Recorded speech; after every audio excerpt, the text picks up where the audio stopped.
Give me a couple minutes, y'all, so I can get all this stuff put together. Let's see. I want my pop-up window. I put the link in the description in Facebook. So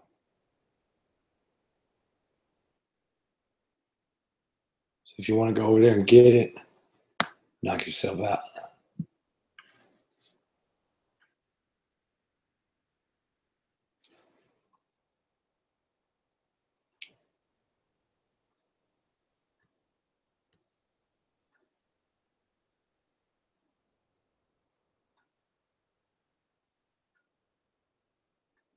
Just like I said, just give me a couple minutes. Somebody wants to join, that would be great.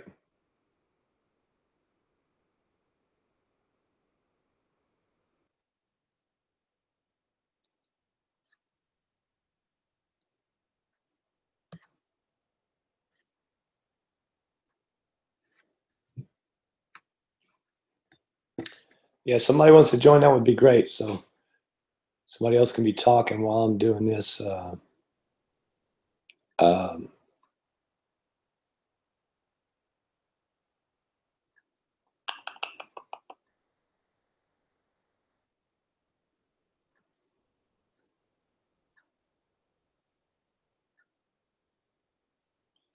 I should be in a Facebook YouTube group. Like I said, I'm trying to get it up on the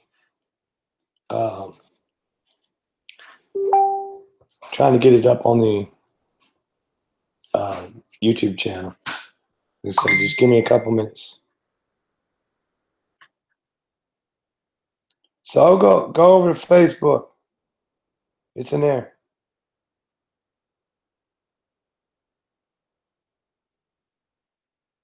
Give me a couple minutes, like I said.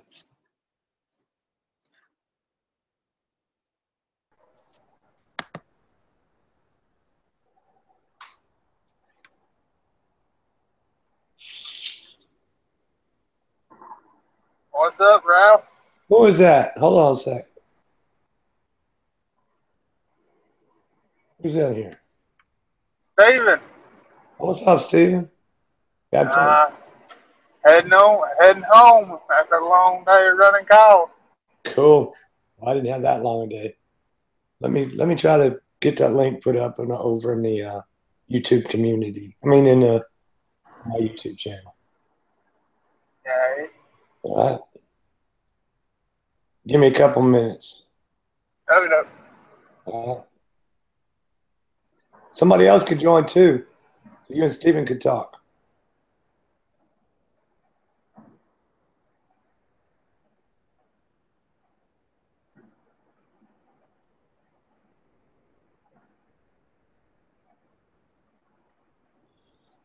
So was you busy, Steven?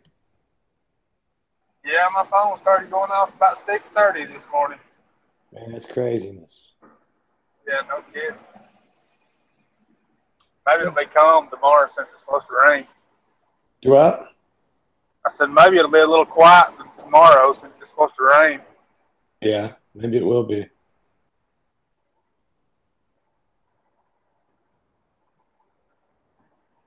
But I actually got done at 8 o'clock. I met the wife and the mother-in-law at Outback, and we had dinner. Cool.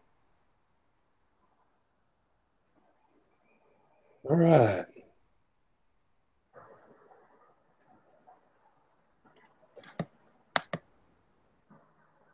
Paste.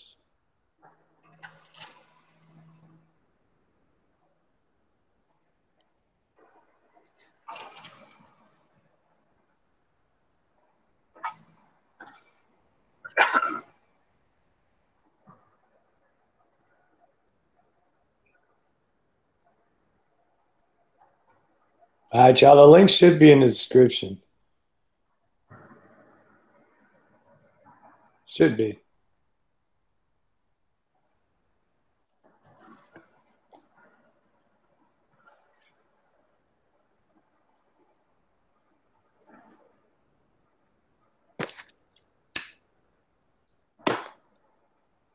How many calls do you have to run, Steven?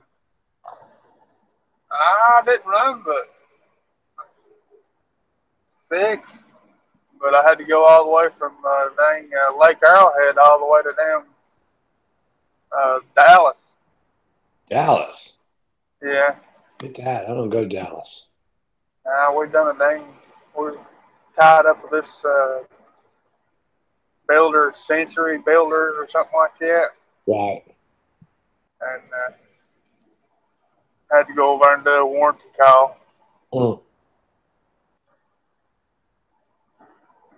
Somebody put a start assist kit on one for some reason last month. I think it was the 16th, according to what the history said. Yeah. Went over today, and one of the wires to the contactor just mysteriously popped off. Mm. Hello, Steven. So the guys are asking how do they join the Hangout? Go into the description of the video, and it should be a link there.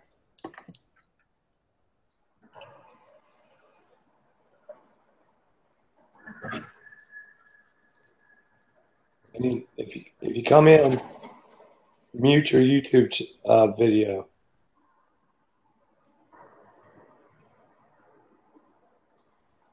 Yeah, I did go to Smyrna though. No, actually, Estelle.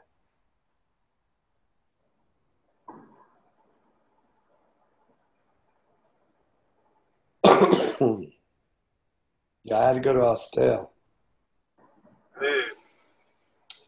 Well, it was for the owner of Ed's. He owns the car wash. Oh yeah, I heard you talking about that the other day. Yeah, okay. Hold on a second. Let me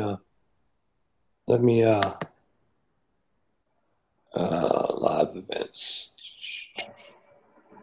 Edit. I guess it's not hold on a second. Let me redo this.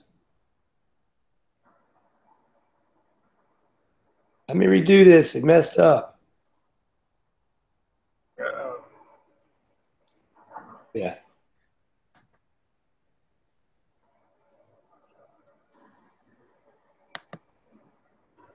Paste.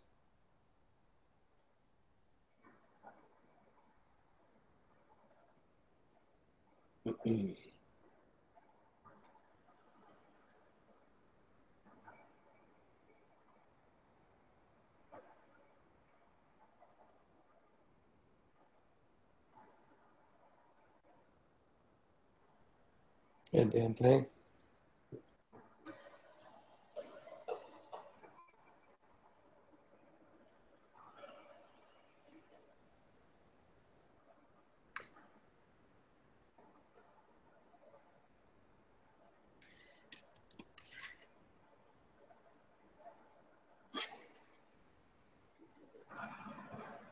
Oh, not saving my changes.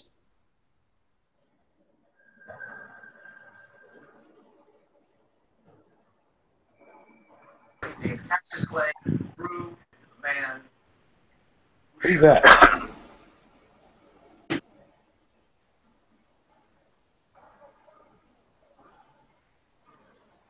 Yeah, it should be there now if you try it. Did it show up? Yeah, on the YouTube one. I don't know about Facebook. I never tried that. Okay, yeah, the YouTube one's up now. Cool. No, you know what? I didn't forget to hit the save button, Mike. It just it wouldn't save for whatever, so I just got it done. That's okay. You want to come in? Come on in, Mr. Ricardo. Yeah, so it's 10 after 9. Come on in. Yeah, the YouTube one works though, right? Yes. And then the YouTube Facebook one should work. I don't know about that. I never tried that. Yeah. So we're all good now. So Usually when there's like, I don't know, 9 or 10 people in here all talking about different things, it works out pretty well. Yeah, I met the guy last name, trying to think of his name, that ran the chat last night. He said that, Mike. yeah, Mike, he said that you have to go through Facebook, and I went through YouTube the same way I did through you now. Yeah, So yeah. I just never gone through Facebook. I'm not exactly 100% technically savvy, so. Yeah, the HVAC group, the guys that are actually just in HVAC, we have our own little private Oh, yeah, okay. Facebook group. So that way we can talk about stuff where people, I understand. the inside of the thing. Yeah. So. Behind the scenes, yeah. Yeah, behind the scenes stuff. All right. Well, especially if you're talking shop, sometimes, Yeah. people that don't understand shop won't understand what you're talking about. Yeah, it's too much. Too TMI. Yeah. There you go. TMI, that's all.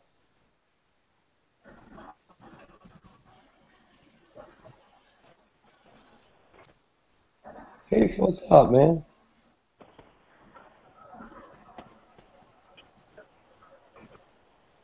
He's taking it easy, looks like.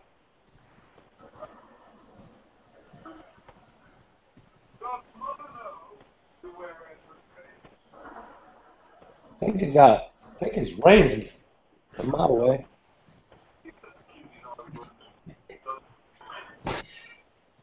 Yeah.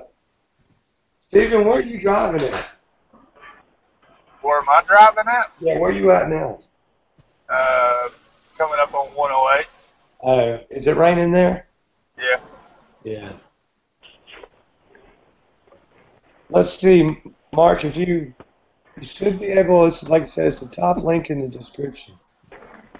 So you should be able to get right into it.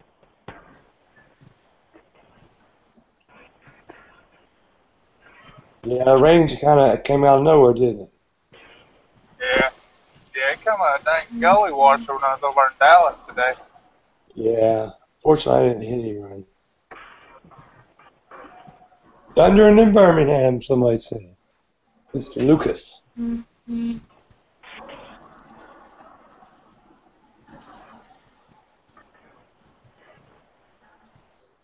Oh, man. It's a long week. I still got to work tomorrow. Oh, you do? Yeah. Yeah, I got jobs I got to go look at.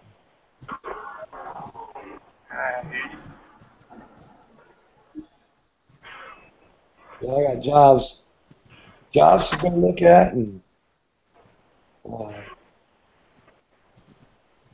one midi split to go price out for a guy. That'll work. Yeah. Since I run calls all day today, hopefully it'll be pretty quiet tomorrow for me. Cool. My buddy Matthew Smith said it's raining in Cleveland. What's up, Brian?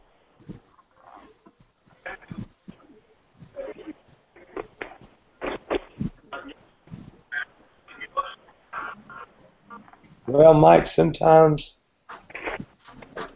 I have to do it, man. I have to. I get far enough behind where I need to do it.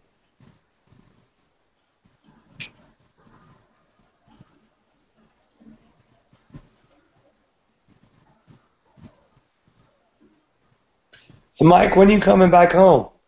You gonna join the hangout too? Some of you guys that never joined, you're more than welcome to come in too. Because we need some fresh blood in here. Fresh meat. Because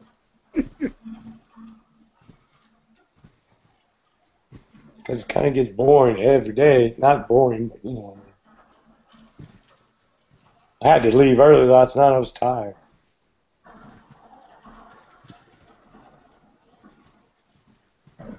I didn't get on last night. Personal calls go run after I got off from work. Right. Yeah.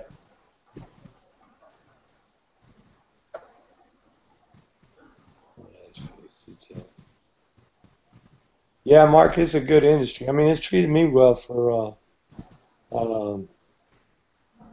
long time.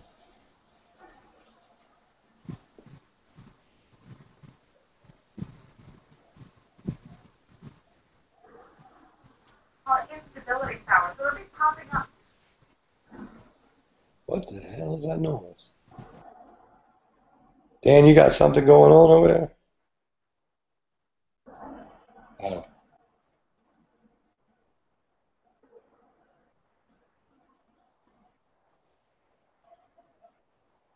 So Ryan said he used a Pro Press to do a water heater today. Yeah, well, my list is like unlimited. I mean, it's pretty long. If I push it off till Monday, then that's just the days are pretty limited for me. I have, I've got an install on Tuesday and one on Wednesday, so that leaves Monday to do some service work, and then something comes up on Thursday, I have to do it then too. So, I just got to take it. What did I do today? When did a fan motor on the roof at the car wash, and then went up this little old lady. Yeah, no, I got it turned off for a couple minutes. Went up this little old lady on the train furnace. That little relay board was out. Well, I do, but you know what? Here's why I don't hire people. A couple of different reasons why. Because when it gets slow in the wintertime, I hate to let somebody go. I want to keep them busy, but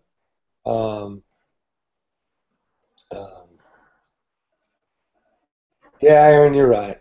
But I want to keep them busy. I don't want to, get slow enough where, they're just kind of twiddling their thumbs and me still paying them.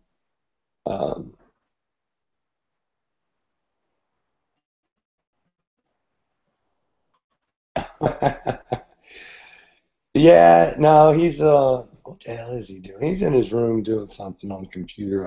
I'm guessing, but now he don't want to be in the videos. He don't want to, because when I told him I was going to do a Facebook Live thing, he was like, "Don't put me in it," because I mount the thing to the window, to the side, to the regular window, and he thought that it would actually go over to his side.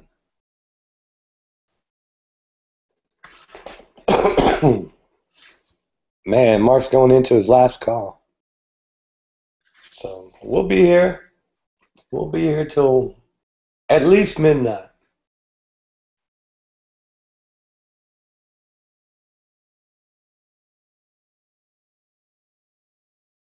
Yeah. Yeah. Well, that's true. I don't know if he's shy or not, but he talks every once in a while in the videos. I'm sure you've heard him say something. Justin, you gonna come in here tonight? There's a couple guys that need to come in. John Israel. Cool, Mark. John Israel. Zach.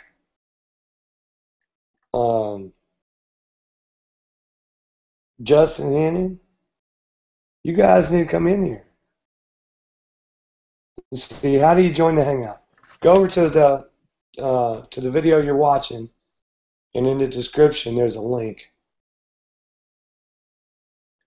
And just click on that link. But make sure the YouTube part is off. I mean, the YouTube sound is muted. Well, sometimes it's past my bedtime too. Yeah, well, my son, I have him, working with me during the summertime. and it's a really big help. So he'll be a senior this year. So senior in college. So he's helped me over the last 4 years, I believe. So he knows what to do.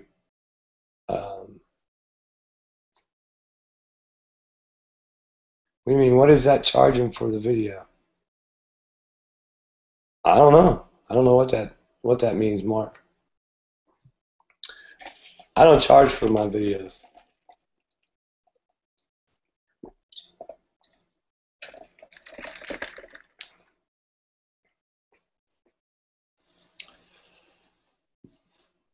Oh man.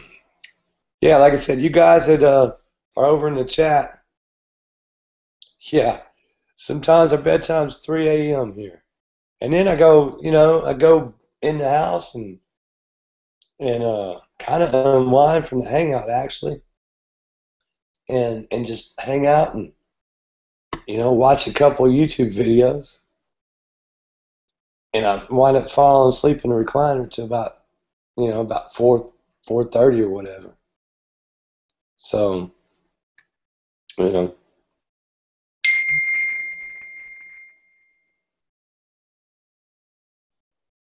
yes, I do.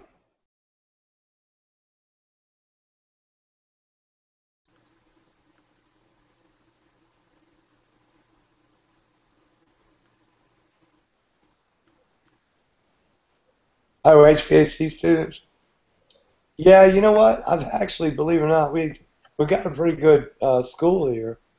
I went to it when I went to school, and I drove up there the other day to kind of check in with them. Of course, they're all gone now.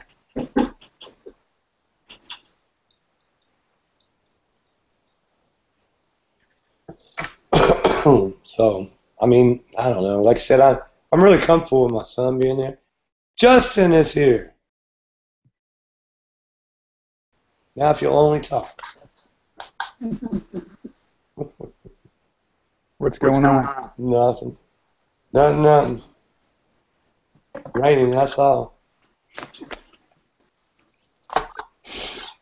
Let's see. John Black says he's having trouble joining. And Ricardo says he's having trouble joining too. Well, I can't see the chat now. Do what? I can't see the chat now. Now on the phone. Oh, you're on your phone. Who else is in here? Stephen Finley, but he's got his mic off. Oh. A viewer. Let's see. Trying to join. Click the link below, and it's sent to group just for John. So is there another? Is there another YouTube link? one worked fine. Huh? The YouTube link worked fine. Yeah. Where'd you get that link at, Ryan?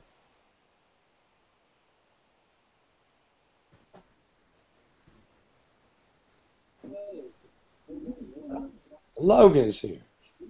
Hey! Let's see. CPS maybe. What's up? Logan? Are you in? Are you in? Yeah? How old are you, Logan? 20? 20. Mm-hmm. Yeah, with the grin. Yeah, with a You joined us the other night, didn't you, Logan? Mm-hmm. Uh-huh. How old are you, Logan? 20? 20.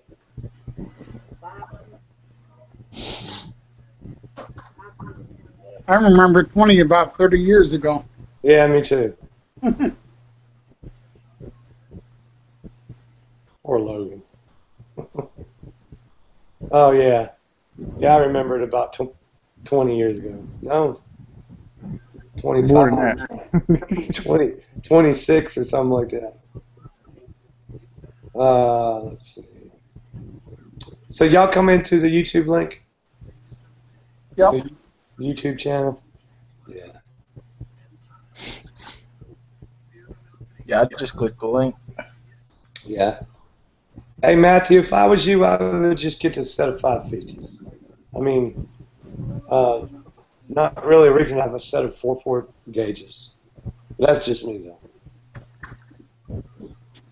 What do y'all think about that?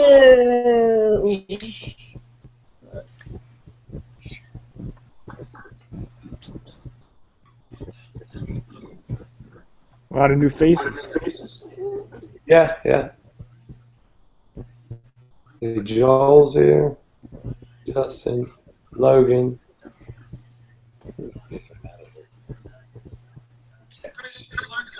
There you go. All right, Logan left. He'll be back, so he loves it.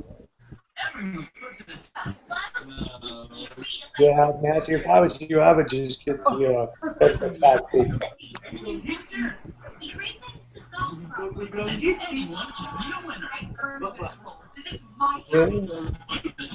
Yeah, man, look, there's some good fresh faces here. Y'all can talk. You know that, right?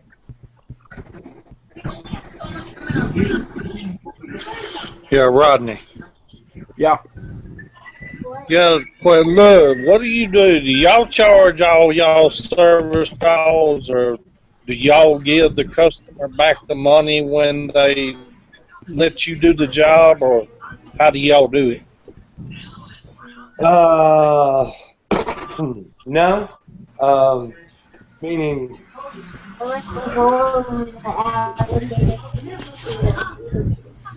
I didn't hear the question. Repeat the question again. When y'all do a service call on somebody, do you charge them for the service call, then tell them what it'll be? I mean, because Yeah. I've run into some that don't want to pay you service calls. Oh, no. When they call me, I tell them it's $75 to come out, and then whatever the problem. Yeah, that's pretty much the diagnosis fee. Yeah. Is that what you're talking about? If they don't want Right. to pay if they don't want to pay the service charge, then it's probably not even worth it. That's That's how you trim the fat. Yeah. Yeah, that's the one thing I don't really budge on is the diagnosis or service call, whatever you call it.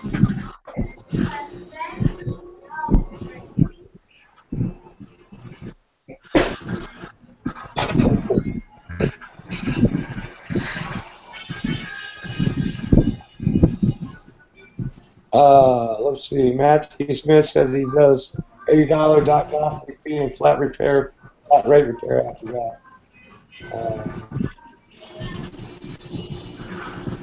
Yeah, Jerry Brown says $550 is $260 now. All right, can we collect a service call prior to informing them about the diagnostic fee? Is that what you were asking?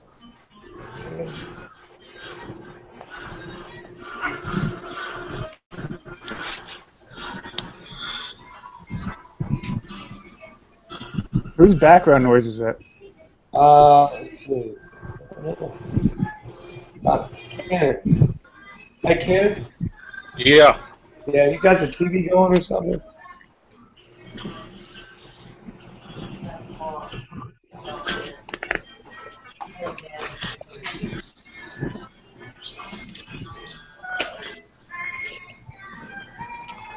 And one out.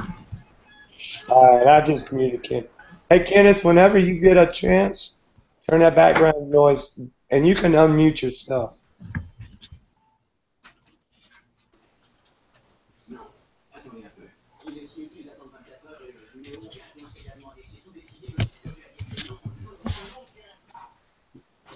He left. Gone now. Sorry, Kenneth, but the noise, the background noise wasn't working out. He didn't like the service charge. Yeah. Y'all got y'all's mic, Rodney, and what is that? Pasco 75. Got your mic turned off.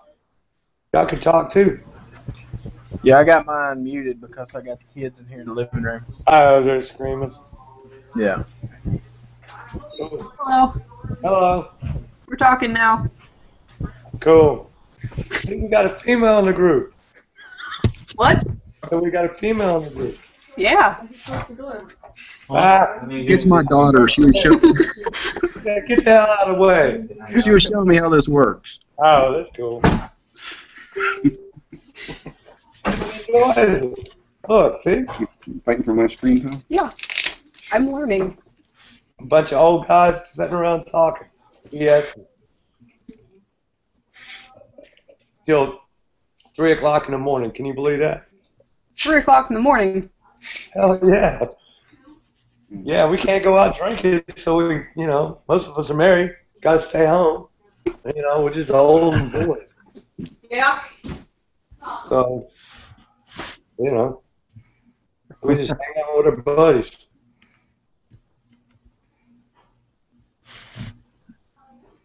I'm not married. I just don't drink. Yeah, I'm not a big drinker either. Sounds like Home Alone, Ryan said.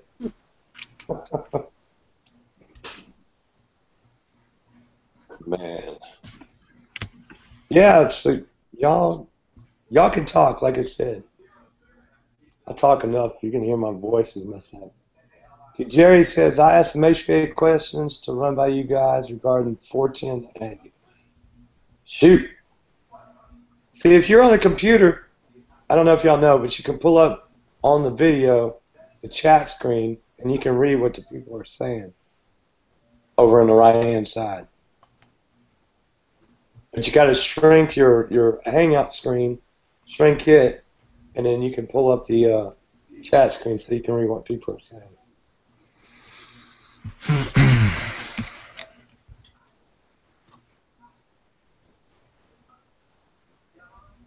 Well, let me know when there's a question. Yeah.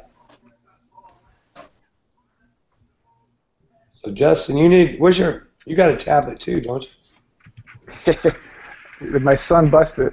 Oh no. Yeah. No. He ain't getting another one either.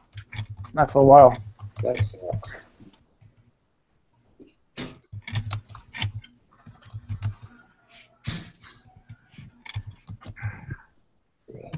What's the best replacement for 22 refrigerant wise? So who builds the compressors for trains? Oh man, come on. Let's see. The best replacement for 22 that would be 407C. Roger Smith says he has a beer in the fridge from New Year's.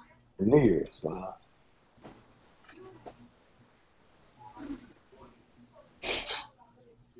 So how'd your son bust? What did he do to your tablet? I think he stepped on it or something.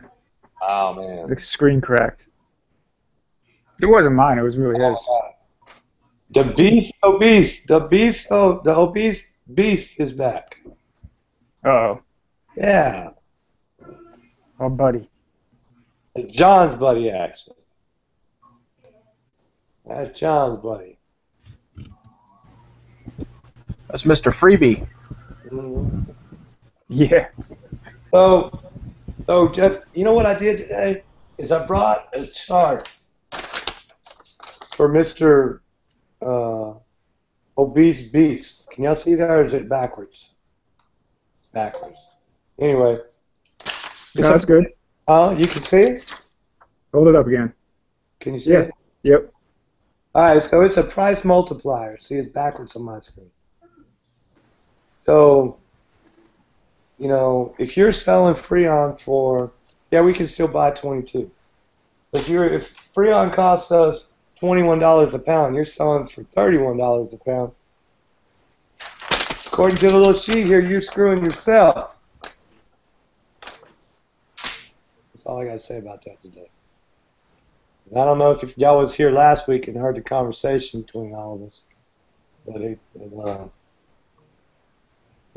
don't know. But yeah, you can still buy 22. Justin, he said, what type of tablet? I can find your replacement screen, and you can fix it yourself.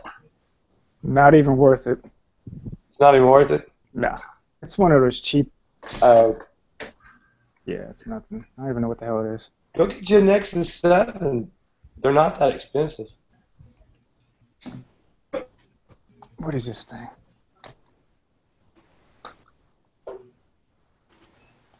Let's see.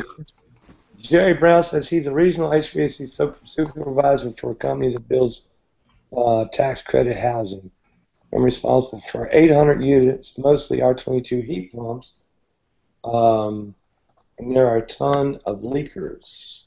What brand is that, Jerry?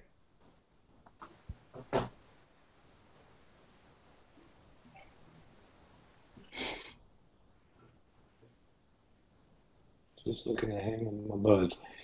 He said he likes all of us, and he's just looking to hang out with his buds. Beast? Yeah, yeah. Oh, NorCal. That's Rasta, buddy. It's whatever you want it to be. Maybe you need to join us. They're Rasta. Yeah, it's still early over there. I know, man. It's what time is it? 6:30 this time. We're buying pallets of R22, and my boss wants me to come up with a cheaper solution. Pallets. Yeah, pallets, man. Like 20 grand. Yeah, so you got 800 units. Now the thing about the 407C, you can't just, you got to fix the leak before you put that stuff in it, because it will it'll fractionate. Go to my are you on your cell phone there, Rasta? I don't think you can do it on the you can't click the link on a cell phone, can you, John? Or yeah, that's how I do. Okay.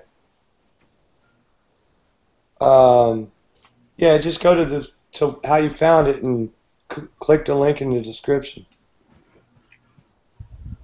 It's a little bit. It's not as efficient as R22. It's not by much, though. What's up, Rob?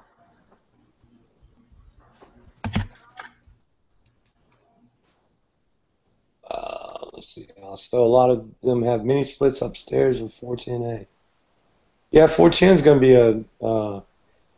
Well, there's a debate on whether it requires an oil change or not. I buy 407C that's got POE added to it already by a company called BMP. But there's some, you can add, you know what, 10%, Justin? Yeah, 10% of what your compressor requires for your refrigerant, for your oil, and just add that much POE.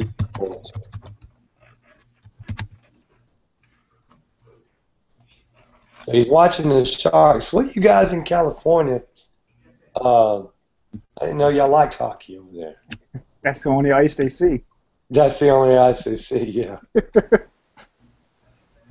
Let's see. An anemometer,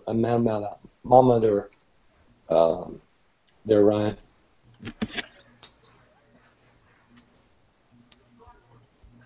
Not the factory charge on the compressor for the Freon, but the how much oil actually comes in it. Everybody likes hockey. Everybody likes hockey that doesn't live in the South.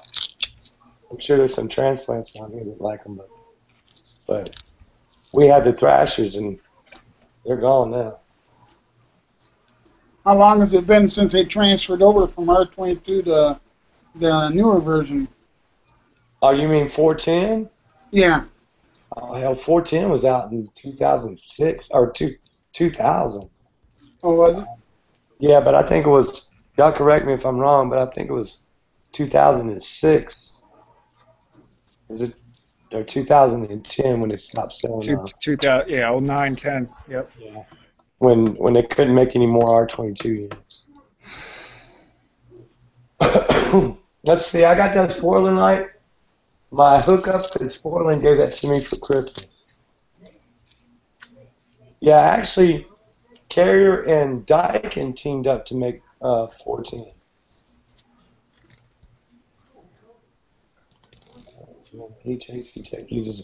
There you go. That's a good one.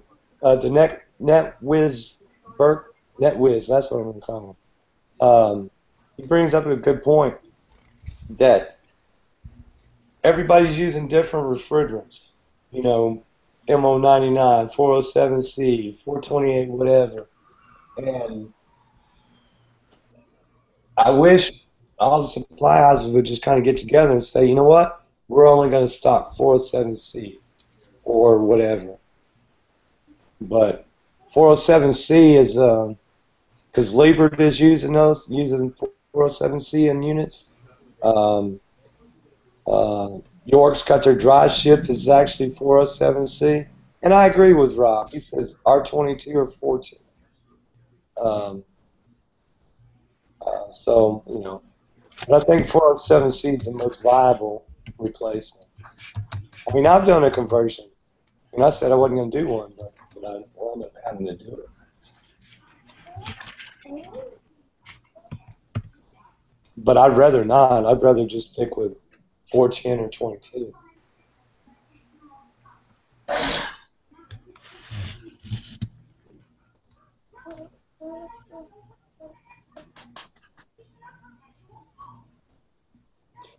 Yeah, so if you can afford a mini split, is that what you're asking for, Damien Release? If you can afford to do mini splits all in your house, that'd be the best way to go. Ross just said he did a unit today with Mystery Gas. He said video is it up. That used R22.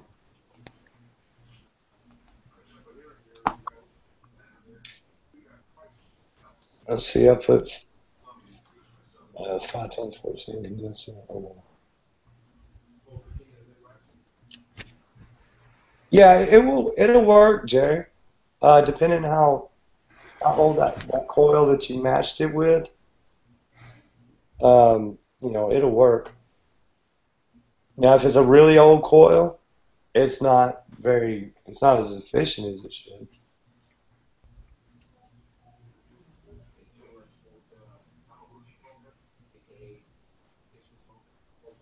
Miguel said he's saying hi from Orlando.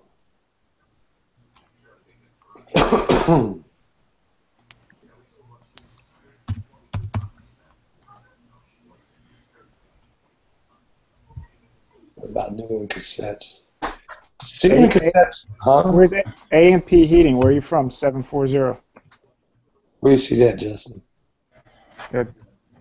Oh, Pasco. Oh, Pasco. His daughter's still laughing at us. Ohio. Where are you from? Ohio. Okay. The home of Jim Bergman. Yep. I'm a little more east. I'm right on the river. Hey, it's freaking working now.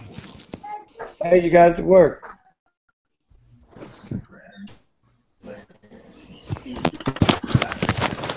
Curtis, we got the whole gang here now. What's going on? Yep.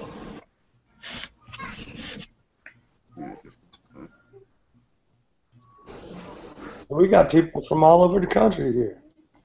Do we? Yeah, man. Cool. Let's see, we got California, Mississippi, Ohio, Georgia, Michigan.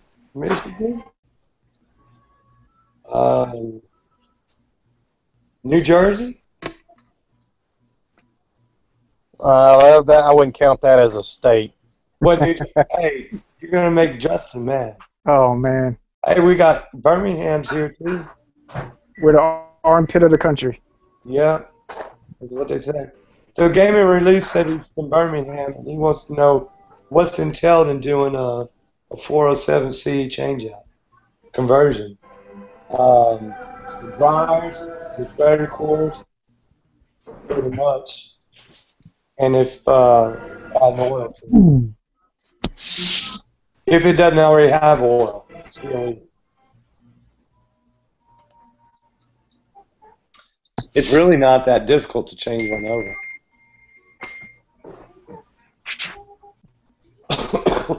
How many people are watching? 58. Is that a record? Let's see. Somebody needs to be in mute. Let's see. If you came on through YouTube and you don't have your YouTube video muted, please do.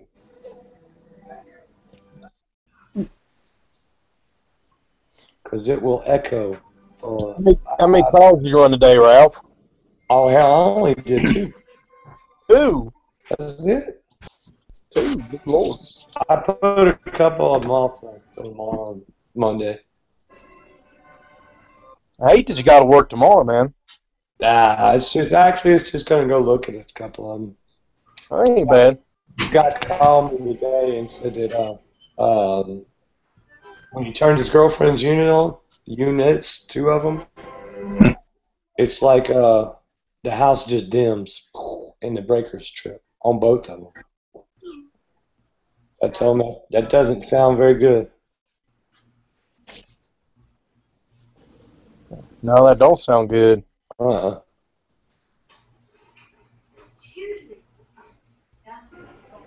With the new S-band gauges, I can literally train a monkey to charge a system. Yeah, you could until something goes wrong.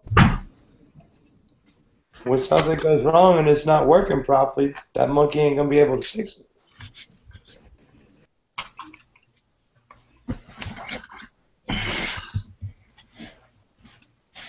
Well, I've been kind of screwing around for, the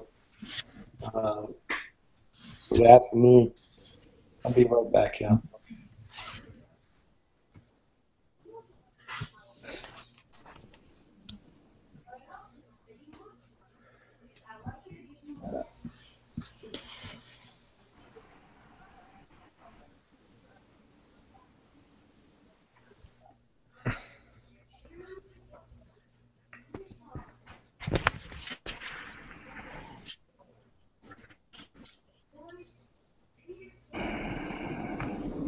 Mr. John C., where you from?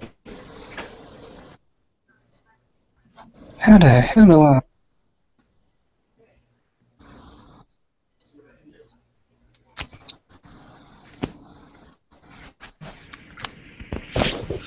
Ah, there it is. Oh yeah, that's better.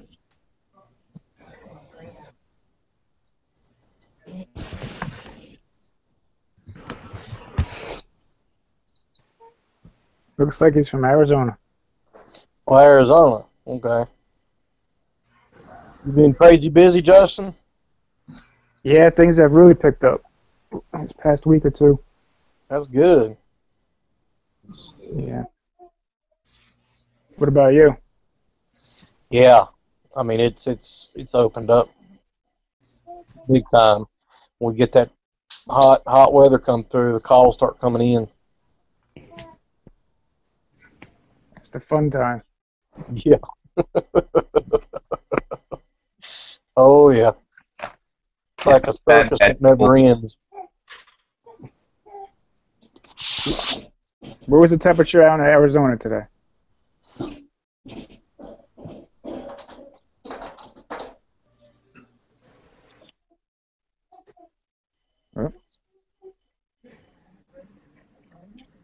I know the humidity in my area was like up near 70%. Wow. Yeah, it's terrible, man.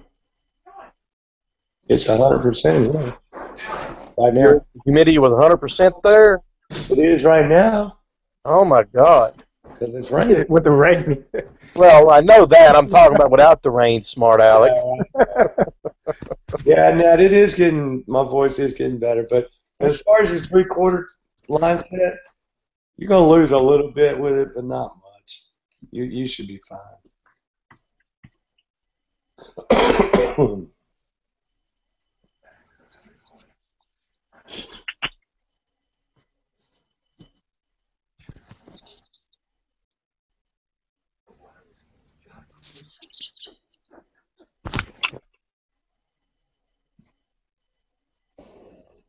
Hey, I'm on there.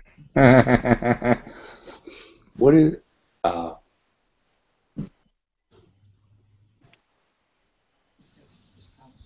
Arkansas? See, we got all these new people in here tonight. Nice and cool in here in Arkansas right now. Is it? What's the temperature there? About 60 degrees. It just rained. 60 degrees. Oh, it just rained.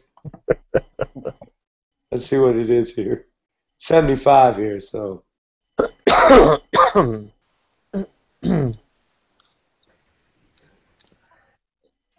But hey. Yeah, no, we just. Hey, for me today.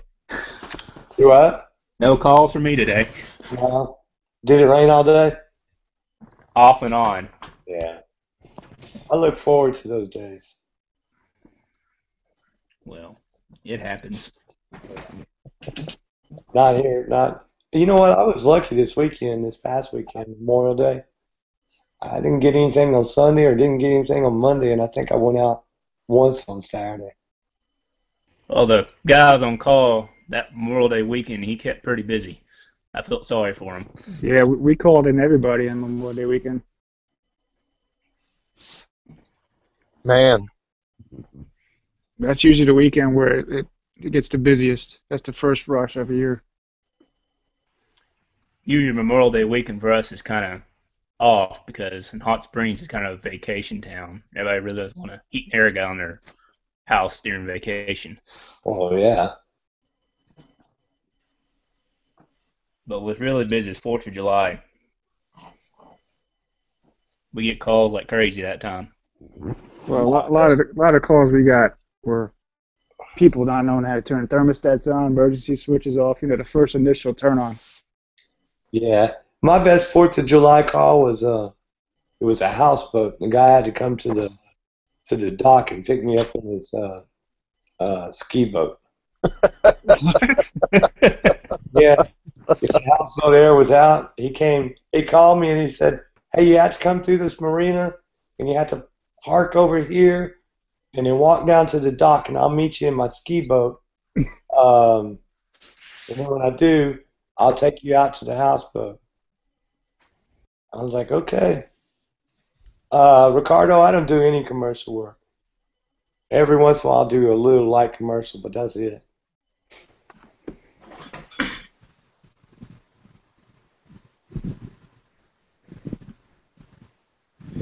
You gotta love commercial work. No. No, you don't. No. Oh my God, I hate it. I mean, there's guys that love commercial, and that's,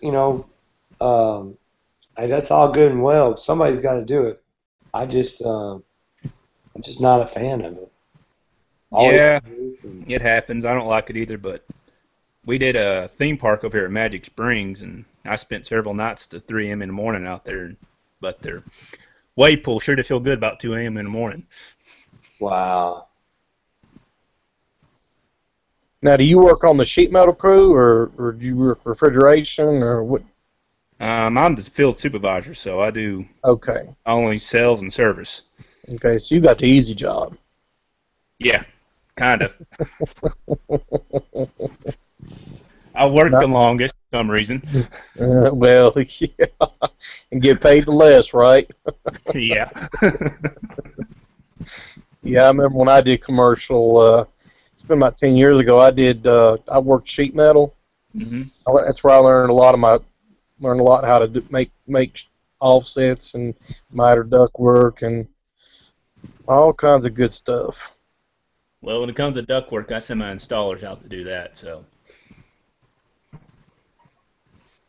I make them mad at me sometimes. Y'all got a lot of crawls there too, right? Oh yeah. Yeah. But this last job I just bid Friday, they're really gonna love me. But, Hey, somebody's got to do it. well, a company went out there and they said they can do it on 10 tons of air, and it's over 7,000 square feet, and it's a metal building. Oh, holy hell! I'm like, I told them it can't be done. But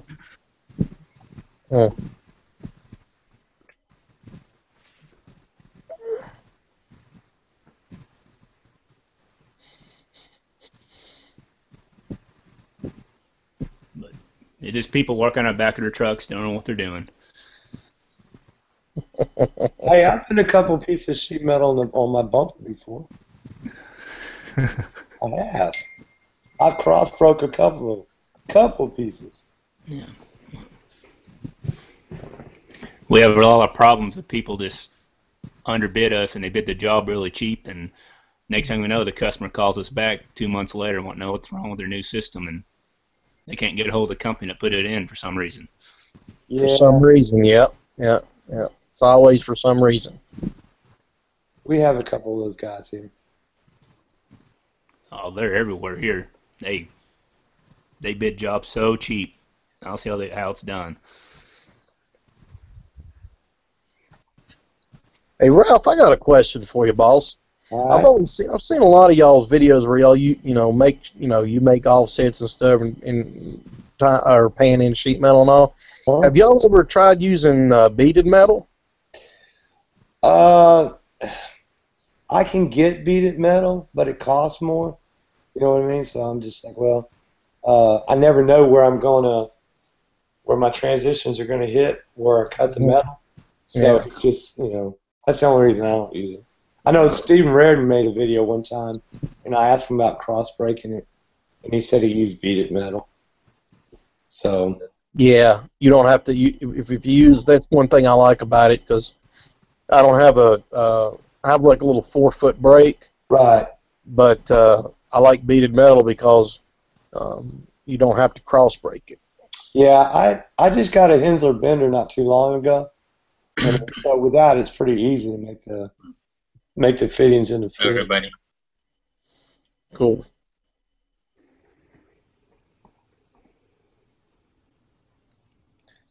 There goes Rasta talking about hockey again.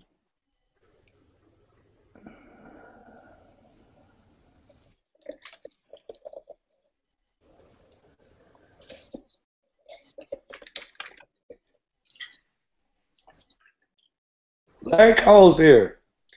Now we can ask the man with the plan. What's up, Larry? What's going on? Now Mr. Cole. We got some life for the party now. Yeah, right. Come on. I heard earlier somebody asked how hot it was in Phoenix or how hot it was in Arizona. 116 today. Oh my God. Damn. I hope that weather don't get here to Arkansas. I hope it never gets here. You guys are all sissies. You're damn right, and I'm proud of it. Me too. You know what? I'd take 116 on a dry heat instead of 85 degrees with 70% humidity any day. Man, come on, Curtis. It don't matter. I'll you all the way, Curtis. Yeah. I'm sorry. I can't stand humidity. Hey, that's just like somebody down here saying, well, it's 30 degrees outside, but 30 is cold. I don't care where you're at. Yeah, 30's cold. Shit, I take a couple 30-degree days now. Right in the middle of summer? Hell yeah. You back on right. Yeah. I like working in cold weather. You can put more clothes on. You don't take off so much when it's hot. The only problem with that is the gloves. That's true. That's the only problem with that. Yeah, well. Yeah, this past February I had to do a change. I was emergency called, no heat, and was on a Saturday, and was when we had below zero wind chills and stuff that day, and I couldn't two things against me. I couldn't get the damn torches to stay lit because of the wind blowing. Number two, I couldn't solder with a pair of gloves on. Hey, I do like those Gorilla Gloves though.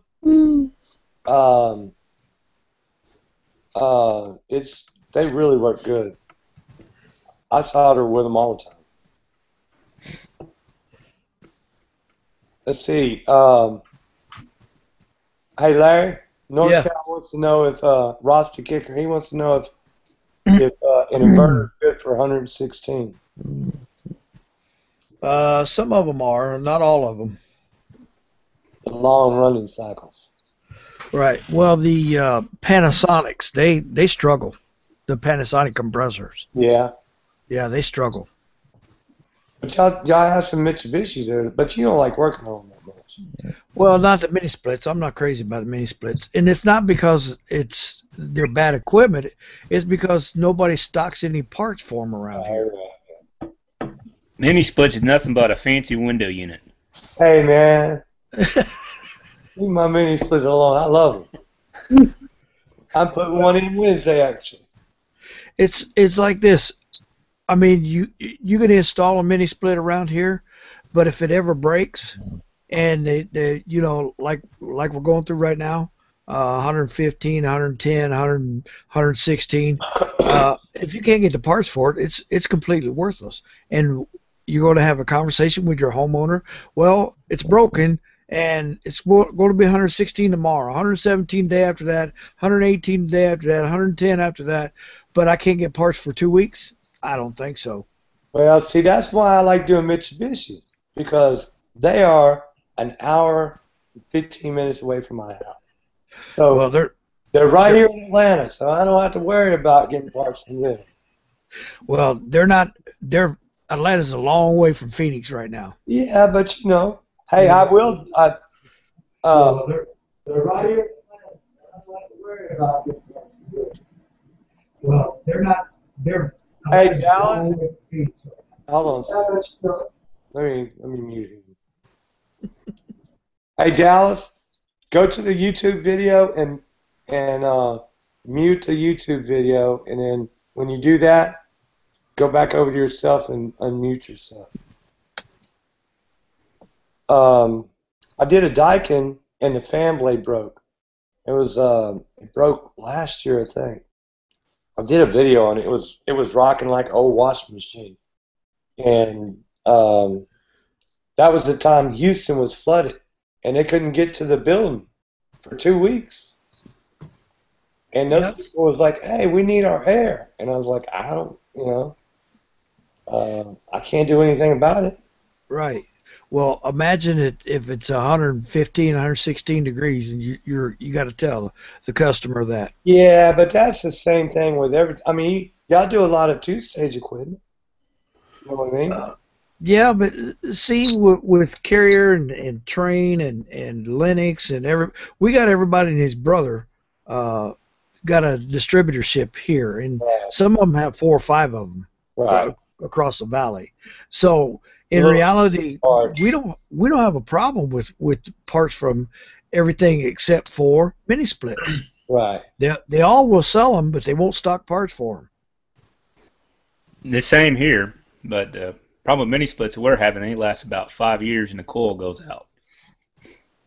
Well, we don't have the coil issues you guys do elsewhere. I mean, everybody talks bad about the micro channel, but here in Phoenix we don't have that issue. We got plenty of micro channels around, and they don't leak. I didn't have any problem with micro channel coils except when a guy runs a screw through it. Well, yeah, that's always a problem. Hey, I remember getting that phone call. Said Curtis said the Freon's leaking out. I was like, okay. I put a screw through it. I said, uh-oh. And on Friday at 6 o'clock, too. Yeah, I've been a screw through a coil before. Hey, guys. And they try to repair it. That's the bad part about it. Yeah, well, I did repair mine. Well, I ran a screw in an aluminum coil, probably as about 1979 Carrier, and that that coil was $800 our cost. Wow. You know, hey, in case I ever need it and can't get, you know, if you do come across an aluminum coil that's leaking, Goodman does sell a kit, and I've used it, and it's really, really easy to use. Was it a flare kit? No, it's a damn to braise up for aluminum coil, aluminum coil. Okay. I hit one. Yeah, I bought some special welding rods for aluminum. Yeah, this stuff is a little tube, and there's 3 rods that comes with stainless steel brush and instructions on how to do it. I had to buy some of those special rods to get a customer temporary error. We bought a Train 20i. Right. 2 months later, it failed. He was in bed in hospice. And Train said it'll take 3 months to get it straight from the factory, and we had to pay for everything. Wow. That made us so mad. Don't you love Train? Not no more. No, I don't like Train either. I mean, I've been doing this. I've been into. I've had York, and I've only worked with American Standard. Yeah. Train in 2009, 2010, and 2011, we came in top high efficient Train dealer in Arkansas, and we had failures, most coil failures in the past 6 months, and we've been in business for 20 years. Wow. And Hey, hold on. it's our fault. Hey, Dallas. Yes. Can you mute your YouTube video? Oh, sorry. It's just I can't hear what you're saying when. You know what? But I tell you what. Let me get my headphones on. Yeah, sorry. get your headphones. Yeah, because you echo. Anyway, hey, is the other Dallas on here? Dizzy Dallas?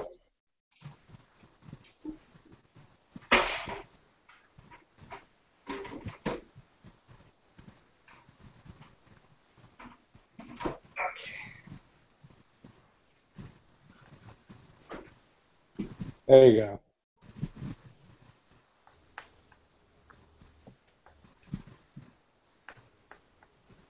Oh, Dizzy Dallas? Yes. No, he's not. I don't think, has he done any videos lately? Not for sure. Not for sure. I think when Fritz stopped kind of doing videos, kind of Dallas just kind of, you know, faded out too.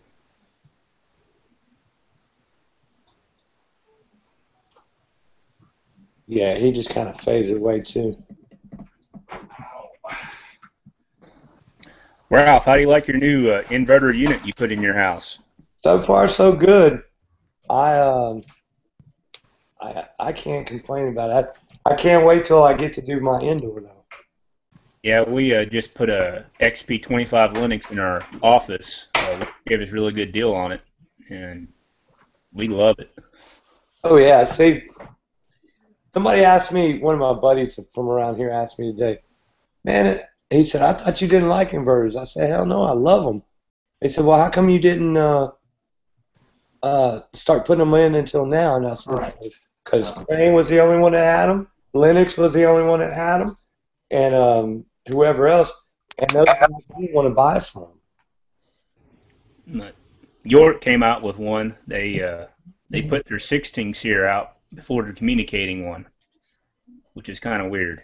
Yeah, they're doing that stuff for you know, cost effective.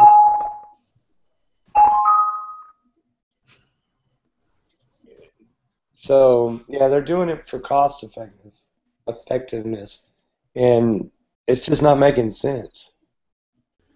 But even York came out with a variable speed package unit. Wow. See, that's what the manufacturers need to come out with is inverter package units, because there's a ton of them out there. Yeah, there is. Now I can't. Can you hear us now, Dallas?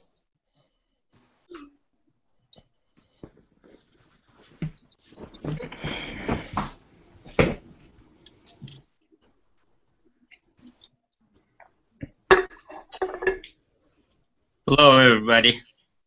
What's up, man? Can you guys hear me? I'm first time here.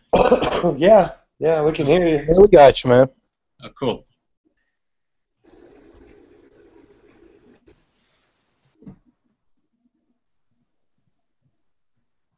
Let's see. Yeah. Hey, like I said, you guys don't have to be quiet. Y'all can talk. Do they use mini splits in more of the southern part of the country? No, they're everywhere. We install a lot of them in Baltimore, Maryland. Okay, guys, you try and say something? You're a little you're breaking up a little bit. Yeah, mini splits are starting to gain a lot of popularity around the country right now. They're everywhere in Europe and Asia.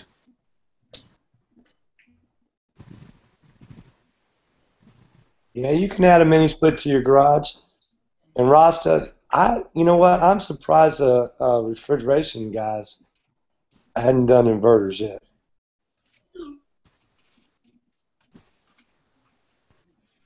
You get into refrigeration, they're cheap. Well, that is true. Yeah, most restaurants and all that kind of stuff, they're not interested in that kind of stuff. They're just interested in how cheap they can get it done. Yeah, now that's definitely true.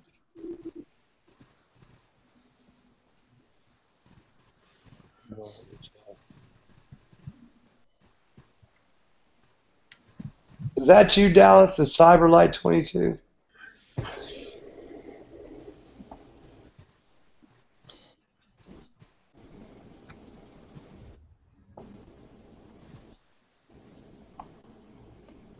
Evidently, he can't hear you. Maybe not.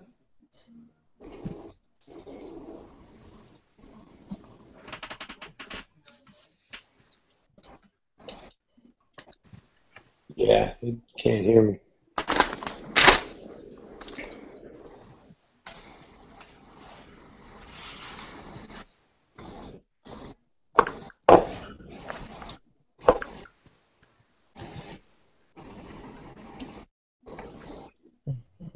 Cost of a Mitsubishi mini split.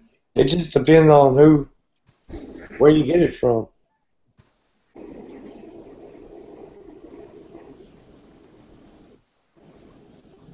I'm kind of glad I'm not living down in Houston anymore. With all their flooding. Oh, yeah. That's definitely true. It was hot down there when I was down there. I was down there in 2008. I mean, it gets hot during the summer, but then in the winter, it's usually about 70, 80 degrees. Sometimes 50s and 60s. Yeah, it's definitely hot in Houston. But you get used to it once you're down there. Yeah, it's a dry heat. No, Houston's not a dry heat. No, it's not. Definitely not a dry heat. No.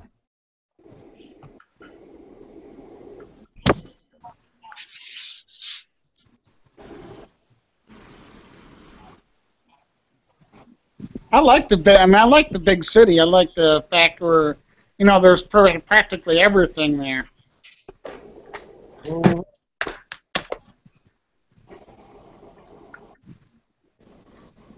Yeah, that's what I want to know too. Where do you get Mitsubishi for $1,200?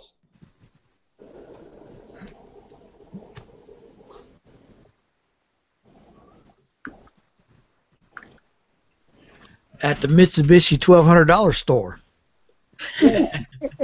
Even you can't even get them online for that much.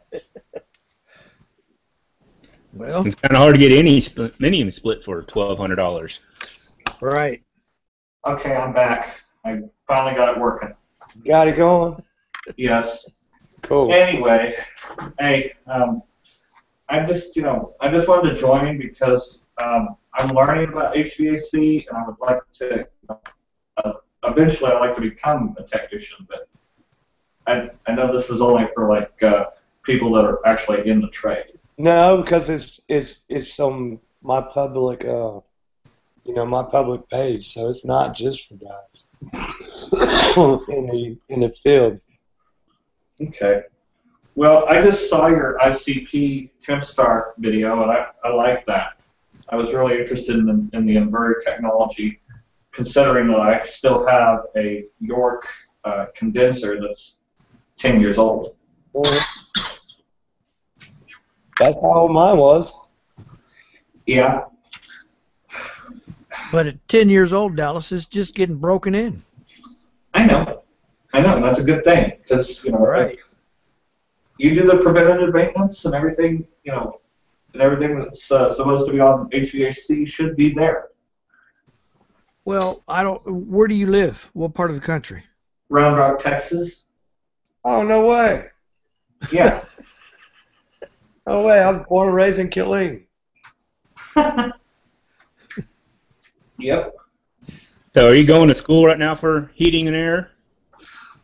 No, but I'm just watching you guys do your thing, and I've been really interested in getting it. I actually helped a guy down the street with his old Train American Standard unit, and then he got it replaced with a newer Train XR 1500. Well, I guess he better get ready for service calls on it. No. That was back in 2013. It's still going strong.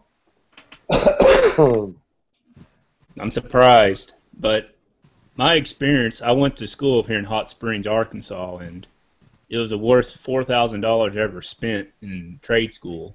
But the only reason I went is to get my certificates and everything I needed to get. But yeah. You can actually learn and be more experienced just by working for a heat and air company and work your way up. Well, this turkey trot, when I was helping them install the unit, this one guy, this one tech, he's supposed to be tech. Anyway, I helped the main guy put some low voltage wire in for the condensing unit. And then the other guy came back later and tried to take the wire out. And I'm like, okay, seriously? We put that in there for a reason. But it's just that with the experience guys I have over here, the guy that taught the school, he just literally sat on the computer and pushed the next thing, told us to take notes and test to be next week. Yeah. Which is not very good hands-on learning. You're in trade school. You're supposed to take yourself out in the lab, show the situation, what the problem is, and how to fix it, not just book work. Which I understand book work is important in our field, but it's not 90% of it like he was talking, and he trained every single one in the class. As soon as you graduate, you'll be a certified technician, you're ready to go, which you're not. Go ahead. You have to learn out in the field experience, because book experience won't teach you squat. Right. The one thing about going to school, the misguidance is how much you're going to make when you get out. Well, my whole thing, I'm sorry, go ahead. Oh, go ahead. The one thing I really wish is that you could get your EPA license, just go online and take the EPA training license. I mean, there's still other things that you need to learn, but if you could get your EPA license online and then get with an internship in with an HVAC service. Dallas, the reason they don't do that is because if they offered it online, every homeowner would have one. And then it's just, there's got to be, I don't know, that's just one of those things that they don't want to mess with. Yeah, it's true. Actually, you can go to one of our supply houses over here in Arkansas, R&E Supply, and you can ask to take the EPA test and pay them $40 and you'll take it. Yeah, same with us. I actually had a packet in my truck that I got from my son last year. It was $75 for him to take it. Well, with R&E, you pay $40. Theirs was open book. Mine was closed book. I was like, what the crap? Yeah. Have you guys seen any of my videos regarding to my HVAC system under Starlight 22? Are you breaking up again, Dallas? I'm sorry. Have you seen any of my videos regarding to HVAC on Cyberlight 22? Did y'all get that? No. No. Yeah, you broke up. Yeah.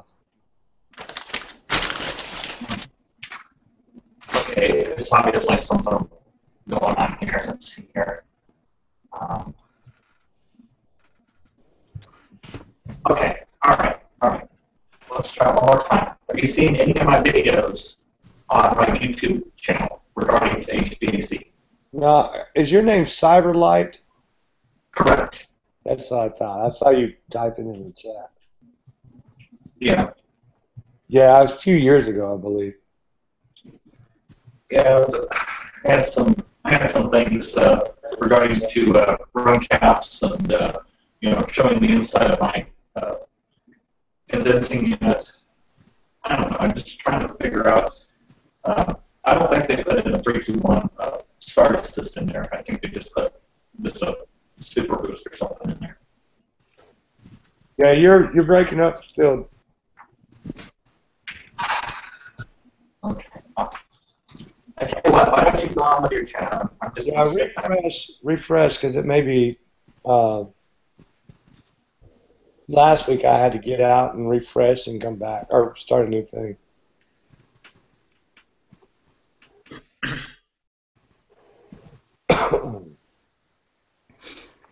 Has any of you installed those new Ream DC variable speed units yet? No, the 3-speed or the fully variable? It's supposed to be fully variable. I got a buddy that is tech support at Ream. Mm-hmm. He said, don't mess with it yet. Is this better? Yeah. Yeah. Okay, good. But he said don't mess with the Ream yet because those guys from the factory still don't know about it. My only problem with Ream, I'm just really scared of their evaporator coils because they had a problem for the past couple of years. Yeah, I know. I just found out from the Ream dealer, like, I think Thursday, that in 2011, all coils that failed in 2011, they're supposed to pay labor on it. Are you serious? Yep. This is through Ream? This is through Ream. That's what Bruce Rogers told me. Man, those bastards. And I used to look up to Ream and Rude. I was mad about that too. You know, the only reason I never sold Ream or Rude, was because working by yourself, those units were too bulky to mess with. Any of you have been friends with Israel HVAC? Yeah, me and John are buddies. He's in the chat right now. Oh, hey. He can hear you. Oh, okay. Well, actually, I'm not really watching the chat right now. I'm in the Hangouts because that's the only way I can hear you guys. Okay. Yeah. I tell you what, guys, just don't put me full screen. Just keep me in the side box. I mean, everybody can see where I am. Well, let's see. I can present you to the room and keep you on the screen the whole time. And don't worry about that. Yeah. Well, normally when you talk, you're going to show up. Oh, okay.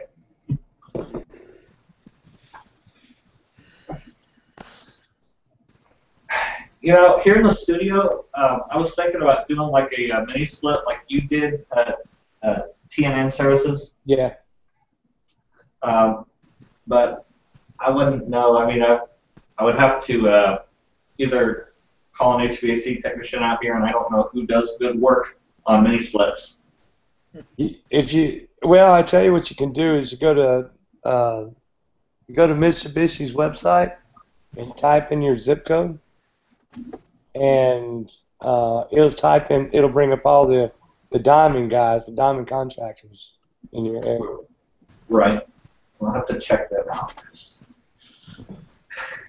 just that I'm going to be doing live video and stuff from here, so I got to keep this place cool. Well, mine's running right now. I know, I can barely hear it. Can't even hear it at all. I can't hear it. Wait, we don't have a webcam? Yeah. Make sure you get the diamond contractor in your area. They get the 12 years warranty on Mitsubishi's. Yep, that's right. Yeah. I got a brain scratcher for you guys. Let's see if anyone of you can figure this out. York can't figure it out yet either. We put in a Fendi 18 SEER 5-zone system communicating. It heat and cools perfectly, but during the heating season, when it drops about 45 degrees, the heat pump kicks on automatically and kicks out in high head twice before the blower kicks on. Overcharge? Nope, the blower is not kicking on. How long does it take the blower to come on? Technically, York said it's supposed to take about 30 seconds, which I think is a bunch of bullcrap. But it's literally, I caught it in the act of it not coming on, which I've been on with York tech support for hours and hours trying to get figured out, which they decided to put a new unit in finally. It's communicating, right? Yes. Can you make it 24 volts and see if that happens? Yeah, I checked the voltage. They had me put on, I guess, called chokes on the transformers, right. shielded wire, and I originally replaced it. You run a ground from the outdoor to the indoor? Yes. And Hey, Israel. Hey, did you run a ground from your ground from the common terminal to the chassis? Yes, I did. It's really weird. Here's what I would do: is I would stop leaving it communicating, make it 24 volts, and see what happens then. Well, that's the only problem. We do that, we have to change all the thermostats, including the zone panel, because it's communicating. Oh, with zoning. Oh. All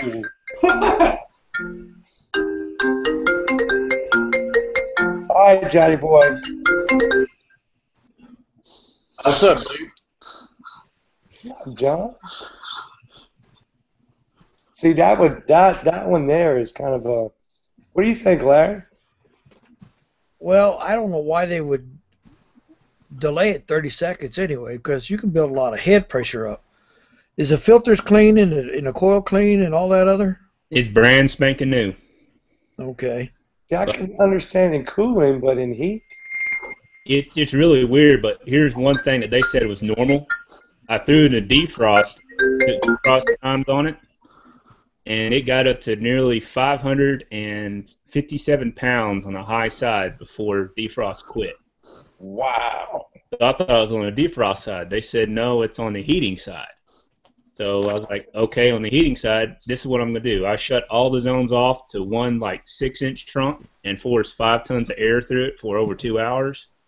And I could not even get close to high head. I even blocked all returns but at 12 by 12. And it still couldn't get over high head. Wow. So it's something faulty that you don't want to tell me. They haven't admitted to it yet. Yeah, it sounded to me like there's something in the electronics. Is it electronic TXV? No. York has not come TXV outside? I wonder if their TXV outside is thick and closed. It could be. We tested the TXV, but it seems not to be sticking. But what's going on, because I caught it in the act twice, and I explained to him what's going on, you can literally hear the condenser build up pressure, cut out, then do it one more time, then the blower turns on. Hey, just out of curiosity, any of you guys ever heard of EcoTemp? Yeah. Well, that's what my furnace is, and I haven't seen anything regarding EcoTemp online. I heard of them, I saw them, worked on them, but the last one I worked on, I ripped out and put a new unit in. Isn't that EcoTemp? Isn't that Chinese? I think so. Yeah, because they have a really, really cheap inverter unit. They do. Don't laugh, Larry. Everything from China. No, I'm serious. They have this really, I think it's them. They have a really cheap. Damn, what could be going on with your unit? That damn thing. Something's sticking on the outdoor unit. Well, if it's not bringing on the indoor blower, then. Yeah, but for 30 seconds, though. Well, for 30 seconds, that's normal. But then still in 30 seconds, you can build up a whole lot of head pressure in the heat.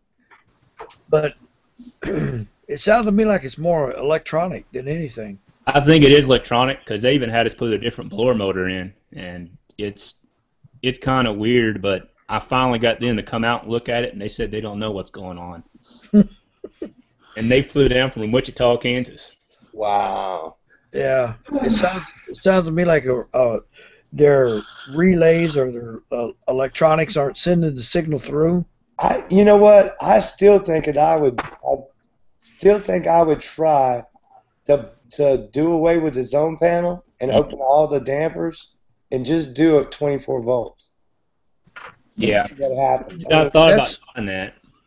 That's what I would do, and then I would get away from the electronics on the air handler and put in a regular relay and see if that solves the problem. The only problem with regular relays is I have to do it because it's variable speed. Variable speed. Variable speed blower. Never mind. Never mind. Oh, hell. But what York's planning to do when I come out their new DC variable speed Affinity, they're going to put a new one in for the customer. Absolutely no charge. Well, they better. It's a brand new unit. Which I think is a good idea. Luckily, he's a good customer. He's kind of an old farmer boy, and he's wanting to know what's going on, so he's cool with it. Well, the best part is that it only does it in the heat. Yeah, doesn't do it during the cooling season at all. But it's really weird. I wouldn't like anything for something like that to happen to me during heating or cooling. Yeah, you would think it during cooling, but it's kind of hard to say because it's probably dehumidification mode where it gets to cool really cold to pull moisture out, so you really can't tell with that. Yeah. Well, I got a funny story for you guys. You know that old train GE unit? The coil was leaking, and anyway, this was right after we had our York put in. Anyway, we had the refrigerant go completely out, because of that leak. I came out here, and the York was making a lot of hissing, and then the compressor cut out because of the low. Hey, guys, up again.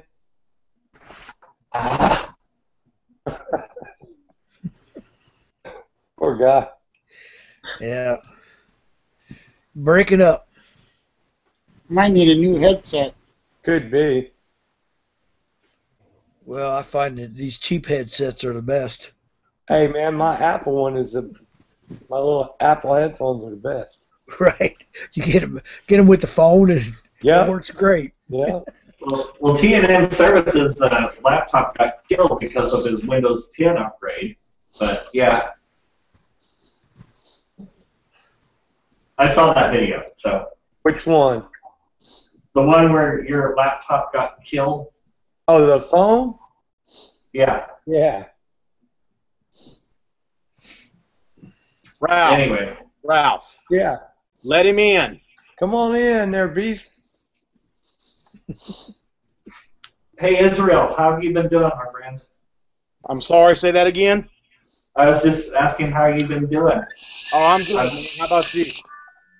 Good. I'm not a tech like you guys are. I'm just learning. But okay. I've been watching your videos, and congratulations on the new job. I appreciate it. So anyway, yeah, kind of looking forward to some new videos from you. I know you're not doing the change outs and stuff anymore, but no. I like the new videos that you have done.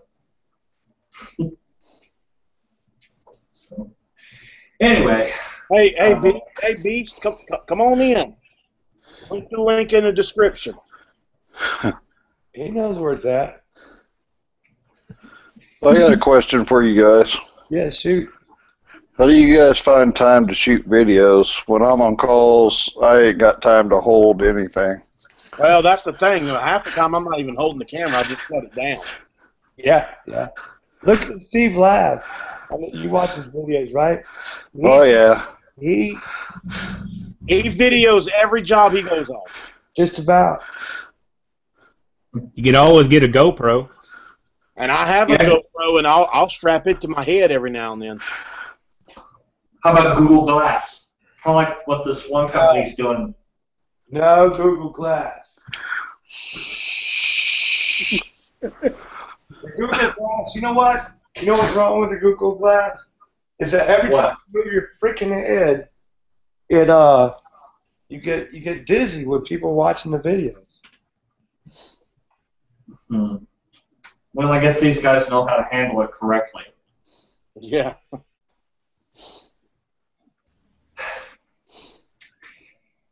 Hey, Beast, $45 a pound. I'm proud of you. Now you're getting there. I'm not. Huh? I'm not. Well, he raised his price to $45 a pound. They're not proud of him. Well, you know. Hey, what do you? Go ahead. What are you guys being charged for R22 now? I've seen it for like $400 for like 30-pound jugs. Well, when I was still in business, I was charging $70. We charge Arkansas. How much? $80 a pound. Hell, I'm at 90, and I'm not, you know. The company I work for now is at 60. We're at 50. Protection Agency. Darn Environmental Protection Agency. How many people out here still have R22 units? This is ridiculous.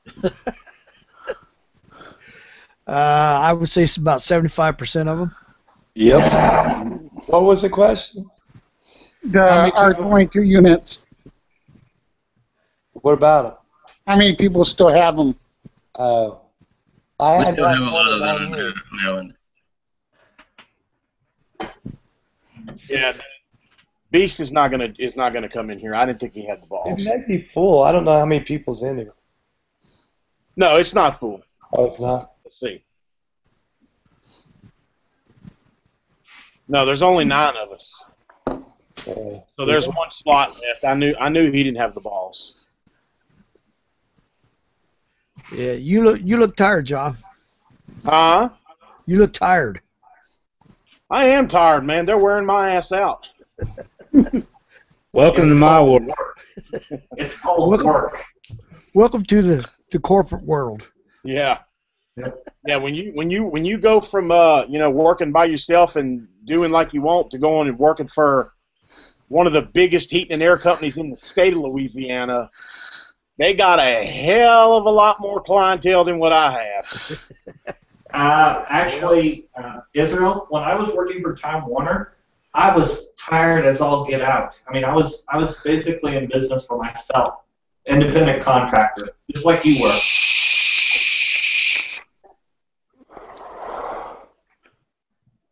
Yeah, I mean, somebody's vaping. Who's vaping? That's not me. That'd be me. Yeah, Joe, I could hear it sizzling. Mike's here.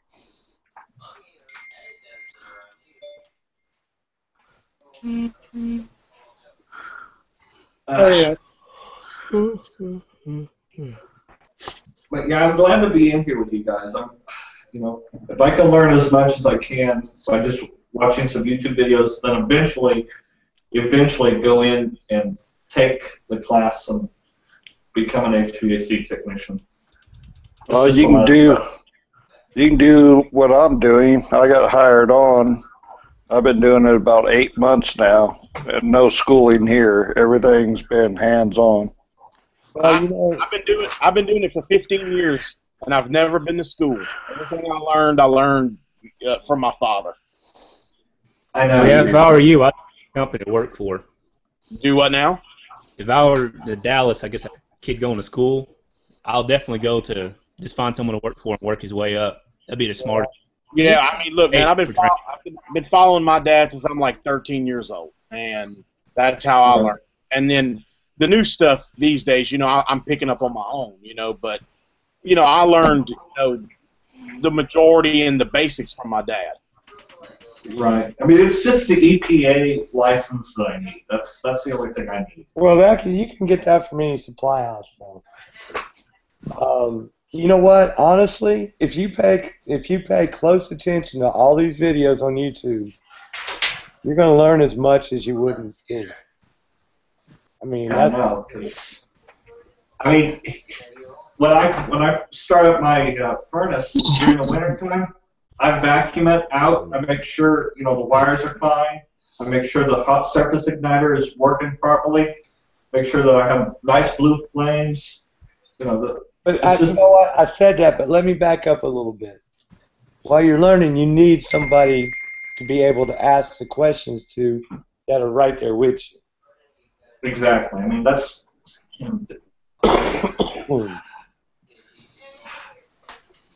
It's just different things. I mean, I got you guys, but you guys probably are out there doing your jobs and everything, so that I don't know how reliable that is.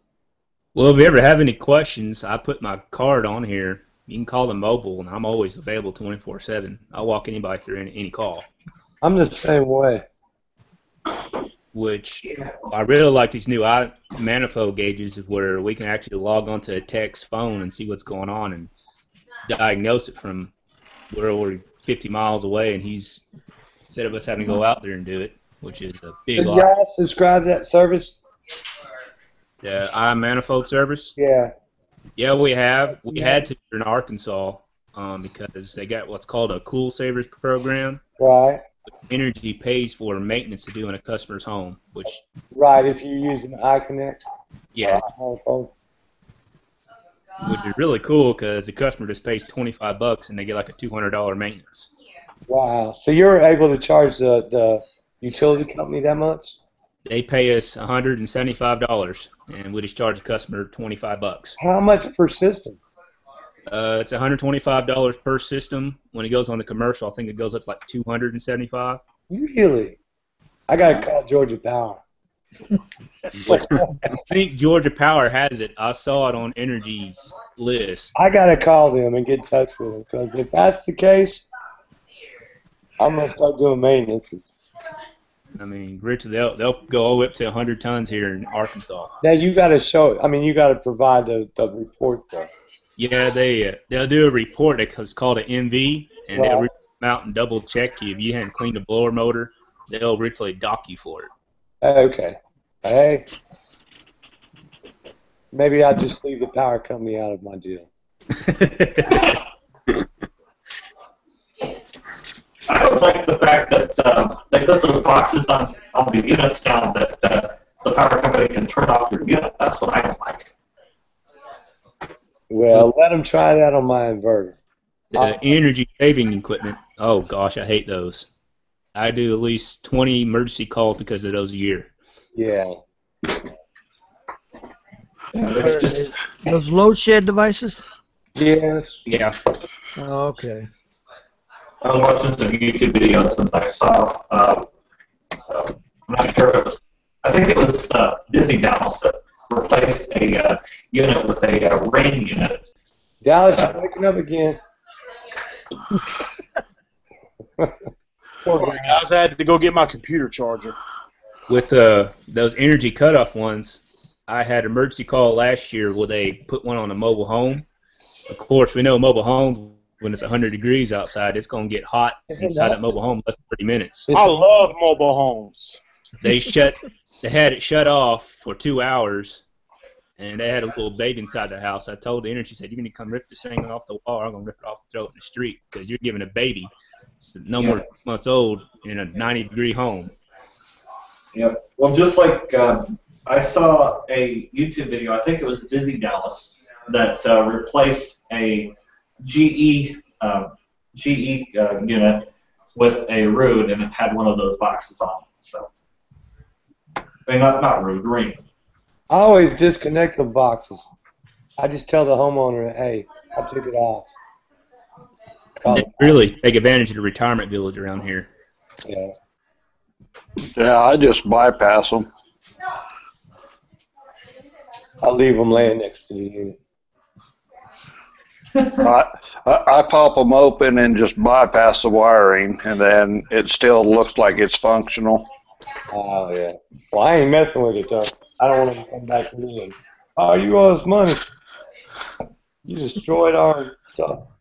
You just save $50. That's all it is. I tell you, the stuff they try to do to, get people to, turn their air conditioners down. It originally shuts it off for like 2 hours, sometimes even 4 hours. Oh, hey, Larry, I wanted to thank you for helping me out on that TXV thing. Oh, not a problem. That was, I think, believe it or not, this might sound crazy, but in 15 years, I believe that's the first time I have ever mounted a bulb in a vertical position. Right.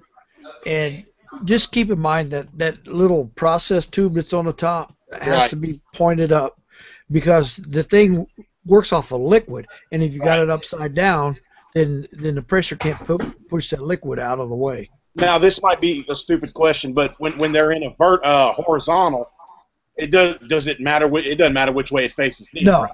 no, it does not. Yeah, Just in the vertical. Yeah, I didn't think so, because that in 15 years that was the first time I have ever mounted one like that, because I didn't put that unit in. I always would make a big enough loop, so I could mount it. Right. But right. They had that Street 90 on there, and there was nothing else I could do with it. Right. Well, by the way, I did go correct it though. Oh, well, that's good, because you could have issues out of it if you didn't. The next day, when you told me that, I was on call that weekend, so I was in town running calls anyway. So I called the customer up, told him I wanted to swing by and check something, and I went up in the attic and just switched. Yeah, it was no big deal. It's just, something that has to be done. No, I swapped it around. Yeah. Yeah, I didn't think that you would ever put one in like that. No, I've never put one on a vertical pipe run before. Yeah, it's you can put them on vertical pipe runs. Just remember that little tit goes up. Right. And the beast guy, he's kind of hard on you. Oh yeah. I mean, he's a troll. Man. Love affair right now. You should see some of the stuff Ralph found. They're having a love affair right now. Well, we don't need to be on here crucifying each other. I mean, that's counterproductive. No, I mean, and that's what he's doing. And he just left a comment in the chat, and he said, "Yeah, right." Like I guess he's talking about. He doesn't believe that I went back and fixed it, but I'm not worried about what he's got to say. Right. Well, I mean, realistically, we shouldn't be attacking each other like that. No. I mean, it's just like this one guy that was attacking Israel HVAC about his why I quit selling train videos, and that's. Which one was attacking them? There was more. Oh yeah, man. That I got a lot of people on that, because there's a bunch of train heads on YouTube. They're train washed. Yeah. If you ask me, train is just an overpriced fuel. It's hard to stop a train. Oh, I doubt it. Listen to this. The company that I work for, we do mostly Amana, but we do a lot of American Standard too. And we put it. The installers put in an American Standard system the other day, and it had a bad TXV DOA from the factory. Hard to start a train too. Yeah, hard to start a train. So they, something like that falls under me. They sent me to go replace the TXV. Well, actually, I had to go troubleshoot it, because the installers called me and were like, "Hey, man, this thing ain't running right. Something's not right." And I went out there and figured out it was the expansion valve. But anyway, trains' compressors are black now. Black? Yep. It was an Alliance compressor, and that sumbitch was black. It missed the sprayer. Yeah, yeah. Well, let me tell you how my train finally stopped. The upper temp, we had a bad run cap on it, and eventually, that caught up with the compressor, and then when we started up, the compressor just died from the high limit, and that's how we wound up with my York. Yeah. However, I wish that York didn't go with that stupid micro channel. Well, that was Johnson Controls that did that, because back in the day, my dad was a York dealer for over 20 years, and back in the 90s and early 2000s, York was a great piece of equipment. It started going downhill when Johnson Controls bought it. Hey, what do you think about? Oh, sorry. Go ahead. No, go ahead. What do you think about ICP, Israel? Oh shit, I love ICP, man. I think ICP and Carrier products are one of the best products on the market. Well, my system ever goes out ICP then, or Comfort Maker. It's all the dude. It doesn't matter. It can be ArcoAir, Comfort Maker, Heil, Tipstar, Day and Night, Carrier, Bryant, Payne. It's all the same. Keep Right is the other one. Yeah, Keep Right. I'm telling you, Carrier, Bryant, Payne, ArcoAir, Comfort Maker, Tipstar, Heil, Day and Night. It doesn't matter. It's all the same. It's nothing but a sticker. Okay, yeah, that's kind of what I figured. I mean, I made a video about that, about ICP a couple months ago, showing how much they look similar. Well, I mean, ICP is great. They're all the inverter stuff. Yeah, they're all owned by United Technology. Look, hey, Dallas, was that you asking me about the ICP stuff? Yes, sir. All right, watch. Let me show you something. This is my house. Hopefully, you can see it. Hold on. Let me present you to the room, John. The ICP, which I really liked our product. Can y'all see that? Yep. Yep. That's my house. That's what I have on my house. I have a TX 5500. It's a 15 SEER heat pump, and this thing works fantastic, man. I love this thing. That's the main line. Yeah, that's the main line. If the compressor dies in 10 years, you get a brand new unit. That's right. I got 10 years. If that compressor goes out, I get a brand new unit. I have a feeling the pressure's going to fail at year 10.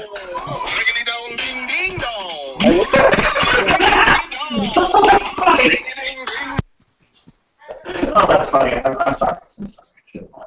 Let's see. Hey, Net, don't believe Consumer Reports, because they say Goodman and Howes are worse. It's all how they're installed, guys. It's all how they're installed. Right. Because, hey, Net, that Goodman, or that Heil and John's Comfort Maker are identical units. Yeah, exactly. Yeah. Let's see. Israel has Tipstar. TNN Services has Tipstar. Dallas, you're breaking up again. Again, you're breaking up.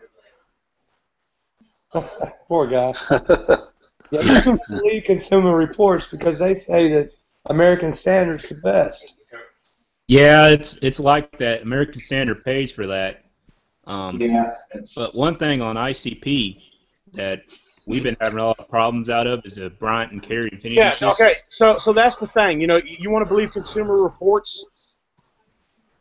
Consumer Reports. No, he don't believe them, John. Oh, okay. Consumer. No, I'm just talking to I'm talking to the guy in the chat. Consumer Reports rates American Standard the #1 system, and Train is number 4. What's the difference between Train and American Standard? The paint. The paint. Yep. And the sticker. That's it. What do you think American Standard on the sticker, though? Yeah, but when you buy a Train, at the bottom of the data tag it says American Standard Incorporated. Yeah. Yep. Which I'm not saying anything about the Consumer Reports, which I think it's just a bunch of hoax, which I'd never go off of it. Right. One thing that I see with the Consumer Reports that I really have a lot of problems with, which here in Arkansas, it's #1 in Arkansas, which I mean is Goodman. I'm like, yeah. I tell them, I said, well, the reason Goodman's the most widely #1 brand because it's the most widely sold and it's everybody puts it in. I said, then Well, who calls it? NetWiz just asked if American Standard is trained. Yes, it is. It's nothing but a sticker. Yeah, we had our neighbor's Goodman went out on his because of a coil leak, and then they put in a ring. So. Hey, my toilet is American Standard too. I'm getting ready to change that bastard out.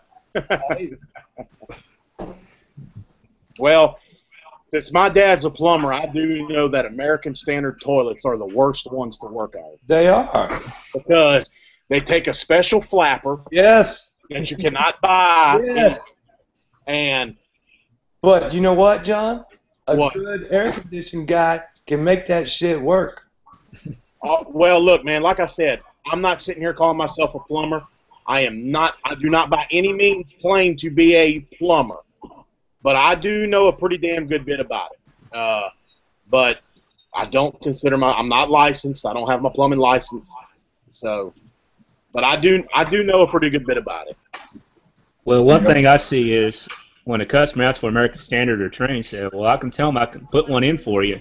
But my question is, would you have something that you can pee in or something that heat and cools your house? And they said, well, what do you mean? I said, well, they make toilets and showers too, so you're peeing in it. You had to go there. You had to go there. What do you sell? We sell York and Lennox. They're our most popular brands here in Arkansas. Oh, York. Yeah, York ain't what it used to be, man. I hope you're having good luck with them. Well, we hadn't had any problems with it. We mostly install the 16 and 18 series. Well, the Infinity series is a beautiful unit, and it's a good unit. Yeah, we came in top last year at the dealer meeting out of the whole southwestern side of the United States. Yeah, well, that's good, man. But the only thing, I think York copied Ream's air handler design. I think they literally bought a Ream and said, okay, we're going to make ours just like that. They just came out with a new air handler, which is really good. It's basically a Ream. Yeah, my main complaint with it is just where their blower motor's mounted is looks so cheap, and I complained about it. My EcoTemp, you know what it looks like? It looks like a pain. Yeah, see, the Beast is one of those guys that he's saying that I don't know. It seems like I know anything, but he thinks I don't because I haven't been to school. You don't have to go to school to know stuff. There's people who I know who never went to school is really good that I ask questions from. No, look, man, my dad, following him being on the job was better than any school I could have ever went to. That's the best way to learn. Yeah. My problem is when we hire new technicians out of our company, they're like 40, maybe 30, high 30s, and they come in here and they're expecting some old guy to be their lead technician, and they're having to listen to a 27-year-old. They don't like that, and they're doing it their way. I'm like, no, you need to do it this way. Well, and see, that's the thing is that I'm catching a little bit of heat where I'm working at because I'm only 26, and we got guys over there that are in their 40s and 50s, and they're calling me asking me how to repair shit. So yeah, it happens. The bad thing is that the owner of the company calls me for questions now. Yeah. Hey Israel, how old do you think I look? I don't know, man. I can't really tell. You're kind of blurry. Well, anyway, I'm 31. You're 26. Wow. Yep. Wow, that's. Yeah, but I've been doing this for a long time, man. I set my first condensing unit back in the day, when everything was still R22. I was 14 years old when I did everything myself, the brazing, the wiring, the vacuum, started it up, everything. Well, that's awesome because I'm still learning. There's still a bunch of stuff that I can learn from you guys. Hell, you always learn. There's never a call you don't learn something. That ain't no shit. That ain't no bullshit there. The only thing I don't understand, though, is that all the people on here on YouTube that are HVAC technicians. I have never seen a female HVAC technician yet. I have. You have? Oh yeah. I've got this one girl. She took over her ex-husband's business after he died. She didn't know anything about heating and air, and I helped her many times on the phone. And I've been out to a couple of her jobs helping her out. Yeah, I would like to, see some female HVAC technicians come in here on YouTube and, show us their stuff as well. The who? Oh, the females? Yeah, female HVAC technicians. I think we got 3 of them here in Phoenix. Nothing wrong with it. It's just that most women don't have the strength to pick up the compressors and that kind of stuff. I didn't say that. I'm just saying I would like for them to come on here and, tell us what's going on, because it's, it'd be kind of interesting. I'll tell you, women are better troubleshooters. Yeah, because they actually are, because they can multitask. Right. They actually have to think problems through, because they don't have the strength that we do. We'll just take a pipe, for instance, and just bend it and mold it, where they can't do that. So they got to think the problem through. Or hit it. Right. Right. So, believe it or not, they are better troubleshooters than men are. Hey, the when I went on the Goodman tours, most of the women that braze the joints, or most of the brazers are women, and they actually have less of a failure rate than the men do. Speaking of that, this would be kind of funny. I did a York factory tour about 3 years ago, and we was watching a lady braze one of the low pressure switches in. Mm-hmm. I turned to my boss and said, I guarantee we're going to get that braze. She was nervous welding the braze. And next thing we know, I came back probably about 3 months later on a package unit. The same low pressure switch was leaking. Oh, hell. I laughed my butt off.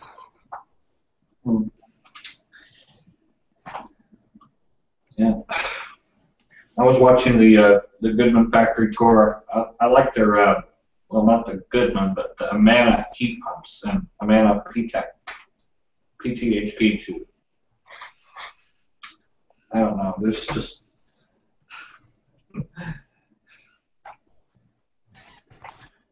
there's so many different things. PTHP and then PTEC. Well, of course, actually, Amana makes PTACs for a lot of the manufacturers.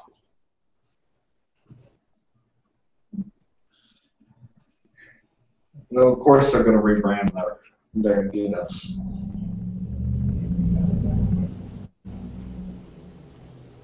Yeah, those PTEC units are just throwaway units anyway. Yeah. Yeah. Just get you a good inverter unit, a mini split system for the hotel rooms. That's what they need to do.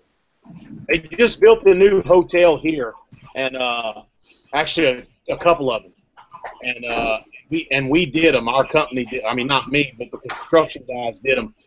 No PTACs. Every room has a Mitsubishi mini split in it. That's good. That's good.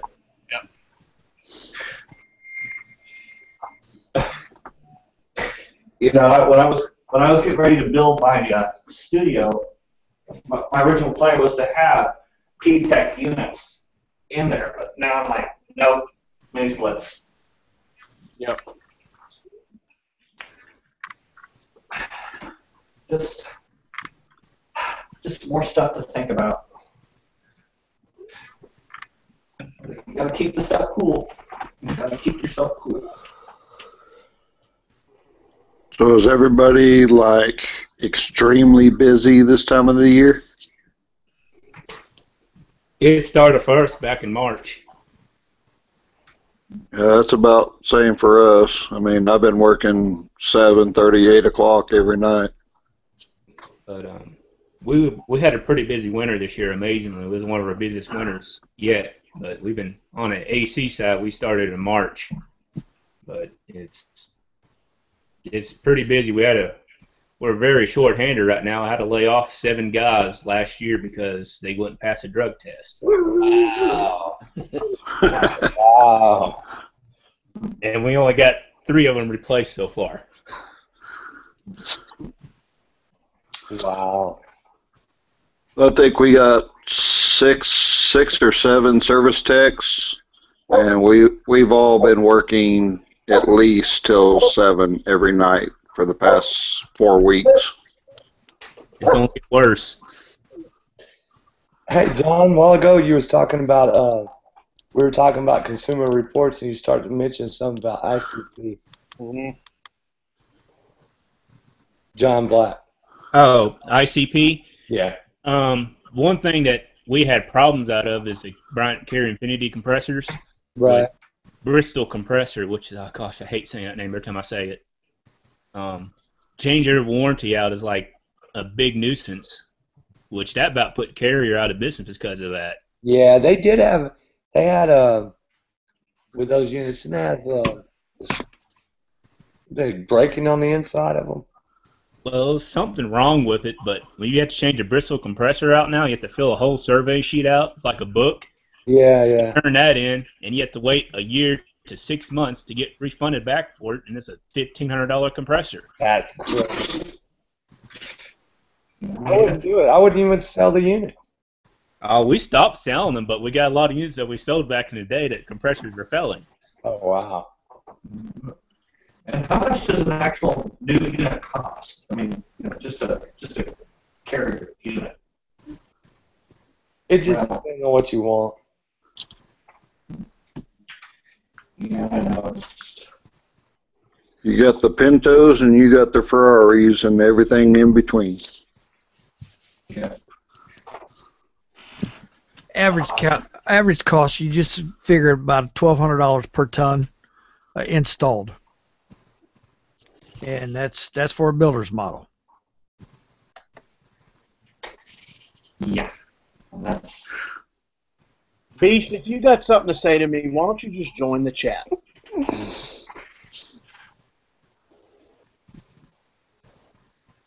So, that new price that you're thinking about installing, is that going to be a smart comfort, or is it just going to be a standard furnace? Who, me? Yeah. No, it's gonna be everything's gonna be communicating. So, smart comfort. Yeah. Okay. I'm here on the 10-star product line. Hey, you're gonna have to leave and come back, Dallas. You're breaking up again. He's having a lot of problems. Ralph, back in your area, on your 98% furnaces, does your gas company have a rebate out for it right now? Yeah, they do, but you know what? Nobody's putting in 98%. I mean, now talking about 98 and modulating, or the 96s. Well, basically, we put in the 98s a lot, but mostly we put in the 95s because it's cheap. But there's a lot of customers said, I want $600 rebate. I said, well, okay, and they look at the price and then they about crap themselves. Yeah, they're not going to get their $600 back. I mean, that's why would you put a modulating furnace in Arkansas? Yeah. Because people have money burning a hole in their pocket. Crazy. Yeah. Well, like I said yesterday in the yesterday's chat with Paula's, the difference between the 95% and the best, or the lowest and the best, is about $1,200. That's the difference between the two of a whole complete system. Yep. So on your smart comfort air conditioner or heat pump, whatever you got, is it a? Because see, there's 2 of them here. It's like up to 19 SEER and up to. The 19 SEER is straight AC, and the 18 is heat pump. So it's mine's a TVH18.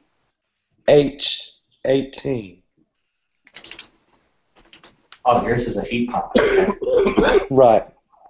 Okay, let me go down to heat pumps. I'm trying to find yours. There's like 2 different models here. Yes, it's a TVH8.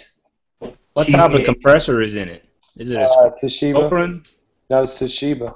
Toshiba? Oh. Yeah. You're going to get up to a 13 ERR. Right. Up to, but you know what? With inverters, it's that's the worst case scenario.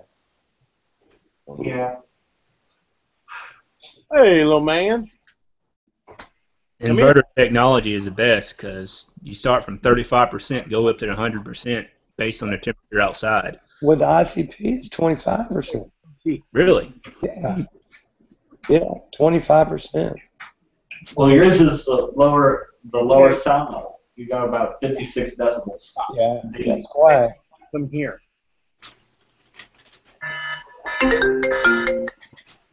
Yeah. Okay. Lav's probably in bed.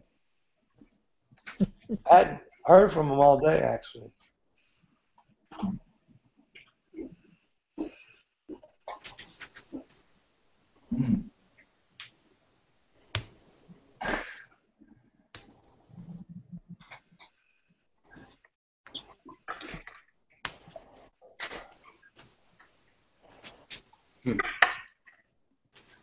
Let's see. Israel, yours is a... Sorry. No, go ahead. Israel, is yours a Smart Comfort 15? Do what now? Your heat pump, is it a TSH5? It's a TX55. A TX5500. Okay, that's probably an older model. Yeah, I've had it for a few years. They probably changed the name. Oh, dude. Yeah, Dude, did you shit? You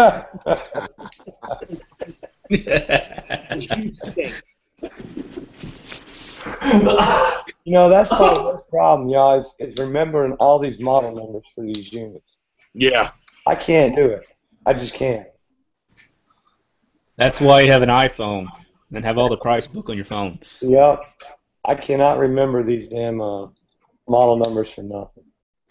Yeah, I mean, I just usually think of a unit as like a heat pump or a straight cool unit. I don't slap the computer.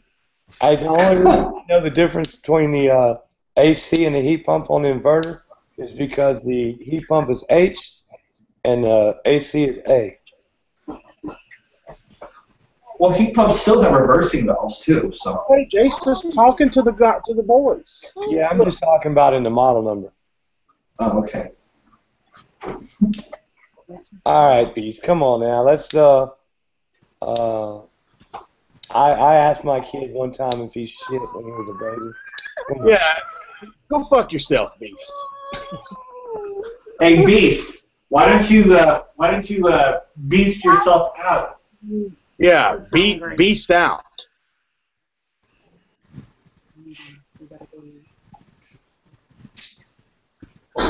He did take a shit because he stinks.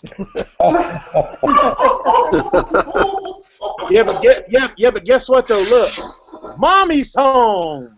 Yay! Hi. She gonna get up on screen and tell John to change the diaper. It's his turn. Hey, Ralph. Hey. Hey. Hey. You can have this shit diaper. Language. It's your turn, John. Come on, I gotta go feed him. All right. Oh, damn, son, you stink. Hey, eventually he may decide to become an HVAC technician. Yeah, well, God hoping he'll choose something else. I don't know. I mean, sometimes kids follow in their father's footsteps. I don't know. Yeah, my dad didn't give me a choice. Hey, my youngest, he don't want to have nothing to do with it. You think Tim's gonna stay in it? Nah, he just during the summer with me, it's easy money for him. You know what though? In all honesty, my dad didn't force me into it. All he did was, now I didn't have the luxury of staying home like the rest of my friends did during the summer when school was out to play games and shit. I had to work. But he didn't tell me, look, when you turn 18 and you graduate, you have to do heat and air.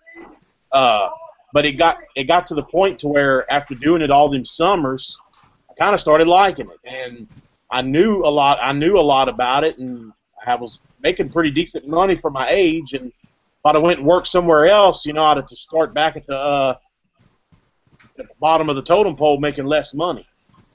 Yeah. Well, hey Israel, I had a kind of an interesting story. I was helping my neighbor with their old train unit. Hold on a second. Hold on. I tell you what, Beast. You got a lot of balls. Y'all need to read that comment he just left me. I did. Let me tell you something, you motherfucker. You're lucky. Oh, you are so fucking lucky that you live up north. Because if you said that shit to my face, dude, I would beat the fuck out of you.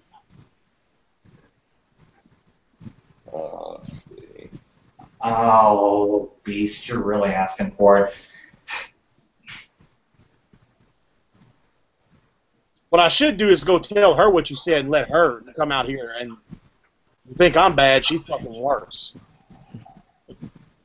Mm-hmm. Oh, bitch. Trolls. We got this one troll on here, and he called you a stank ass. Praise you. Don't change his diaper.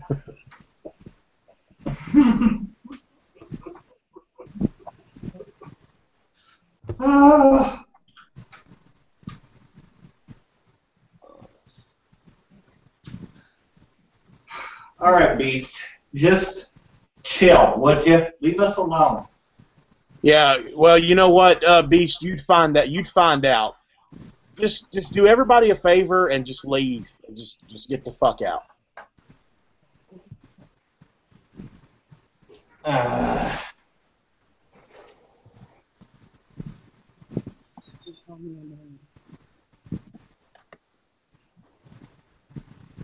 Where is he? What username is he?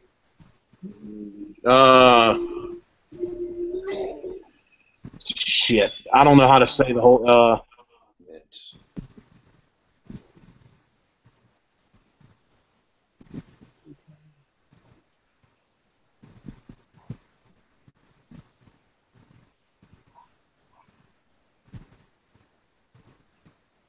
Wow, there's 62 viewers.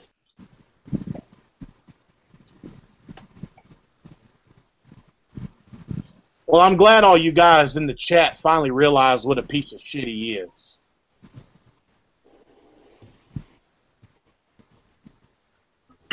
Hi, everybody. What's up, man?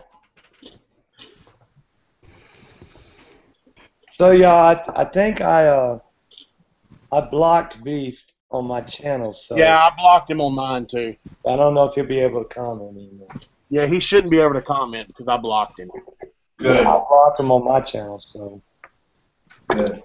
Some of the guys, okay, let me smoke one more cigarette. Some of the guys in the chat were, I guess trying to be buddy with him, and I'm glad they finally realized, what he is.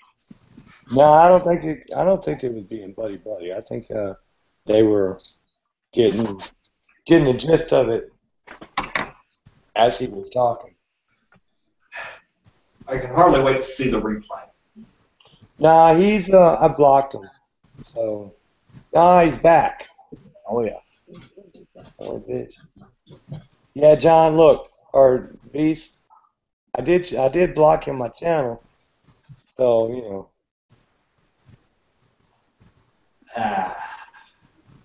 Yeah, exactly, Beast. You're not welcome. Fuck off. Block you there.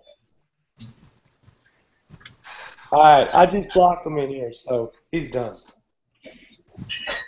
The Beast was banned by TNN Services LLC. So he's gone. Good. You don't have to worry about Israel getting upset with him. Yeah, there's no reason for that. Anyway, like I was saying, I was trying to help the installer. I was putting in some of the low voltage wiring, and then the other guy who was helping out decided to try and take out the low voltage wire. I told him, don't do that. We had that wire in there for a reason. Just crazy.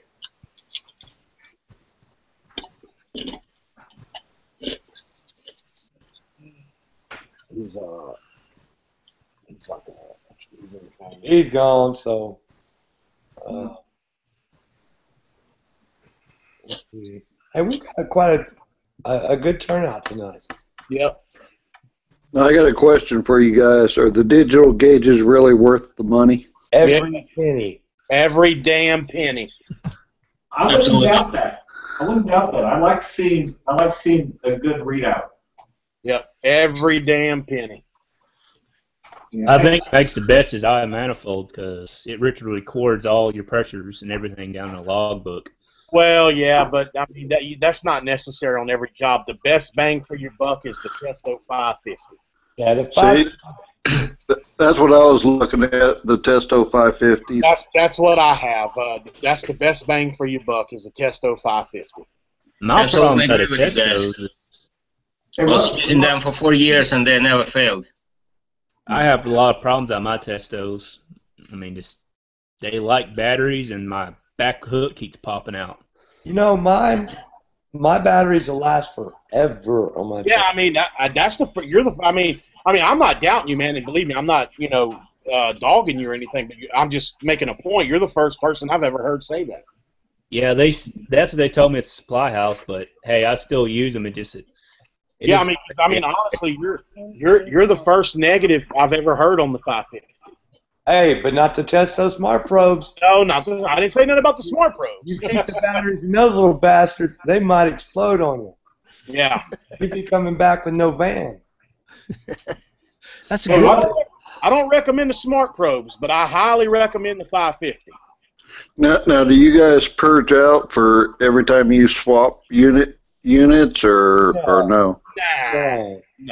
I mean, hey, look, I don't hold any Freon pressure in my gauges at all. So. No, yeah, I don't let Freon sit in my hoses, but no, I've been using the same hoses for both refrigerants for years, and it hasn't caused any trouble. I have too. There's one new pair of Bluetooth gauges that came out that I really like. It's the Yellow Jacket Mantooth. They're pretty cool. But well, see, you're the first person I've ever heard say anything positive. Yeah, somebody else, TJ from Texas. Oh, okay. Has a Mantooth. Oh, okay. I call my technicians cheap beginners to use my new training music. Now, look, I'm always going to be partial to the Smart Tool, those Sporlands. Oh, yeah, dude, that Sporland Smart Tool is the shit. The only reason I use my Yellow Jackets is because on those commercial package units, I can shut the gauges in there and shut the door and still read the pressures. Yeah, same thing. But you know what? The Smart Tool, the Sporland, is waterproof. Really? Don't do that. Oh, yeah. Yeah, Ralph's got a video on his channel where he's washing a condenser with cleaner and everything with the Smart Tool hooked up. Brown foamy coil cleaner. I doused them. I mean, but you can't do that with a Mantooth. No, you can't do it with the Smart Probes either. You can't do it with the iConnect either. No. Well, that's something I need to look at maintenance technicians. The Sporland Smart Tool. Guys, I got to get off of here for a few minutes, but I should be able to come back shortly. John's got to go change the diaper. Yeah. Have fun. Yeah. I should be back in a few minutes. No, the Smart Tool, it's supposed to be about $350 now. It was $600 for the longest, but once Chesto came out with theirs, they had to do something to, fight that price. That's about the same price for the Yellow Jackets. I just like getting a cheap pair of digital gauges for my maintenance technicians so they can use. Well, the problem with those, the cheap maintenance or the cheap ones, like you're talking about, those guys don't care about this stuff. Well, that's the reason I get them cheap so they can just get them, and once I know they're good, I can purchase them a better pair of gauges. But right. But the smart tool, that sucker is so durable. I've dropped them. You know, I don't worry about hurting them. That's something I definitely need to look into. Yeah, You say they're about $350 for the Sporlands? Yeah, you got to look around though, because see, some of the supply houses still have the older ones, not the older ones, but they still have the ones where they purchase them for higher. If you can get with the Sporland rep in your area, sure, he can get them for you for $350. Yeah, 'cause that's about the same price as a Testo 550 with hoses. Right. How do you find a Sporland rep? Hey guys, this is really cool. I got the app. Yeah. I don't have the devices, but it's still pretty cool. Yeah, no, it's a good app. It really is. That's iManifold, right? Yeah. And Dallas, do you really use that stuff? All of that, what it includes in there? I'm not a tech. I just wanted to see what the app was like. Oh, okay.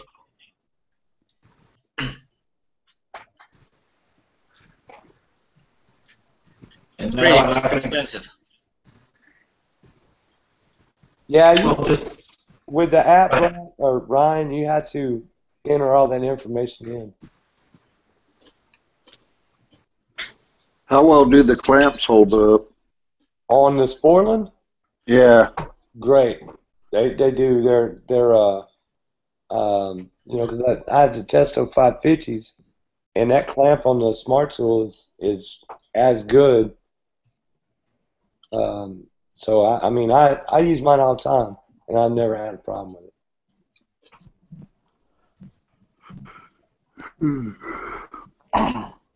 And the cool part is this: they had a national meeting the other day with the CEO and the executives. All the executives were in that meeting, and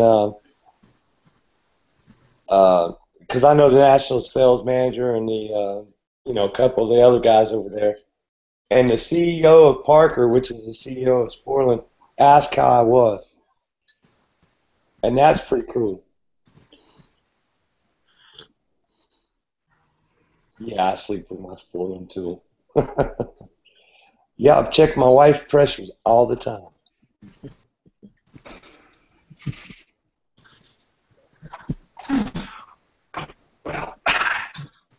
See, I do a lot of light commercial and residential, so I hate dragging hoses. Well, that's the nice part about the Sporland. There's no hoses at all. And, if you need to add refrigerant to it, it's, you just put a T in the system, put a T in there, and just one hose.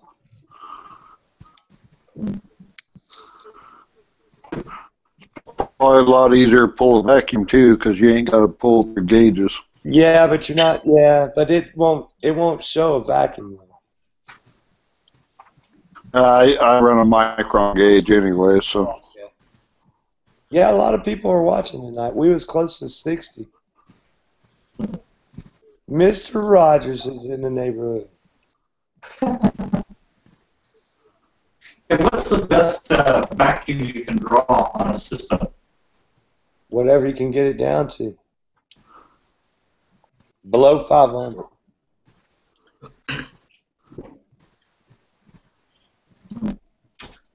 You're able to get city multi-system down to 250.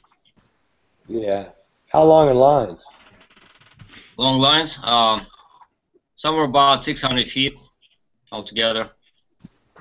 Wow, that's pretty good. How long do you have to pull it for?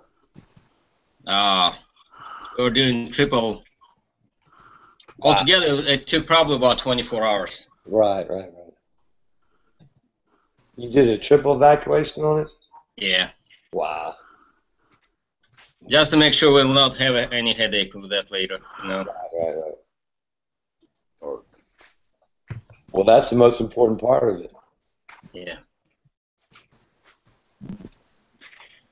I don't know about you guys, but I feel sorry for old Steven.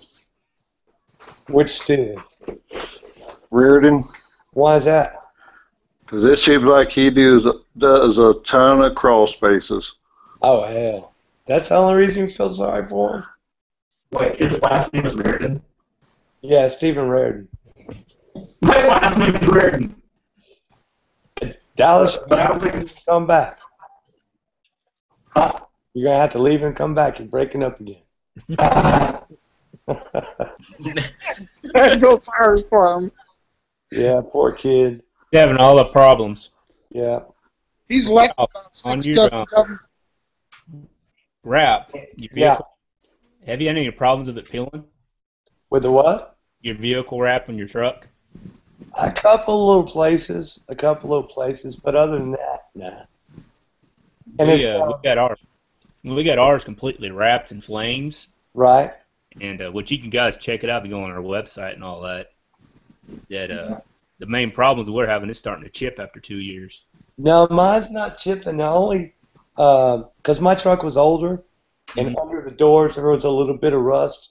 So those places are starting to come off a little bit. Yeah, I guess it's just the sun getting to it because it's that new laminated, heat cured stuff, whatever you call it. Yeah. Hey, there's this one girl that she works at McDonald's, and it's the funniest thing because every time I pull in there, and she works the window where I get my food from. Every time I pull up to that window, she's staring at the back of the truck, and she's told me like 5 times, "I just love that picture." So we went today, and I was laughing at her.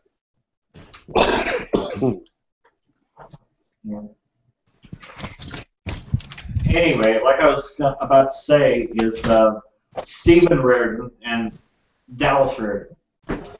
Oh, your last name's Reardon too. Yeah, but I don't think it's spelled the same. No, it's not. They're spelled different.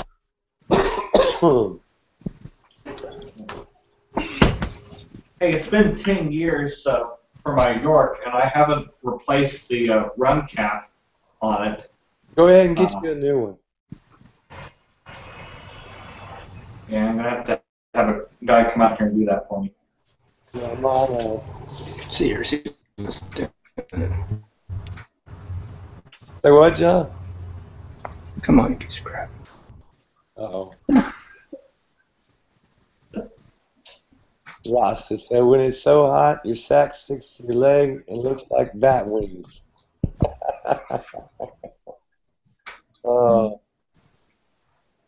Run caps are easy.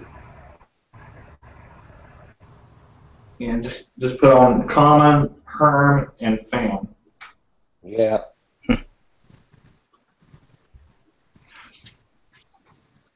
However, I do got a start assist in my system, though.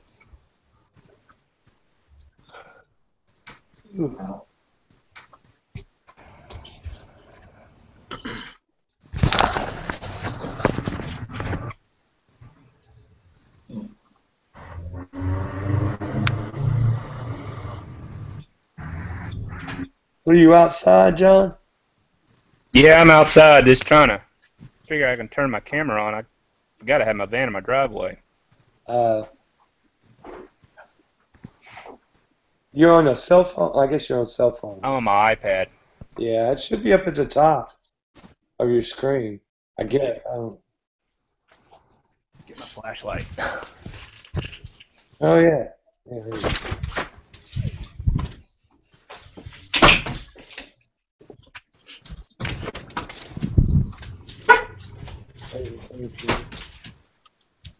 No, it's all right, Ned. I understand what you're saying.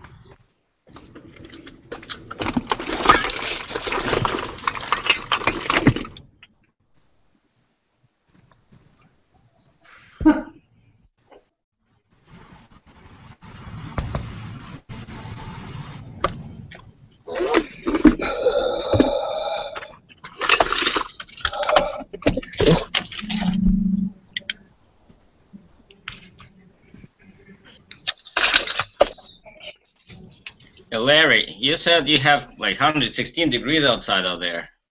Yeah, 116 degrees today. How do you survive that stuff in Arizona? You just drink a lot of water. Oh, yeah. It's a dry. Yeah, it's a dry heat. Oh, it's dry. We get 95 in Maryland with a lot of humidity, and we're dying. Yeah, well, we die here too, but you know, you just learn to drink a lot of water and tolerate it. You never get used to it. Yeah. Oh well. I don't know. We've been running about 80 degrees and about 80 to 90% humidity here. Right. Well, we don't even turn our air conditioners on until it hits 90. Yeah. We're so dry. Tell my wife that. She'll be. Yeah. Well, I keep my house at 78, which is probably too hot for you guys, but. 78. The 78. 78 is perfectly. What's up, dude? On the call. What's up, dude? I don't think he. Okay. Last name ever, first name greatest.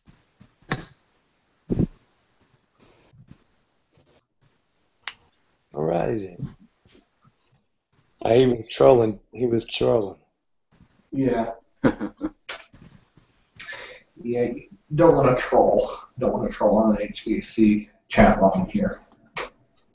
Speaking of thermostats, there's actually a funny story. There's a lady who we have over here likes keeping her house at 62 degrees. What? 62 degrees. 65 degrees is an emergency service call. Are you serious? Yep.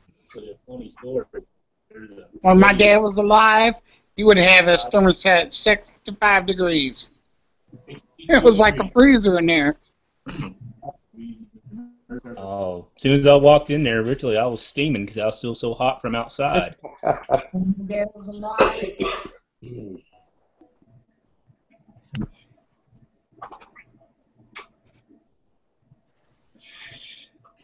know. Yeah, Larry. Well, I just looked. One of them's at 70 degrees, and one of them's at 72. Let's see. I tell you, my wife's in the living room because that's the one at 70.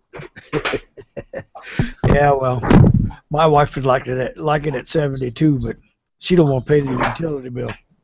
Yeah. Well, I mean, if you had the ICP unit in there, you wouldn't have to very much of a utility bill. But anyway. That's right. Yeah. I hear you. Anyway, I can't wait for your furnace video. You get to see that new furnace and also the new thermostat. It's gonna be several months before I get to do that. Well, I know. I'm just saying. You said that in your video that you were going to, wait a little while. Right. But when you do the video, could you make a video of you connecting the communicating wires? Yeah. Just so I can see how to do that. Yeah. For me, it's about getting the camera in the right spot. Sometimes it's in a way, and now I have my cameraman back, so I'll do more of that. Yeah. I don't know. It just seems like the more wires that you have to connect, like heat pumps, you have 6 wires? Yeah, but yeah. If you wires that are communicating, it should only be 4 wires. Yeah, it's 4 wires on the communicator. Yeah, I mean, my wires that I have, I only have I have 5 wires, but I'm only using 4 of them. So, I mean, eventually I'd like to upgrade to a Wi-Fi thermostat. I'm not getting Nest. I'm not getting Nest after all the stuff I've heard about it. No. Come on, man. I love the Nest.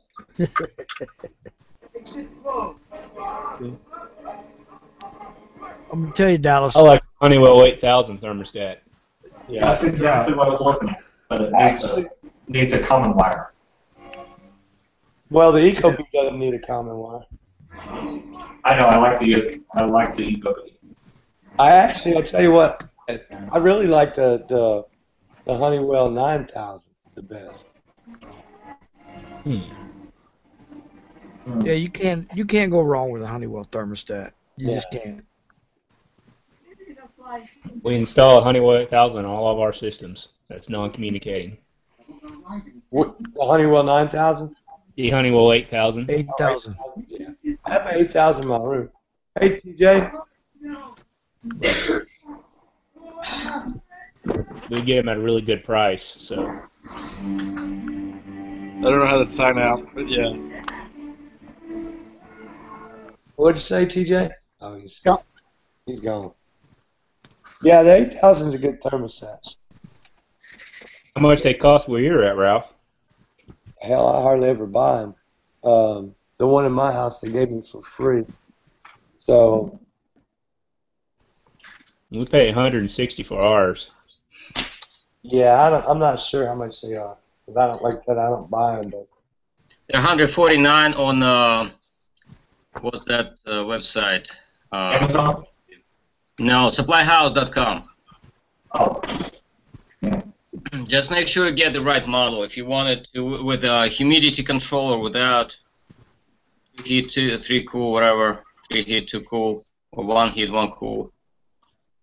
We get them for $149 for like average price. I only have a straight cool unit with gas heat, so. see, another man with the plan is here. You're my heating guy.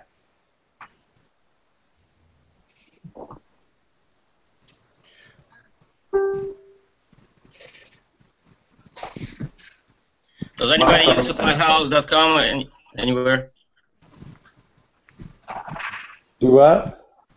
Do you guys use supplyhouse.com? No, I don't. Yeah. No, I like going to Supply House and get my stuff.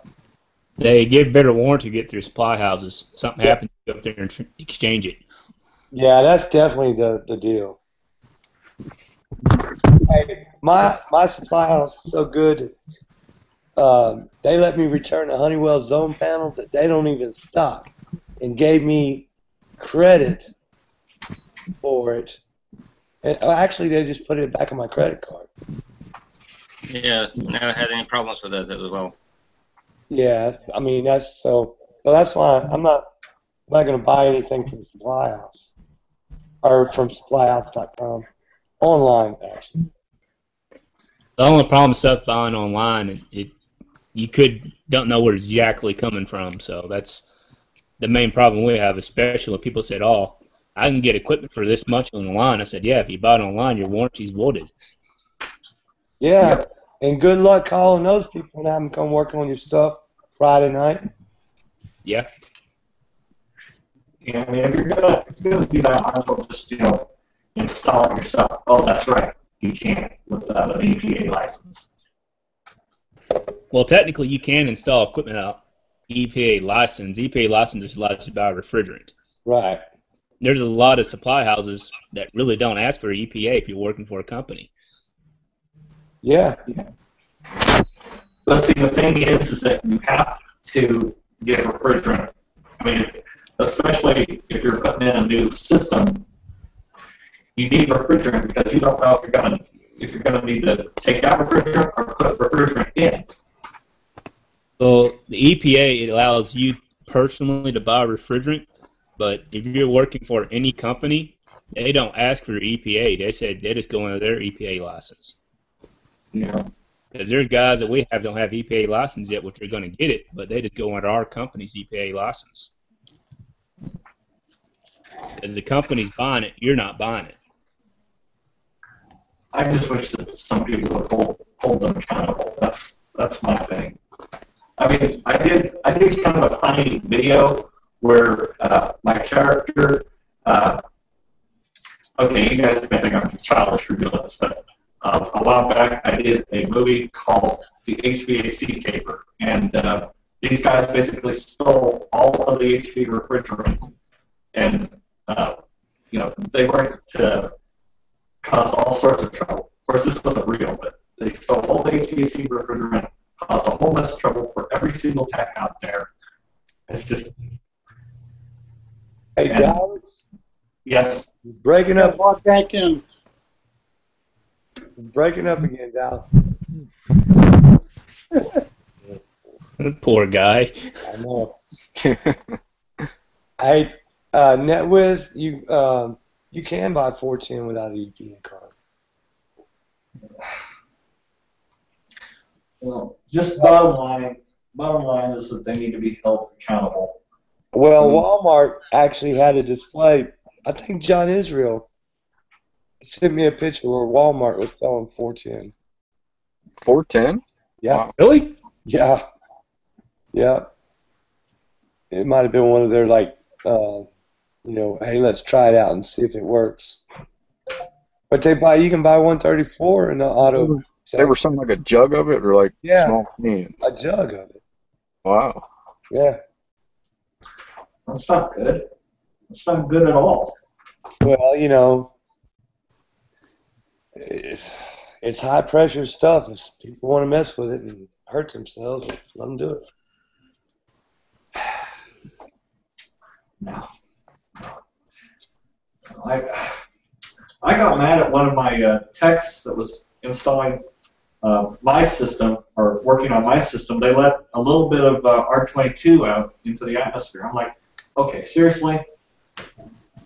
Oh yeah, they're gonna burn a hole right above your house.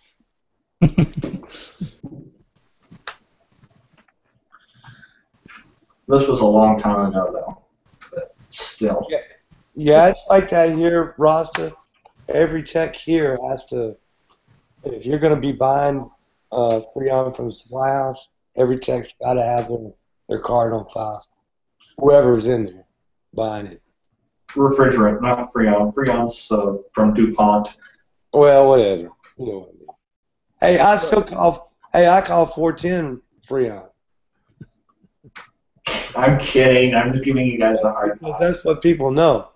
Well, I mean, it's the same way with jacuzzi. People call a hot tub a jacuzzi, and jacuzzi is a brand name. Yeah.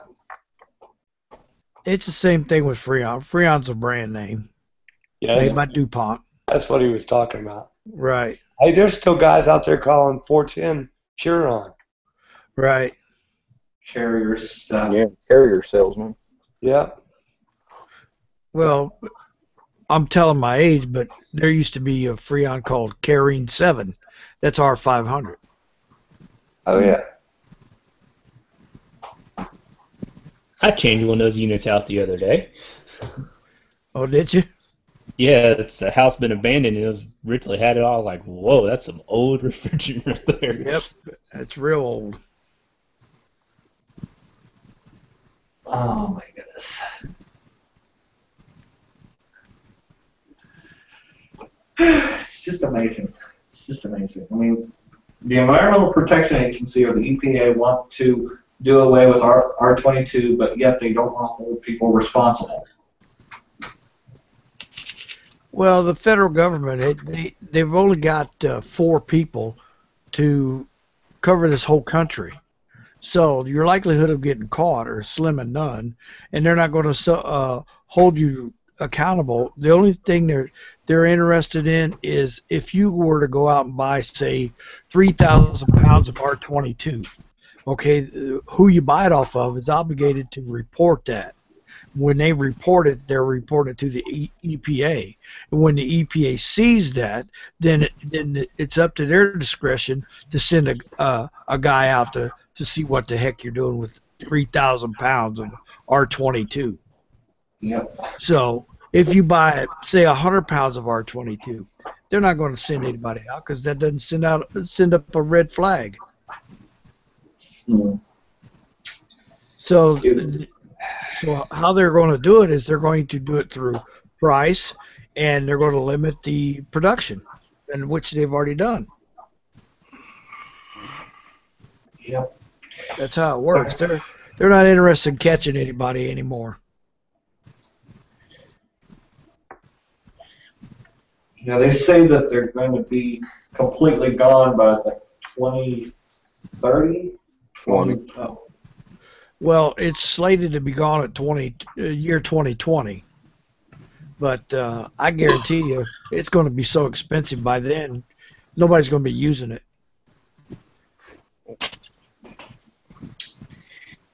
What's everybody's price for R22 right now? Is that like constant throughout the country, or? No. Oh, it's all different. Here in Phoenix is $550 for a 30-pound jug. Wow. We still get it for $300-something in Maryland at some places. Wow. I paid $360 last time. Mostly it's like 350 up to 400, but there's a couple suppliers that still sell it for 310, 320, something like that. Wow. We're at 474 here. Wow. Yeah, we're almost to 500 in Michigan. Yeah. What happened to the $65 days? Oh, those days are gone. I can remember when we could buy refrigerant for less than $2 a pound. I remember the drums were $30 a drum. Right? Yeah, I remember that. $35 a drum. Right. And how we would have known then what we know now. No. Y'all just buy a bunch of 410A now. You'll be ahead of the curve. Yeah. Yeah, when it goes down below $100. Yeah. What do you think about those drop-in replacements?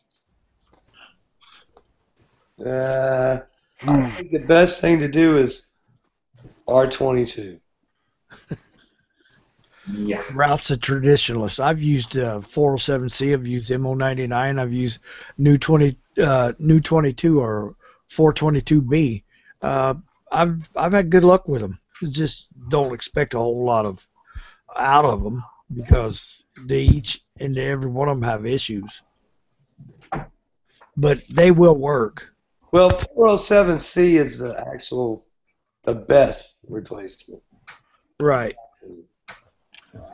But there again, if you've got alkylbenzene oil in your compressor, 407C is not going to work. Yeah. I don't know what my coil is. I'm not sure if it's TXV or a piston. Well, it's not so much about the TXV or the piston. It's more about the oil.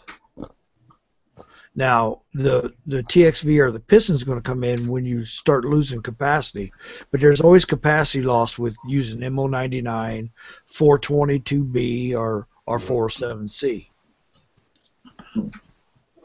But I would be more worried about the oil than anything else, because the oil travels with the refrigerant, but with 407C, it doesn't pull the mineral oils or the alkylbenzene oils along with it. So that's why you got to shoot some POE oil in there. Yeah, you got to shoot POE oil in there. Then it'll work fine. But there's a lot of people that complain about, well, you're overfilling the crankcase and all this other. But I tell you, you're not going to have an issue. No. Hey, I just shot some Subco 88 in a couple of units the other day. Well, that'll help the TXV for sure. Yeah. I found a bad TXV, and that one I couldn't do anything with. It was stuck. It was stuck shut. Right.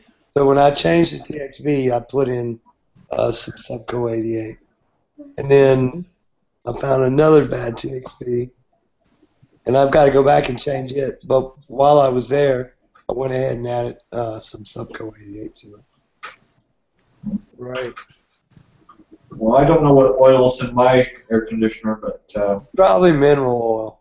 If it's 10 years old, it's mineral oil. Well, you can look at the sticker on the compressor, and if it says MO, it'll say oil on it, and if it says MO, that's mineral oil. AB's alkylbenzene oil, and POE it'll say POE.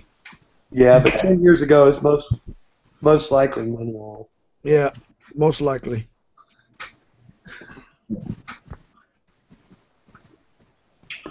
But the problem with 407C is the crack rates. Is the what? Fractionates.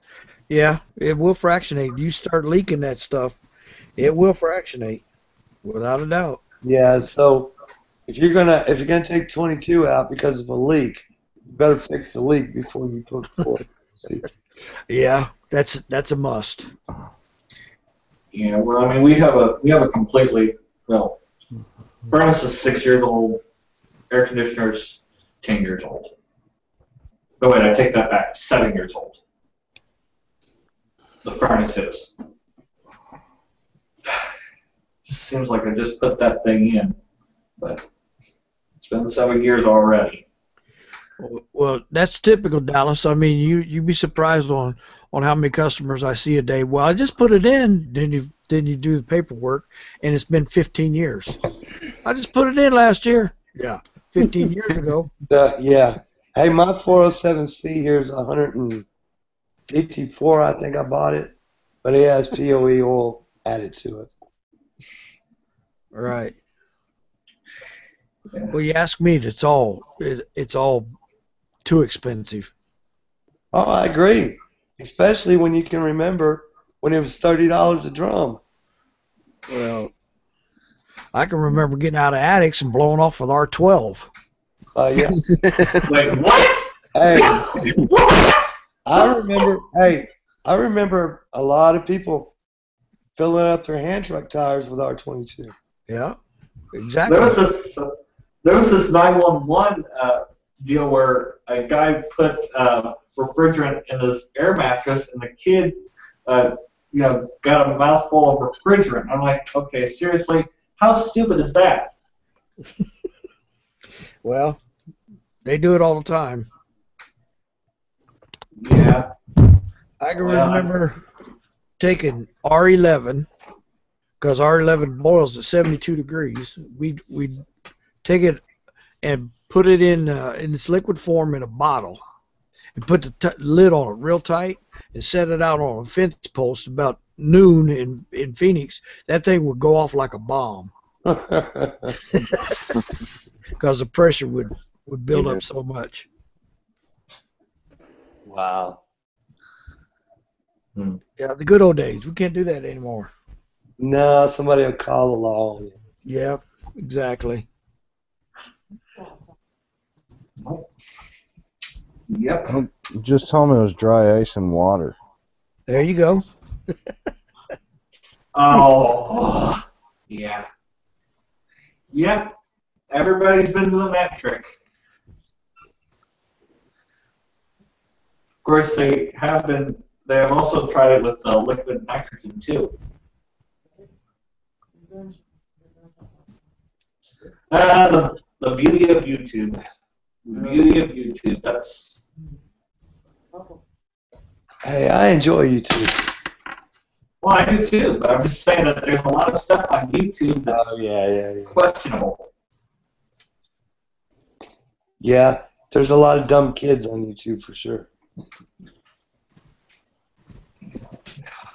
Well, they try to get you to upgrade to that newer YouTube, that YouTube Red. I think you got to pay for it. Yep. Well, they just want you to upgrade so that they can make money off of you. I'm not doing that.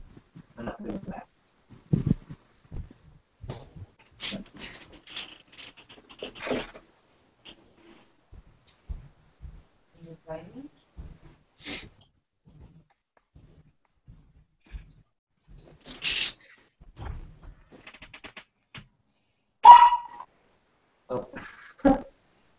Wow. What was that? That's a dog. But if I ever replace my thermostat, I'm going to do a video on it.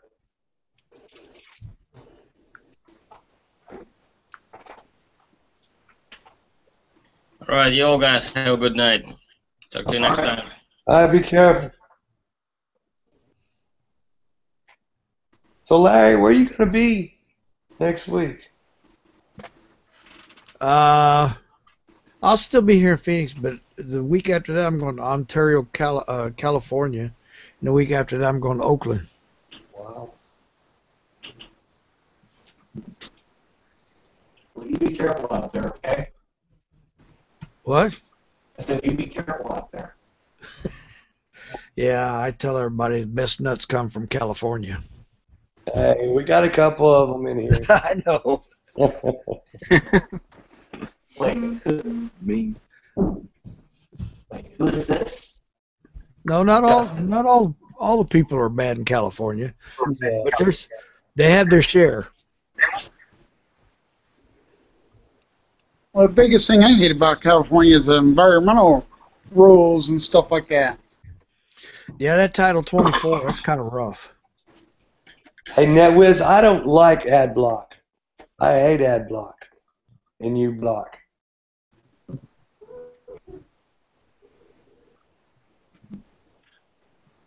What is ad block? It's what you put on so you don't see the ads on Google. Oh.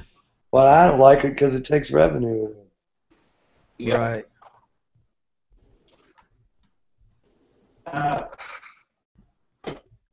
What's this guy's YouTube name? Is it Justin? Ontario and Oakland is in the hood. Right, exactly. It sure is.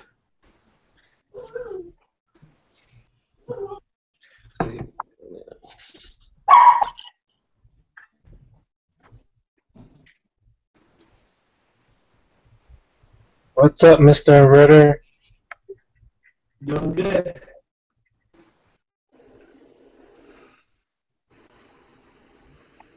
I finally made it on here. Took me a while. Well, welcome. Couldn't find the link? No, there was too many people in the chat. It says, Larry, you know the correct way to connect a black wire on train equipment. Well, which wire are they talking about? Yeah, which black wire are you talking about, Ronnie?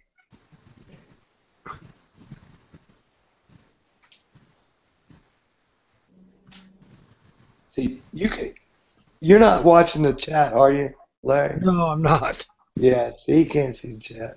I don't know how to do that. I'm not computer literate. Gotta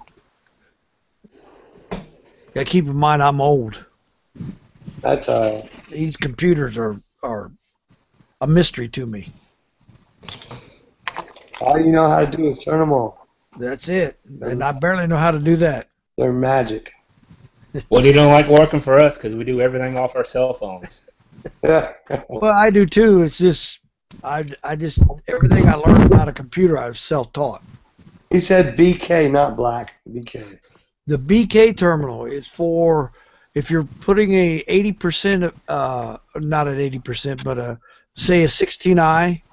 The BK terminal is to run the fan, the variable speed fan on low or let's see 75%, and that's the only time that you'll use the BK terminal.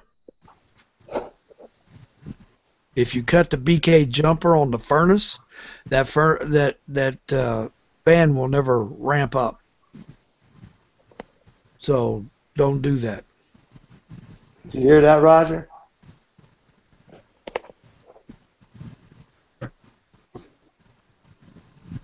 Don't cut the BK wire.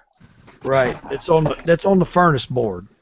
Now the BK terminal on the air handler, don't take off that jumper unless you're going to be using 16i.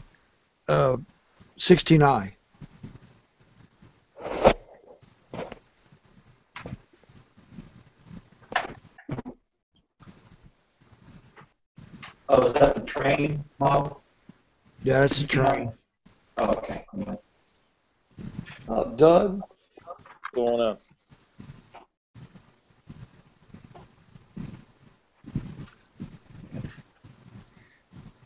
I used to be so interested in training, and now I'm like, it's just overpriced.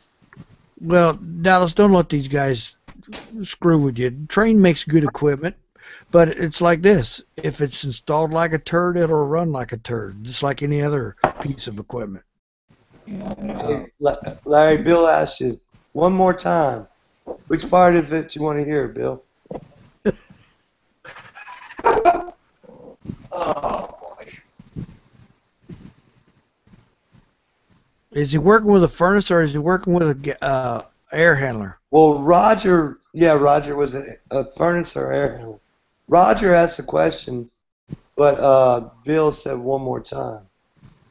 Okay, well, if you're working with an air handler, the BK terminal, or BK jumper is what they call it, will be jumpered out with the Y, not the Y, but the G, I believe, and or the R. I can't remember right off the top of my head. But if you're not going to use the 75% speed of the variable speed, then you leave it on. But if you're going to put like a 16i connected to it, then you take that jumper off and you wire Y low through it, and then that way it will run on 75%. And the furnace, it's got a BK jumper, and you cut it. And if you're not going to do anything with the BK jumper, then don't cut it, because that will restrict that fan to just 75% of its RPM.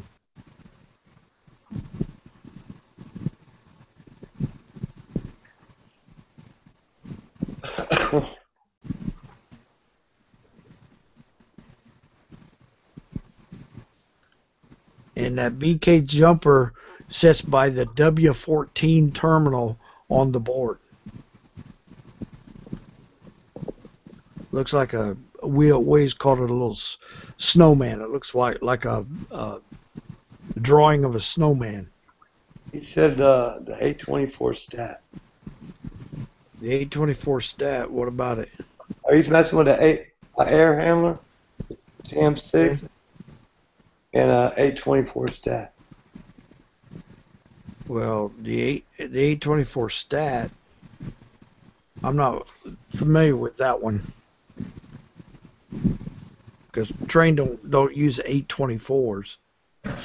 They use TCONs, TCON 900, TCON 800, TCON 802s. I don't know why they gotta make it so damn confusing for them. I don't know. They try everything so that non-techs won't understand it. I don't know. I think that's a really good reason. But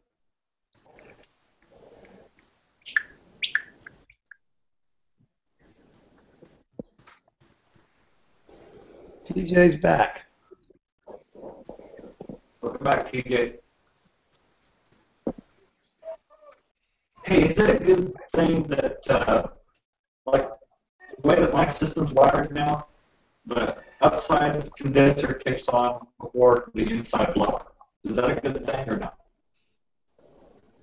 That's the way it normally works.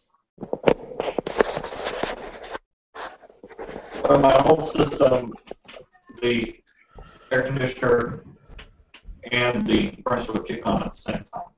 Yeah. Dallas, you're breaking up again. How many times that? I lost count. Every time we talk. Every time. He's back. You need a new headset. Yeah, you need a new headset. That's not my headset. It's my camera. Your camera or your Wi-Fi? Either the camera or the Wi-Fi. I'm not using Wi-Fi. Are your hook straight? Your hook's I'm hooked. wired I'm up? hooked straight.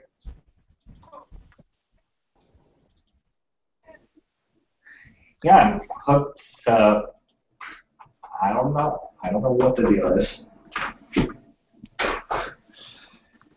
Anyway. Ooh. So. How does it sound on here whenever I talk? Is it all breaking up or pretty good connection?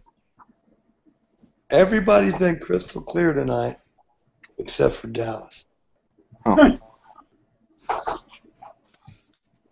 But Let me try something. everybody else has done pretty good.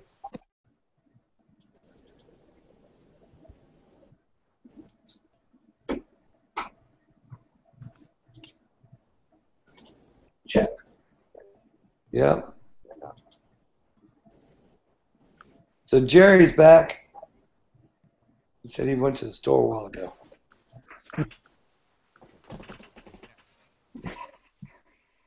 Does anybody know a place or online that you can purchase the sporulin? Because I can't No. get them in a supply house around here.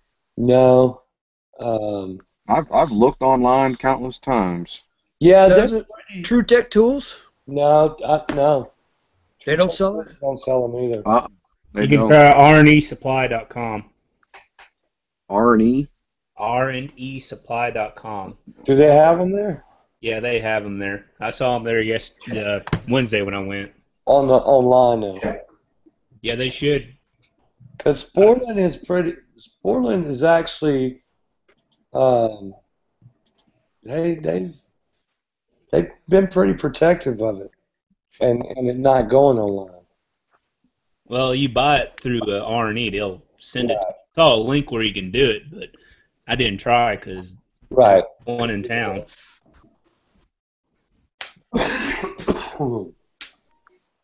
I know most of the distributors around here can order it, but they don't stock it.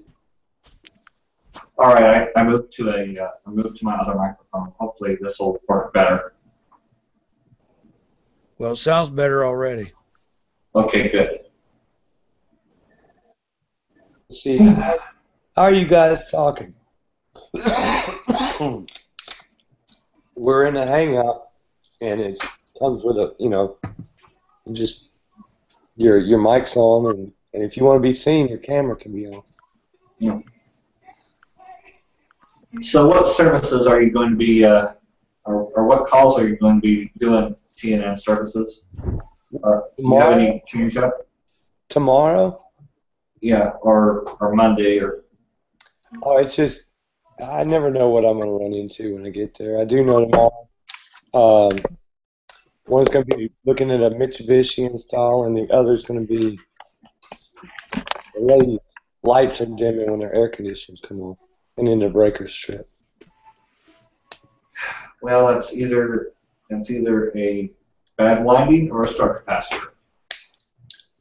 Yeah, I'm going for a grounded compressor. That's what I would go for too.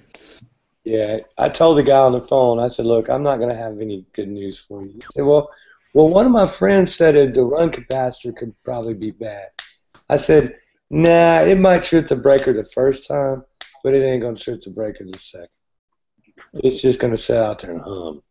I have seen a fan motor trip a breaker before. Well, yeah, that's. I told him it's either going to be the fan motor or the compressor. Yeah. So, and there's both of them went. So it seems to think it's lightning strike. Hey, you wanna hear something really funny? We had a brownout, and of course we have a Copeland scroll, but it was like pulsing the compressor. It was like darn, darn, darn, darn, darn. That was the weirdest thing that's ever happened that I've seen in an air conditioner. Yeah. Turn it off. Let it come back on after a few minutes. Yeah, but I've never seen anything like that. I've seen stuff. Hell, I had one yesterday. Oh, hell, I don't know. It was one of those days. Anyway, I was pumping one down, and the breakers were in the same box right above the unit where I was. And I reached over and turned the breaker off. And it was the wrong unit. So I waited for a minute or two, turned that breaker back on, and that damn compressor went off on internal. And I tried that sucker for 15 minutes. And I was like, man, Now I'm gonna have to tell them damn units don't work. Yeah, that happened to me a couple times, but I think the strangest call I ever been on was I went to a call said, "Yeah, my unit's not cooling. The system ran completely out of Freon because someone shot it with an arrow." Oh hell! I found the arrow inside the unit. I said, "That's why." Oh, wow. Wow. Well, how many strip jobs have you been on? You know, copper thieves. About 10 a year. Those are few and far between now. Yeah, because copper ain't worth what it was. Well, basically here in Arkansas, if you try to scrap any copper or anything, you have to have an HVAC license or a plumbing license on file. Yeah, yep. That's the way it is here. That's why the copper theft has pretty much, just went away. They still do it because at our shop, we put our scrap units on top of a hill and have our scrap guy come scrap it. Right. I were to off the fence in the middle of the night and I were to carrying coils down the middle of the street. Damn, scrap scrap guy's gonna come camp out and wait for him to leave and get them. Yeah. Because you are just giving the scrap to the scrap guy, right? Well, yeah, the scrap guy, he splits it with us, but we usually give the money to him. But we just wait until it piles up about 6-10 feet high, and he comes and gets it. Right. Well, hell, it's not worth that much anymore. No, it's not. But our biggest problem is people stealing Freon. Oh my God. We were to come up to churches, and it's like we just charged it yesterday, and there's no leak at all. And just people's been huffing Freon. Well, y'all put locking caps on them? Yeah, we put locking caps. I put locking caps on one, and they just cut the refrigerant lines to huff it. Oh yeah, the locking caps. I don't know. I put Subco 88 in one the other day, and I was gonna put it in the other one. But I had locking caps, so I didn't have the stupid key. Well, what I done to actually stop them is I had to cut the unit off, and I put PVC around the line set. Really? Yeah, and actually I made it where the PVC where I put a screw in there and made it where you had to have like a special adapter to take the screw out, and that originally stopped them. Wow. And it stays Armorflex. Do what? And it stays Armorflex from the sun eating it up. Oh yeah. Bill Wallace. How do you like the arrow seal, Bill? His mic's off.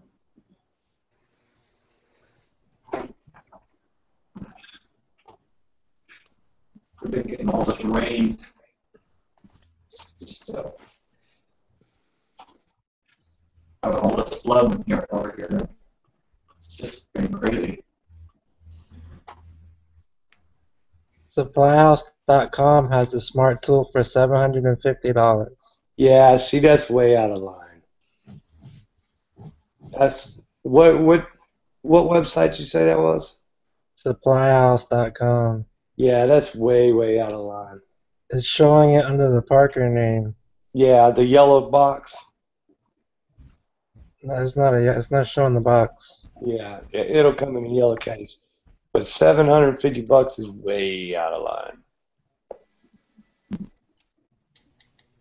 They'll never get rid of that thing. What were you saying the price is now? Well, it's around $350 now. If you can find a supply house that has to order it. I know. I'll trade them a bunch of Testo smart Hey, you know what I told my spoiling guy? Because I have this one guy that I talk to all the time. I call him my spoiling guy. But he actually is he's a sales guy from a different region, not even in my area. But I talk to him all the time. And I told him, I said, look, Portland ought to have an online store where they do trade-in, Testo trade-ins. You send us your smart tool, and we'll sell you the smart, the smart probes. We'll sell you the smart tool for $350. I'd do it. Yeah, that's what I told him.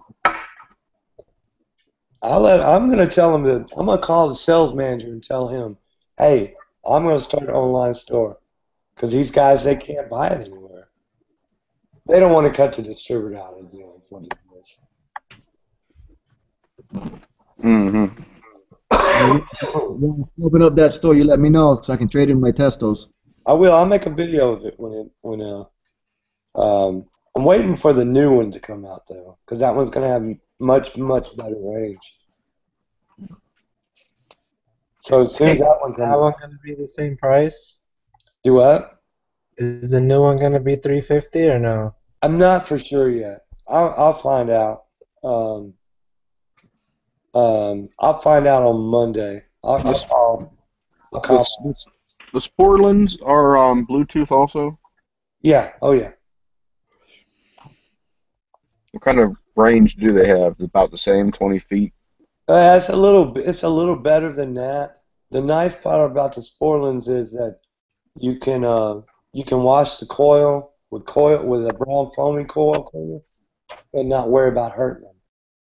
Yeah, I heard Israel saying that earlier. Yeah, I mean, I've got a video of me washing the coil.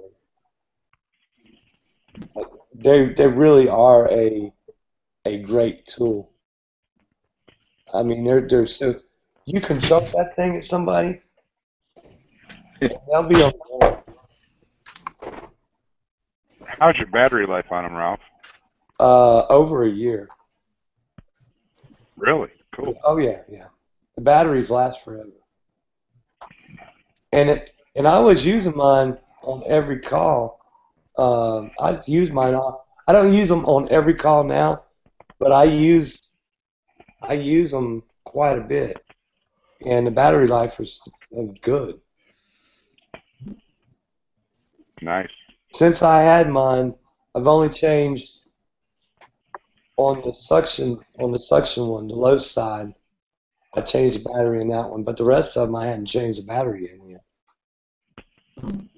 Have they improved their app? I looked at it when it first came out, and I didn't like their apps too well. Yeah, I mean I'll be honest with you, their apps, because in the beginning they only had the app for Apple, and then they had to go. Then after they saw if people were going to buy them, then they did the Android app. That app was $40,000 per operating system. So wow. yeah. So remember, this was their first time out having a tool like that. So for their first time, I thought they did pretty good at it. Hey guys, I'm just curious. When you guys do new installs, quotes for installs, do you guys look at the size of the house and size the units accordingly? Couldn't hear you. Breaking up. You want to know if we do a low calc? Low calc, yeah.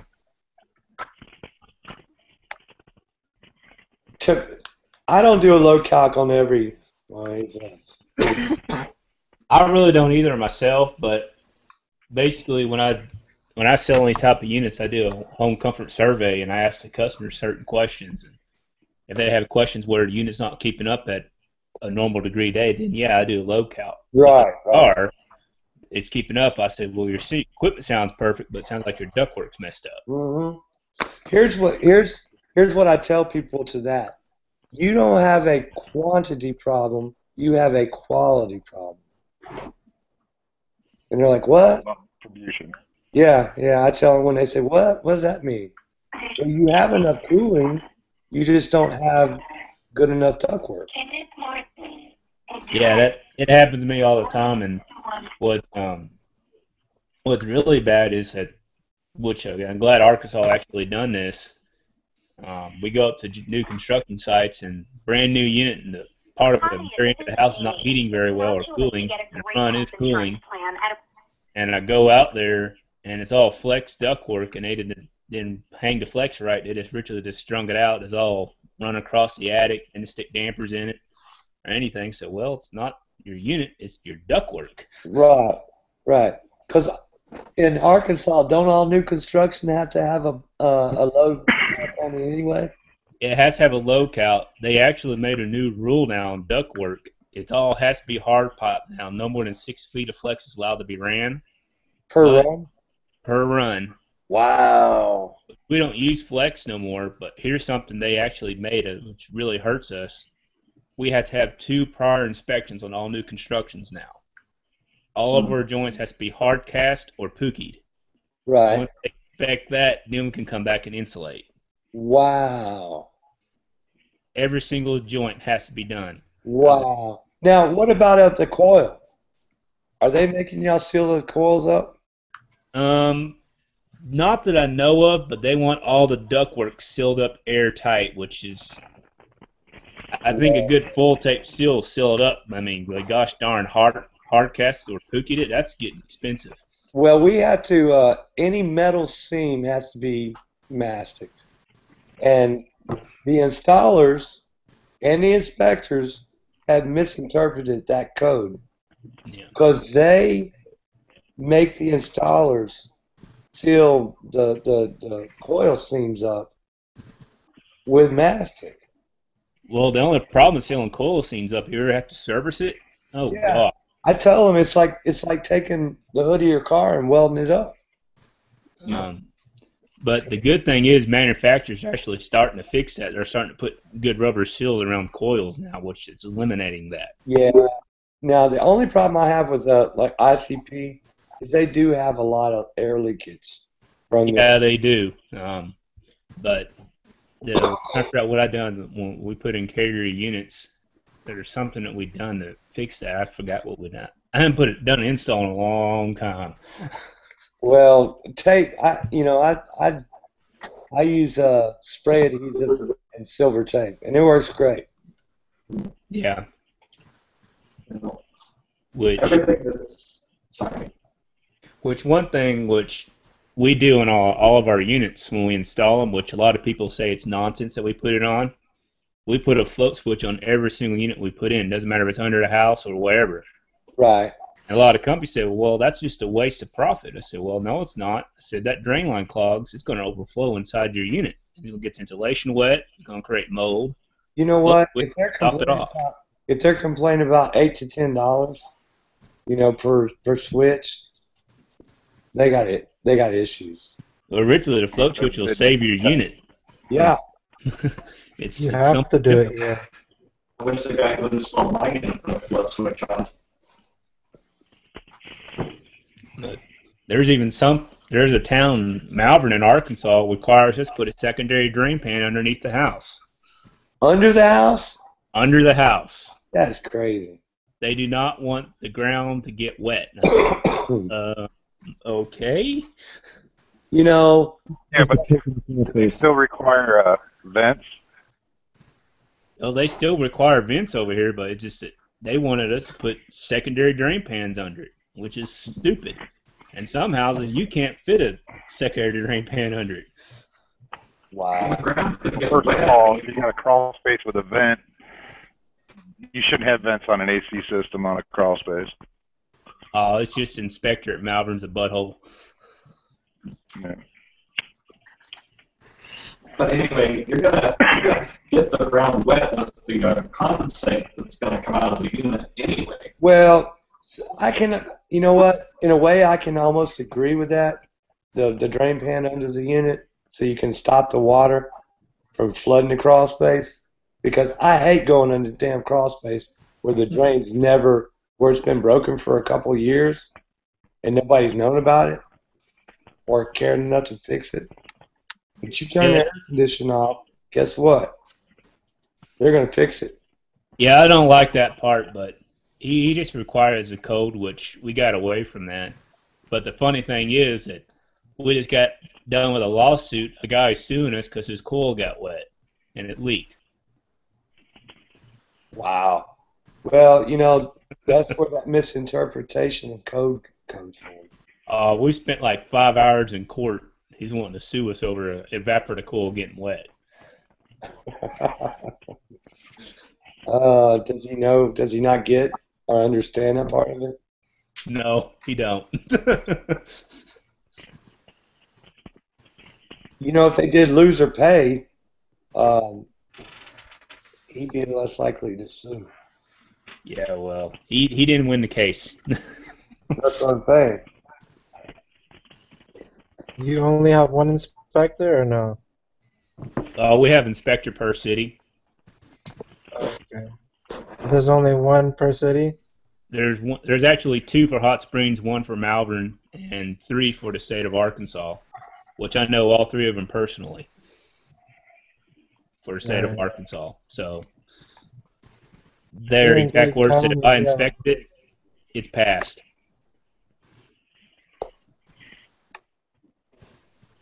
Yeah, here in Dade County we have a bunch of them. I don't even know how many there is.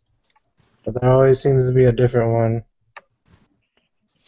In Dade County's got inspectors. Yeah. Every time I go down there to go check on my rental house, I can't believe the crap I see in those neighborhoods down there in West Miami. Man, Dade County is the worst. You have no idea. You need permits for everything.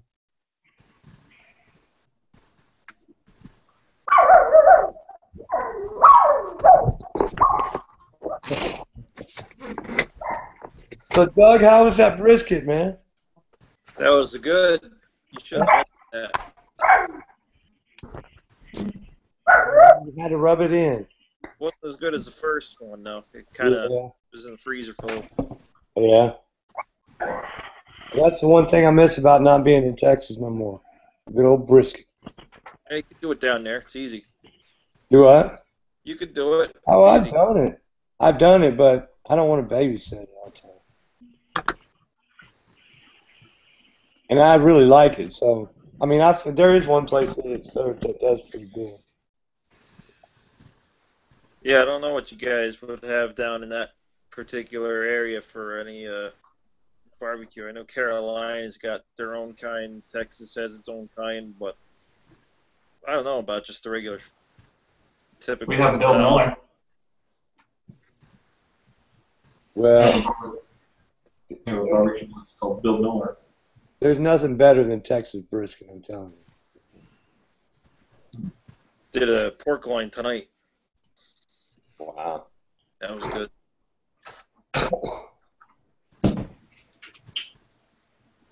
I got a bunch of beef short ribs. I'll have to get them at some week if it doesn't rain. Well, hopefully the rain from here will move up there for you. I think that's what it's supposed to do.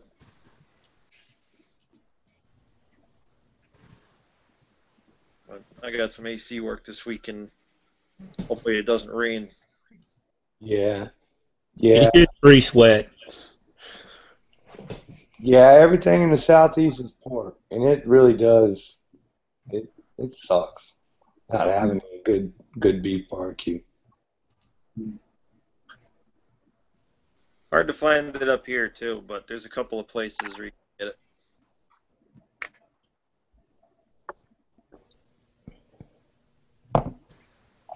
But if I got time, I'm making it. Wow. Jerry's over in the chat saying resident is suing my company because of AC leak that they did not know was leaking. Drain stopped up and caused black mold. They called a mold company out, and now they have an attorney. I did a video last year, I believe. The guy's drain line was leaking in the wall down by his kitchen for a couple years, and he didn't know it. And there was this odd smell. I'd never smelled anything like it before. It kind of smelled like curry. You ever been in a house that somebody's been cooking with curry all the time? Yep. It kind of smelled like that, but they don't use curry. But we thought, well, maybe it was left over from the people that lived there prior. We never could figure it out. And so finally the guy had noticed some water by his cabinets. So he started investigating. He called a plumber out. The plumber said, nah, there's no water lines anywhere around here. And he called me, and I wound up the attic system. I wound up putting a pump and then pumping over into the. Oh, I think I saw that one. You put the condensate pump in and piped it over to the drain. Yep. Jerry Brown, that's not really a question, it's kind of a statement, but Jerry Brown was saying I would be concerned with oil contamination. Ask Ralph that question. What? Oh no. Breaking up. Yeah, no damn stop leak. I had 2 free tubes of that shit, and I used it on 2 30-year-old systems. We'll see how it works when I tear the one out next year. Yeah, I bet you'll still have a leak. That stuff, I saw. Complained about it not working yet. Well, it's still early. Yeah. Stop leak is just something that gives a band-aid to get systems going. There's a huge apartment company over here that we just recently took over, and the systems are less than 5 years old. I went took up to one the other day, and my gauges literally turned green because they put stop leak and dye in it. Oh my God. Voided the warranty. Hey, here's the deal, Kyle. Stop leak is bad. It's bad news. Like somebody like me, or there's not just me, but many other guys out there with high-dollar digital gauges. Well, that stuff, I don't know what the polymer stuff does, but the normal leak stop, it reacts with air. So we put our gauges on it, take the gauges off, and now we have that stop leak in our system or in our gauges. And it's the manufacturer says no. If it's in their compressor, they'll void the warranty. Some people don't understand that. There's a lot of people swear about stop leak. Yeah. But there's several times I've seen stop leak take out compressors, take out TXVs because it's Exactly. That's a video I saw. I've talked to refrigeration guys that have taken the TXV out and taken it apart, and it'd be just gummed up with that stuff. What do you think about putting dye in systems? Well, I've only used dye one time, and that was here recently on a little bitty cooler, one of those Coke coolers with a glass door, because the system's so small, my leak detector just wouldn't work. I was picking up the refrigerant from the foam. Jesus. Yeah, so I had to use dye in that one, but I'd try not to use dye in any of our systems. No, I don't want to put dye in them either. You ever tried an ultrasonic, Ralph? No, I never tried one. They work really well on small systems. Yeah. Well, Yeah, I found lots of leaks with an ultrasonic. Do what? I found a lot of leaks with my ultrasonic. Yeah, my H10 just wouldn't do a good job in that little cooler. I mean, we're talking 6 ounces of refrigerant in the thing. Well, that's where I use it the most is on like true boxes and stuff like that. Right. I usually use, I guess it was Infocon. My Infocon leak detector, I love that. Yeah, I've just, I bought the H10 early on, and I just, it's hard to get away from that thing. Does that pick up 14? Yeah, I've got 3 different ones. I have the original one that I bought, and it didn't do very well for 410. And then so I bought another one, and that one was for 410. And that was the H10G, the plug-in one. And then I said, well, I'm tired of toting the cord around. I've been toting it around for so long. It's like I bought the H10PM. And I liked the H10G a lot better. 410A is some of the hardest times to find a leak on them because of the refrigerant chemicals in it. Yeah. Well, the H10, I really do have good luck with using it. what I usually do in 410 leaks, I pump the system down and put vapor R22 refrigerant and pressurize with nitrogen, and that's basically the only way you can find a leak in the coil anymore. 410A sometimes. Yeah. Well, like I said, I really haven't had a problem finding 410. I've done pretty good with it. Let's put it this way: that leak detector has paid for itself many times. Yeah, just taking probably this week. I'll get back to it. Do what? I got a system I got to check out this week. I went there the other day. They oh, years old. It was a wedding gift from the contractor that built the house. And you had to charge it up every year. So I'm like, yeah, that's not right. They wouldn't warn. They wouldn't do nothing. Wow. So I went out there, put the gauges on. It's flat. Nothing. Looking around for oil, didn't see anything, and then I grabbed my nitrogen thing, and the fucking thing was empty. Jesus Christ! It's an hour. Well, we have a neighbor who's got an old Train 1200 air conditioner, and every year they have to put refrigerant. I'm like, okay, why don't you just get a new unit? But they don't want to spend the money.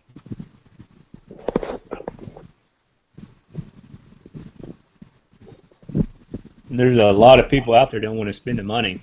They don't have the money. But most of the times when people ask how much they can actually afford a month, and they can actually get a unit put in through our financing company for $70 a month. That helps them out a whole lot. Yeah, that was one thing I mentioned. Is, you know, the supply house has that RE's got a special going on. You know, the micro channel thing, but $1,000 to buy the entire freaking air conditioning system.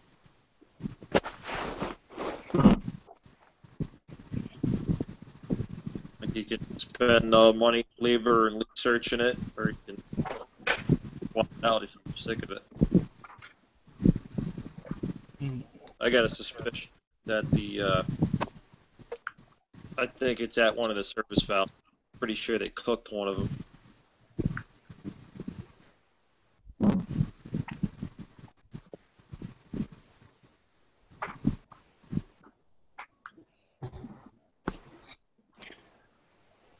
Well, Ralph, when are you going to do this again? Do what? When are you going to do this live chat again? We do them on Fridays and Saturday nights. Okay, so trying to figure out when I can join you guys again. I'm gonna spend about 15 more minutes on here, and then I have to get off. Yeah. Get up and go to church early. Mike Palace does them on Fridays, and normally I've been doing them on Saturday nights.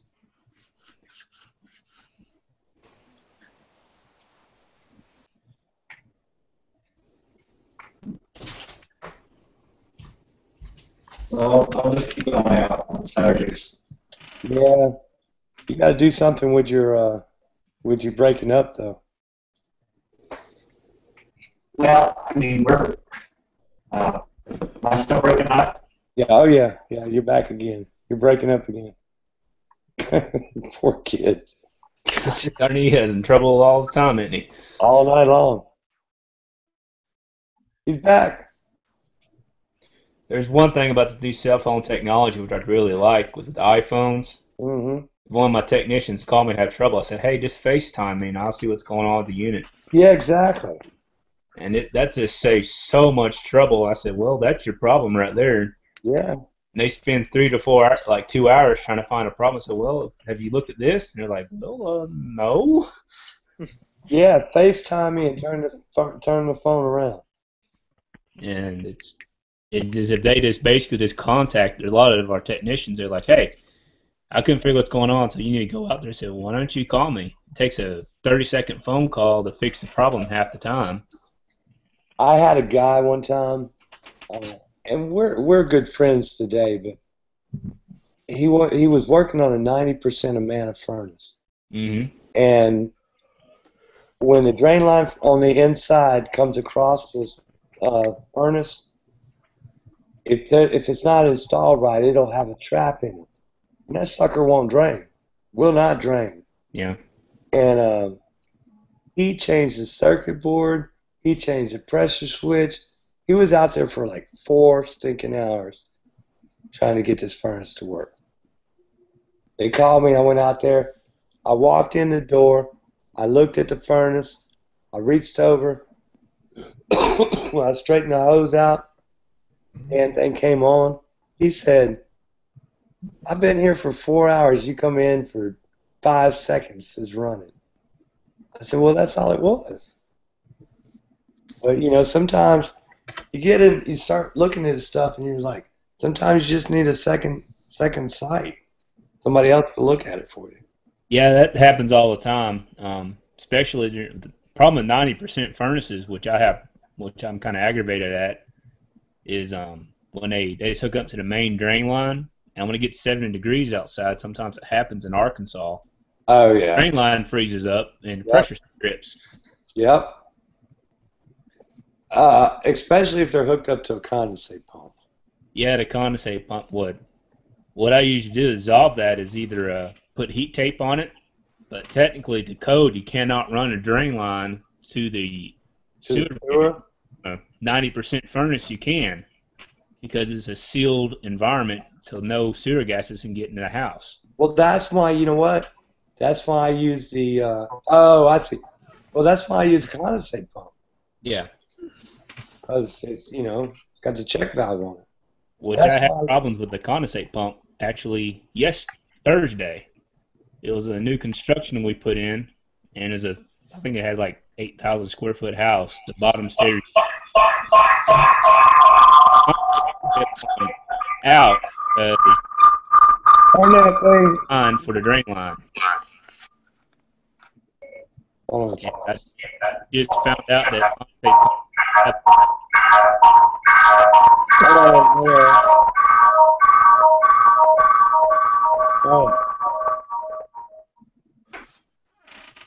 That was weird. Yeah, well, did you come in on another channel? You got 2 names up here, Dallas. Sorry, I turned that thing off. I muted it. Sorry about that. I was just testing something to see if I could try something where I wouldn't break up, and I didn't mean to do that. Well, I muted that second one you brought in here. Sorry. That's all right. Now, what was you saying about the condensate pump, John? Well, the condensate pump, which I found this out, I had to get a bigger one. Right. It was actually only like maybe a 10-foot rise. Right. But since I found out that you have to run a 3/8 line all the way. You can't go from a 3/8 to a half because the pump's not designed to pump that much load. Yeah. What I've done is I got one that's for 25 feet and put a check valve in, and it works. So why was there a 1/2-inch line there? Basically, all the installers who put it in. They screwed up. Yeah, it was we do a lot of new constructions, and I wasn't able to do a quality control check on it. Right. In summer, and I depended on our lead installer, in which I shouldn't have done. Right. So it happens. Wow. Dallas, they're telling you to move your mic closer to your mouth. Yeah, I need to be careful with that though, because then you hear me breathing. All right. No, that's fine. Is that better? Yeah, so far. Yeah, first time all night. Yeah. Ain't cracking up. All right. Just move to Florida. We don't have any furnaces here. You guys have heat pumps. We don't have any other places. They have all electric there. Dr. Z has a heat pump, but he's in Florida. Well, he's I don't know where he's at, but down in South Florida, those guys don't have no heat pumps. Straight AC with no electric strips. No, we have to have heat strips, but we never use them. Hey, that's where our SEER rating's based in Florida. Yeah. Down to 10 below all the time.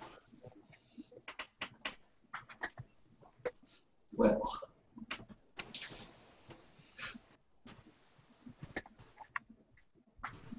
My unit's actually running right now, so it's pretty cool. Maybe tomorrow, if we're on the Hangouts, I could actually take you downstairs and I'll show you my unit. Yeah, it'll have to be next week, cause. Well, I know. I'm just saying. Next time we do this, Yeah. I'll show you my furnace, my outside unit.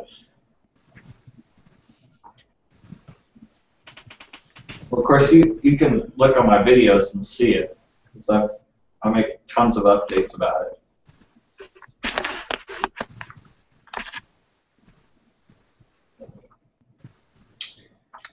Just as long as it can get me to 2020. That's all that really matters.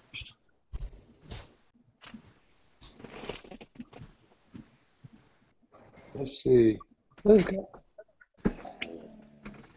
was reading in the chat about the stop leak.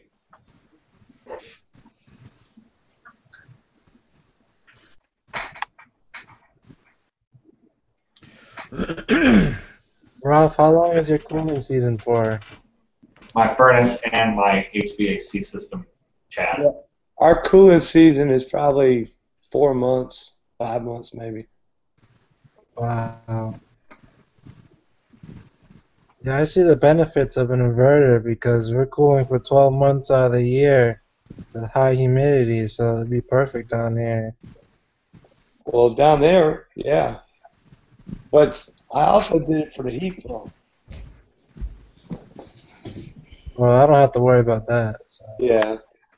Well, we'll have, because that thing will be working 10 months out of the year.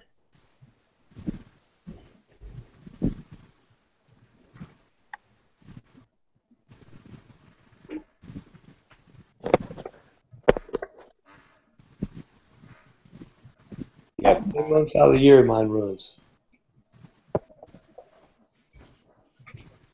I'm basically in the same market as Eric. He's like an hour and a half away from me, but I'm further south. He's more north. Right. So. It's even hotter down here, even though it's just a short drive. Oh, yeah. Eric didn't show up tonight. Wonder where he was.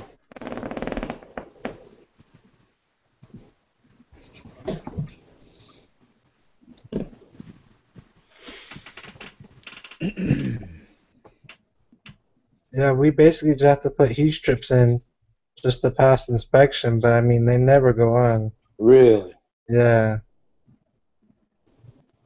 See, power company must hate you down there in the wintertime. With heat strips, there's companies that are around here. There's one, I forget which company it is. They underbid me all the time. They're saying they're getting the same exact equipment, but they're putting a straight AC system with straight electric heat strips. And I tell the customers, that's going to save you money. I said it's going to be more expensive during the heating season. Yeah, yeah. And they just want to go with the cheapest bid. Yeah. My grandparents just got a new system installed a few years ago. It's an Atlanta, it's a heat pump, and electric heat. So. Well, that microphone next to your mouth didn't work. Breaking up again. Garber went. Yeah. Now, I was watching over there in the chat. They're talking about copper coils being affected by 410. No, that's formulary corrosion that caused that. Which I agree that all manufacturers starting to eliminate the copper coils and go to all aluminum coils to prevent that corrosion crap. Right. But the only problem I see with going all aluminum coils, if you don't have the right welding kit, those suckers go out. They have to replace the coil. Oh yeah, yeah. But like I said, I was talking about that earlier. Goodman has a kit that you can buy. Yeah, which I like that, but some of them are those new micro-channel coils. Like Frigidaire came out with one, which it looks pretty gnarly looking at it, but it'll be next to impossible to try to weld. Well, what is it with some manufacturers and those blue coils? You what? There are some manufacturers out there that make their coils blue. They're just coated coils. A lot of mini split manufacturers do it. Just looks kind of strange. I see it on refrigeration stuff. Blue coils. Yeah. I had one of those portable air conditioners here in the studio a while back that had that, but it didn't do worth a flip for this room. Hey Chad, the blue coils, what we're talking about is the coating the manufacturers put on them. Like I said, it's the mini split manufacturers I know of have blue coils. It's just the coating. Which I really like that coating. The problem, there's the coating with the problem, I really like them, is in the dehumidifiers in pool rooms. Yeah, yeah. If you don't put them on there, that coil won't last a year. Yeah. They're trying to figure out any way possible to get away from those coils leaking.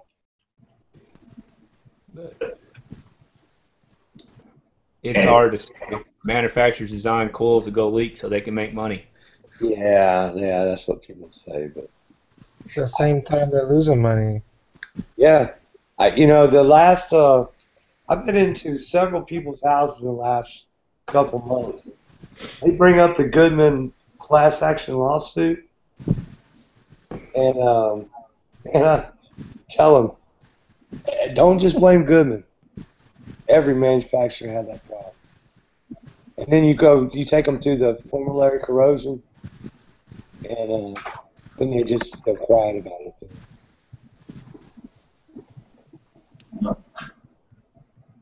Do you see the warranty piles at the supply house? Yeah. Won't you? You see just lines of compressors and lines of coils just sitting there. Yeah, the bad part is you wonder how many of those compressors are still good. Yeah, I bet half of them still good. I bet more than half. Well, the thing about warranty process and all that, when we do our warranties, most of the time manufacturers telling us to throw away the part and don't worry about it. Yeah. For shipping is too much. They originally said, "This don't care, it's under warranty." They said, "Just throw it away." It's just like with TVs and VCRs and stuff like that. They don't repair those things anymore. They just throw them away.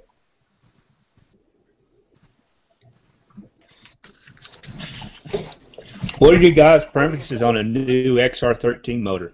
Have you guys been having problems out of them? I changed one the other day. But my main problem was a lightning surge. They kept taking out on them, which all our new units we put surge protectors on. That's why I was getting ready to ask you. Are they working? Oh, they worked. I replaced one the other day, and I replaced the surge protector, and the motor is still good. So the surge protector actually, the red light came on? Yeah, it's like red light came on. It's like $26, but hey, I really paid $26 to replace that and the whole motor all the time, get the customer temporary air.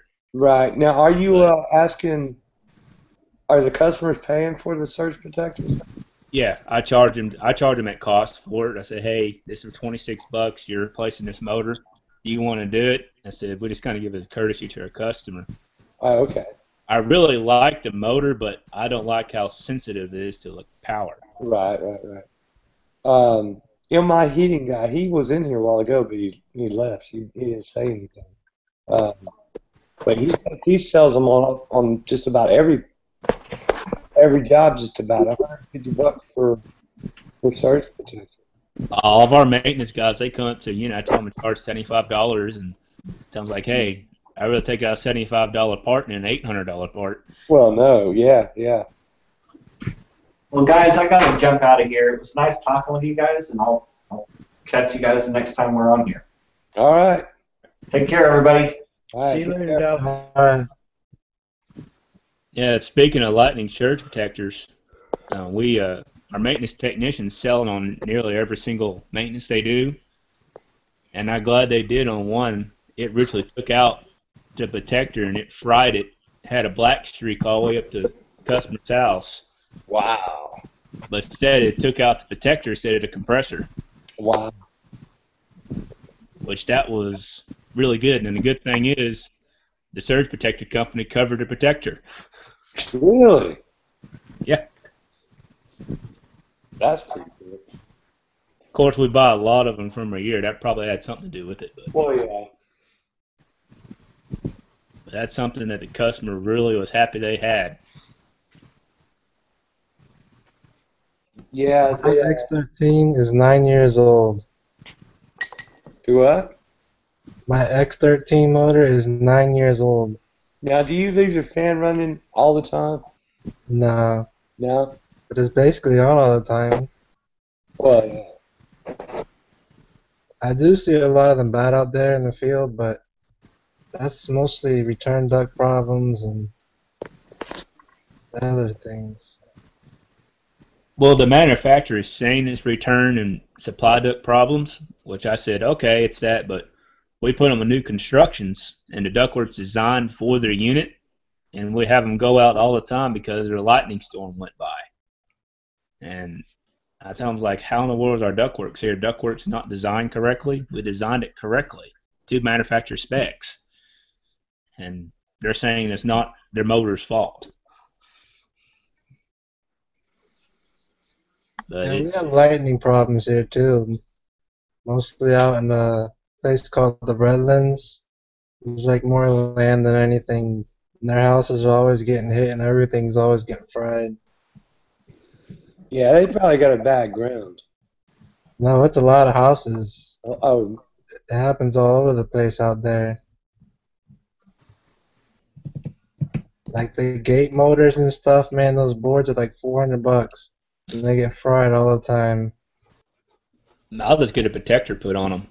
They do, but the protectors is fried too.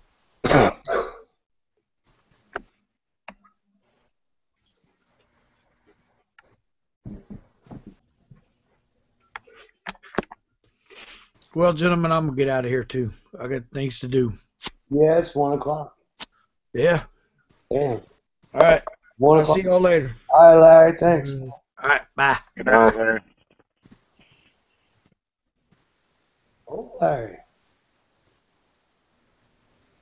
Chad says he'd rather pay for a new motor. Chad, you crazy, man. Those new motors are very expensive. Yeah, very, very expensive.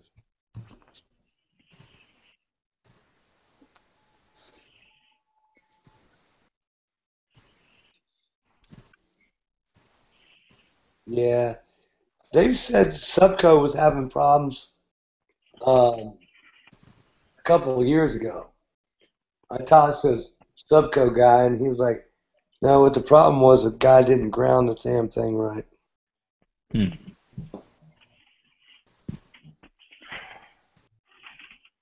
Now, what surge protector are you using? I forgot the name of it. We get it from More Electric. But gosh, what is the name of it? The Intermatic one? It's like, gosh, I have to go in my van and look. I got one in my van, I think. I think there's 3 of them. 3 different brands. But we get it directly from the electrical company and all that. And it comes with a 10-year warranty on it, which we really like. Right.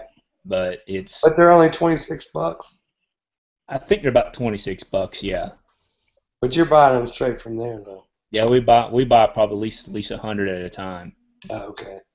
But Are you put them on the whole house or just on the unit?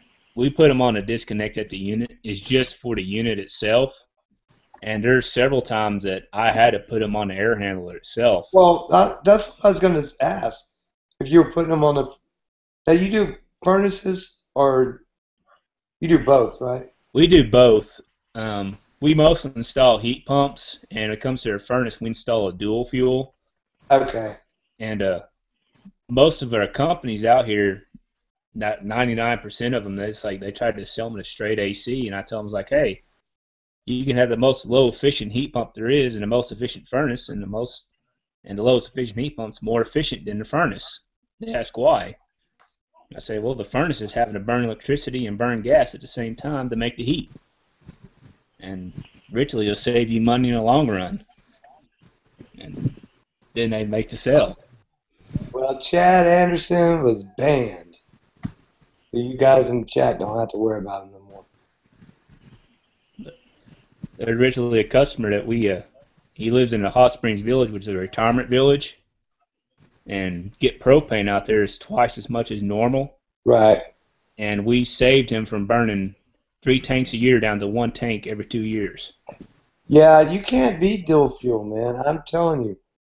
I try to push heat pumps, dual fuels now on just about every job. On your dual fuels, you put a dual fuel kit or use by outdoor temperature sensor? No, if I'm doing I'll use a thermostat. Yeah, that's the way to go. I think it's the way to go. You can literally set the temperature when you want to cut out in and out. Right. Well, I did one the other day. It was on an old ring furnace. Mm-hmm. Not old, but the dual fuel kit was in the outdoor unit. Yeah. And then so I didn't realize it when I sold it to him. It was just a change out. So I had to go buy the Bill Porter board. And that's a nice board. At one time, that was the go-to board for dual fuel. Mm-hmm. But then Honeywell came out with their stat to do dual fuel. Yeah. Everybody else is doing it. Well, I was like setting my thermostat outdoor sensor, and it's a whole lot easier than that dual fuel kit. Oh, yeah. But the package units, dual fuel package units, they come with it standard on it, so there's nothing you can really get away from that. Right. Yeah, that Bill Porter outdoors, I actually use that. A house that we did was a geothermal house, and the guy did a geothermal pool heater. Mm-hmm. But he hadn't done his pool yet. And it's set in his concrete room outside under the house. Yeah. And so I had to go over there and figure out a way to bring the pump on so so his unit wouldn't freeze up in that. And I used that outdoor sensor for that Bill Porter board to bring it on. And it worked fine. But it's a solid state board now.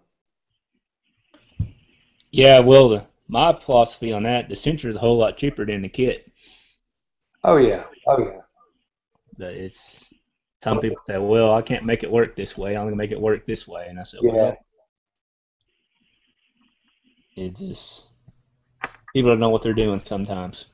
Yeah, I mean, it's all experience. It's all it is, just experience. But my main complaint on dual fuels is said, well, a heat pump don't put that much heat out. I said, well, yeah, you're correct. But if it's installed correctly, it'll put out lukewarm air and it'll gradually warm your house up, not instantly, and make it more comfortable than just putting out 120-degree air instantly and warm it up quick. Right. Hey, in the old days, they used to oversize furnaces. Yeah. And even today, I've been in places. Oh, they just changed that furnace out 3 years ago, and they put 120 where 120 used to be, and the house only needed less than 80. You open the door when the heat's running, it blasts you in the face. Most of the time, you don't need 120 in this southern area. Only up in northern states, you need 120. No. But the problem is if you have doing a 5-ton house, yeah, you pretty much got 100,000 at least. Yeah, the 100,000 should take care of a 5-ton and all that, no problem at all. But yeah, it's too big of a nuisance, especially if you're running at 90%. Yeah, well, that's where the heat pump comes in, the dual. Yeah. But which we have a lot of our new constructions out here. install dual fuels on all of our new constructions. And people come under and bid us, and we say, like, well, you're getting twice as much the unit you get, and we still get the bid. But new constructions is so competitive, it's hard to make any money off of. Well, yeah, that's why I said long ago I wasn't going to, do new construction. Yeah, it's kind of, in our company, it's kind of, we have to have it because there's a lot of big companies that's like, we want you guys or else. I'm like, well, we'll float your boat. Yeah, yeah. And they're just tired of cheap companies go out there, they just slap the job in and they leave, and next thing you know, they're having constant problems, and that's with a train. Now, are y'all doing any dual fuels? I mean, not dual fuel, but inverters? Yeah, we actually installed probably about 20 of them so far this year. We installed the Linux XP and XP20. Yeah, that's right. Yeah. And which will really like them. It's called the SI30 Connect thermostat. Right. Which literally, if there's any minor problem, the thermostat will email our office, and I literally log on to the thermostat from my cell phone and see what's going on with it. Oh yeah. The nice part about the damn inverters is that damn thing, you should never have a bad compressor on that damn thing. That's true. It will protect itself so much that you should never have a bad compressor. Yeah, I liked inverter technology because sometimes you don't need a full whatever size. Say you get a 5-ton in a house. Oh yeah. Inverter technology, sometimes you only melt with maybe a 2-ton to keep the air comfortable in there. Yeah, and the 50% or 100%. Yeah, the nice part about them too is you can upsize for your heat load and still be okay with your cooling load. Yeah, that's really cool about that, and plus it helps on the dehumidification mode on it too. Oh yeah, oh hell yeah. It's all about comfort now. It's not about, well, how much is that unit going to cost me? Yeah, there's a lot of people that are like, how much is it going to cost? But I tell them, so, well, you want to pay for comfort, or do you want to just get cheap? Yeah. Yeah. Any new unit I put in, I tell them, like, I want you to bump your thermostat up 2 degrees. They say, why? I said, well, this system's a whole lot more efficient than what you had in. I said, the temperature difference is going to be a whole lot different. I have got a few emergency calls at 3 a.m. in the morning and say, hey, it's too cold in my house or too hot in my house. I said, well, what temperature you ever set on? Oh, my normal temperature. I said, bump it up 2 degrees and call me back in the morning. And they said, okay. They call me back in the morning and say, I'm sorry, Curtis, for calling you at 3 a.m. in the morning. Yeah. My buddy put in his house, and his wife, like I said, his wife at 75 was hot before they put the inverter in. And after they did it, now she's got to wear a light jacket at 75.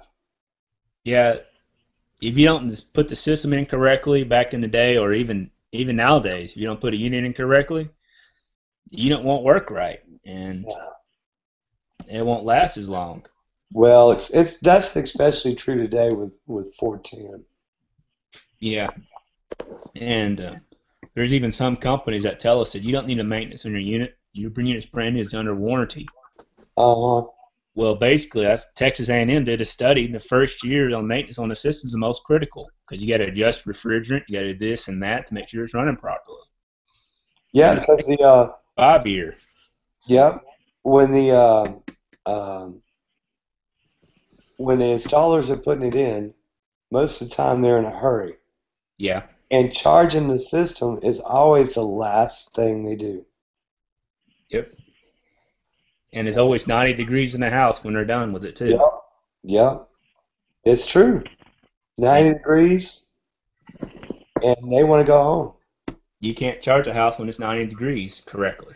No. But this over time, the system TXV starts breaking in, or meter devices start breaking in, and you got to add refrigerant or pull refrigerant out. And that's why our company implemented the 4 rule. It's called the quality control audit. which the first time is when we sell the unit, second time is installers, third time is where a service tech comes out to inspect the system, make sure it's installed correctly. And we just ritually inspect the system the first year, maybe up to 7 times, but we want to make sure that unit runs for 20 years. 7 times. Wow. Yeah, there's sometimes we come out 7 times. Wow. But hey, we'll warranty it for 5 years. We want to make sure it's installed correctly. You put a 5-year warranty on your labor warranty? Yes. Wow. And What do you guys charge in the system? our sales went from, we used to do a 2-year, and we went to a 5-year. Our sales increased up to 90%. Wow. And how much more did you add to the system cost? Basically, we kept our system at the same cost, and what eliminated us having to come back out is the quality control inspections. Wow. And once we've done that, and we literally closed so many more sales with that. Sounds good. 5-year labor warranties, that's a hell of a deal. That's a long time. That's a long time, but hey, say somebody signs to put a cheap system in, say, I don't warranty for 2 years, but any system we put in, we put 5-year labor warranty on it. I mean, yeah, it's good for the homeowner. Yeah. And that's basically say, well, we cover the first 5 years, and that basically closes the sale now every single time. Now, do y'all make them to have that 5-year labor? Do y'all make them have a maintenance contract? No, we do not, but we tell them if it's due to lack of maintenance, they have to pay the labor. But 9 times out of 10, they stay with our maintenance program. Right. Because they want to keep the warranty program, but it is that when we had our 2-year labor warranty, our closing sales probably about 75%. Right. And we added a 5-year, it went up to 90%. Now, did somebody go to a class?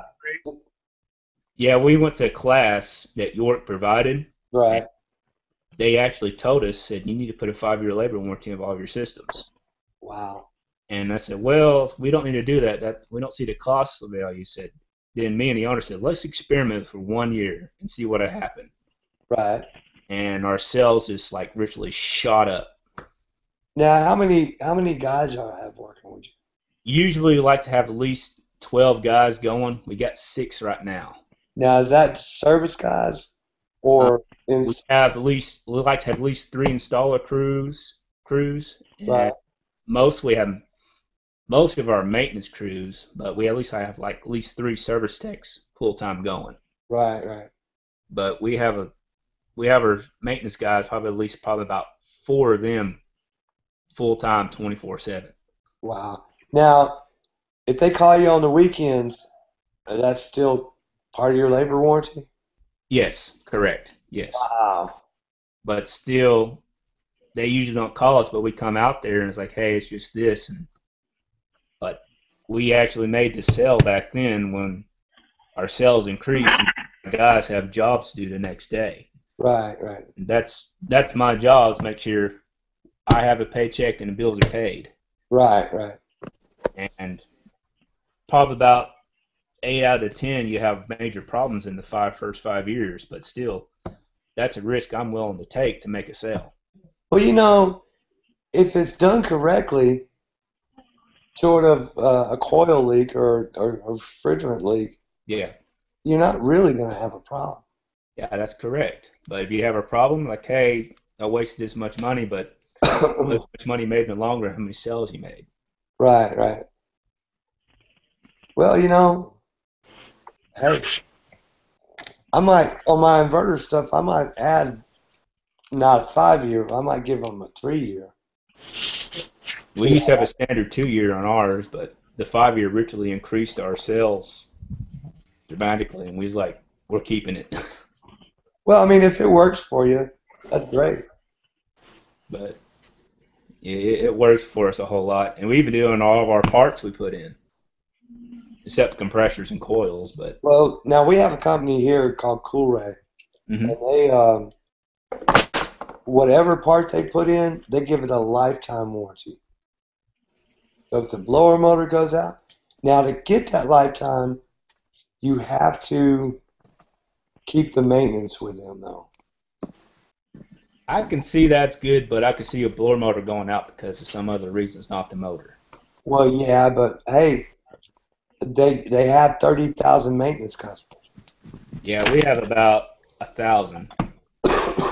Yeah, well, they have 90 service guys. Yeah, we're not that big. Middleton Heat and Air, which is a big company in Arkansas, they have that many. Right. What about Bob? Huh? Bob. What about Bob? Oh, Yeah. okay, Bob. Yeah, I love Bob. Bob's wife worked for Coolray. So yeah, they have a lifetime on any repair they make, as long as the warranties, the maintenance is kept up. Yeah, be a good than that, but it's hard. Y'all should try that. Yeah, we were thinking of trying it, but it'd be a good way to keep the customer. It's just that we're just thinking of ways to keep customers and all that. So. Well, the lifetime warranty, I'm telling you, I mean, it works for Coolray. Because like I said, they have 30,000 maintenance customers. Yeah. And they didn't get them overnight, of course. Yeah. Well, we get most of our customers the past 3 years was through our home shows. Right. And we have what's called spin the wheel. If you spin it, you win something. And we won maintenance customers, and virtually they kept us because they never seen someone actually clean the system as good as we did. Right. Now, what are y'all charging for maintenance? We charge $159 a year for twice. We come out there twice for $159, but it's something when we clean the whole unit, and most of the time the service technicians find something and they actually make an upsell during that maintenance. Right. Now, now y'all washing the outdoor coil with coil cleaner, or y'all just rinsing with water? They're supposed to wash with a coil cleaner every single time, and they pull the blower motor and they make sure that's clean, and they clean the debris out of the bottom of the unit and all that. So they pull the blower motor too? If it has more than dirt thicker than a piece of paper, they're required to pull it. Wow. And now, is that on the heat check? Or is that on the cooling check too?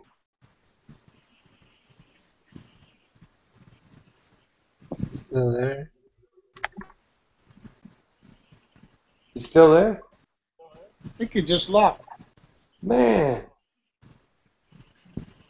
That sounds like a great company, though. Hey, I like that conversation we were having. Yeah, that was some really good information. Yeah. Says Troy says, hello, I'm learning about HVAC. I may start as a just to say I'm here. I'll listen for a while, but may just search more how-tos.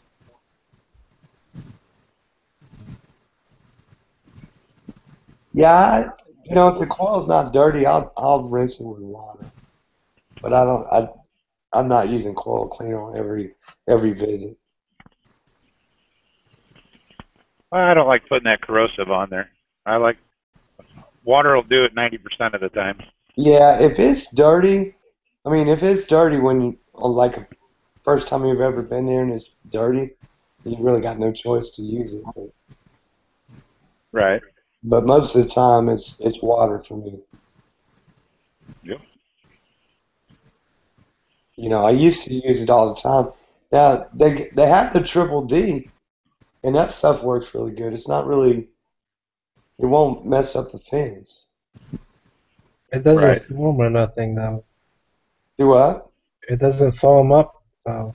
No, it doesn't foam up, but you have to mix it the way the bottle says to mix it. Yeah. If you don't, you're wasting it. That's the only thing about it. And that triple D, I could use use it anywhere. Yeah, you can use it anywhere, but it would take me forever to use that whole bottle because I was using it like it said to use it. Right. Would that? I've never heard of triple D. I forget who makes it, but The Versatech. yeah, Diversitech. It smells kind of like oranges. It's got a citrus smell to it. Yeah. Okay. I've used that Simple Green before, Yeah, and that worked okay. Yeah, Simple Green works. That's what I tell I use that homeowners. a lot of times.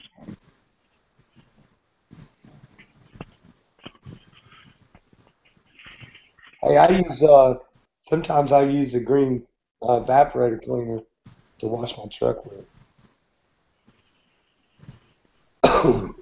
Man, you're back. Really? My iPad died. We were talking to you, and it was like you just left.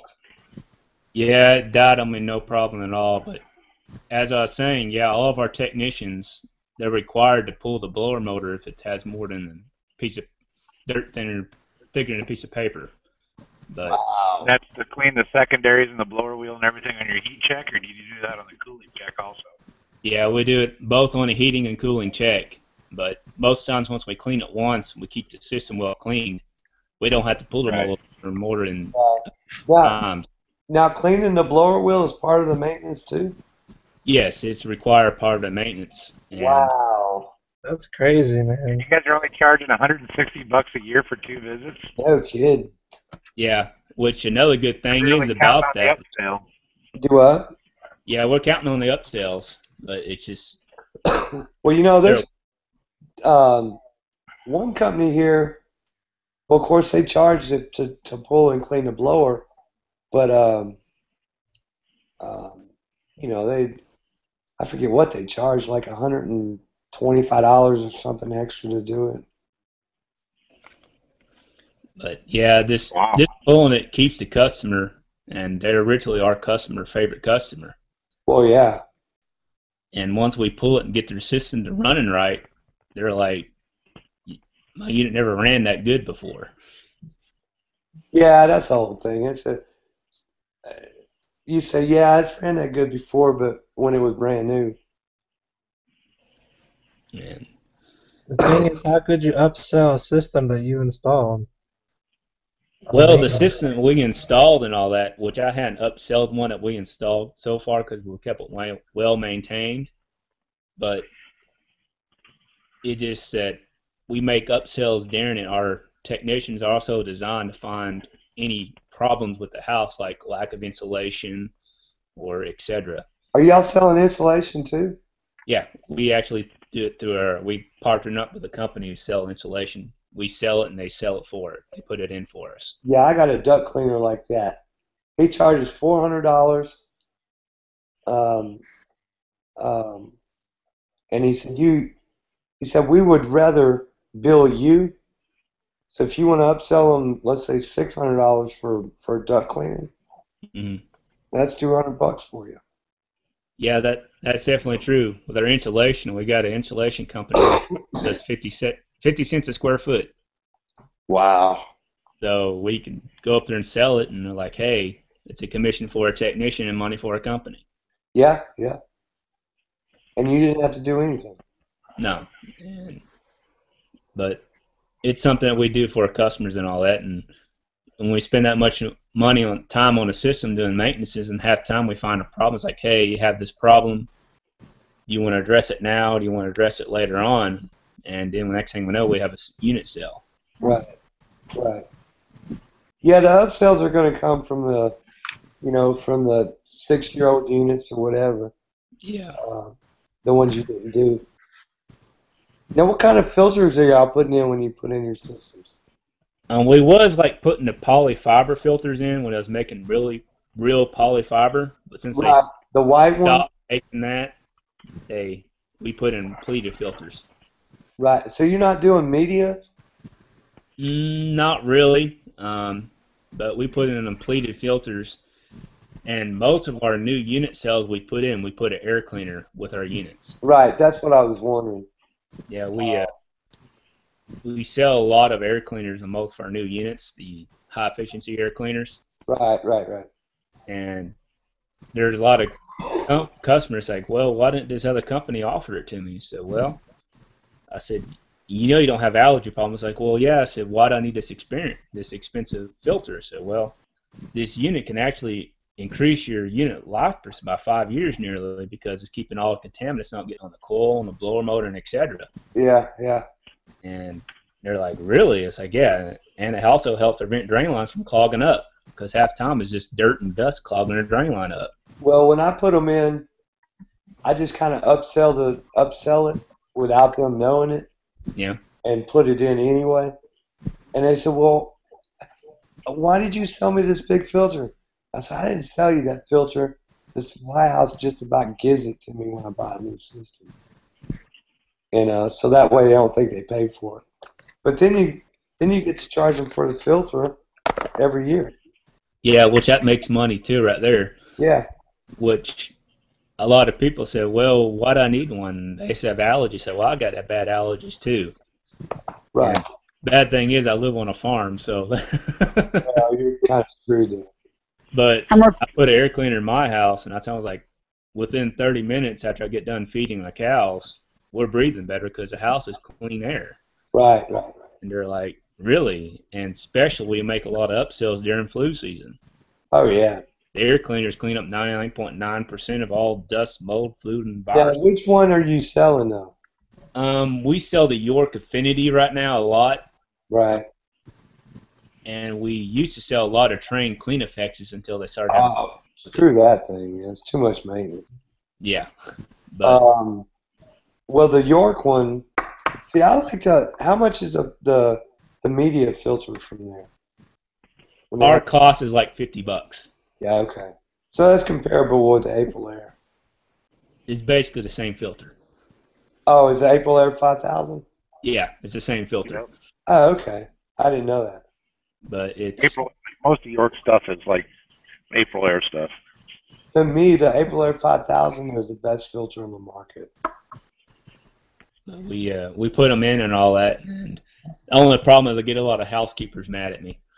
Oh, because they're losing their job? Losing their job because they clean all the dust out. Yeah. Yeah. Are you selling any ductwork with your installs or no? On our installs, if the ductwork needs to be replaced, we replaced it, but most of the time it doesn't need to replace because if you install the ductwork correctly, it should last lifetime. But if you don't install it correctly, it's a piece of junk. What about your returns and stuff? Most of the time, returns are sized correctly. If we need to upsize it, we upsize it. But it's something within a bid when we go out there and do it. Well, yeah, you're talking about on change-ups. Yeah.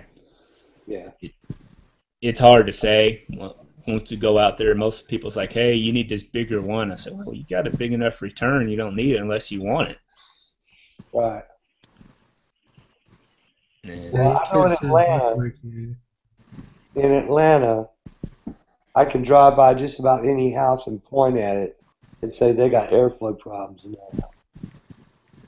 Yeah, the airflow problem is our biggest problem out here. A lot of people not putting in the ductwork correctly. Right. Same. And if they don't do this locale for each and every single room, it won't work right.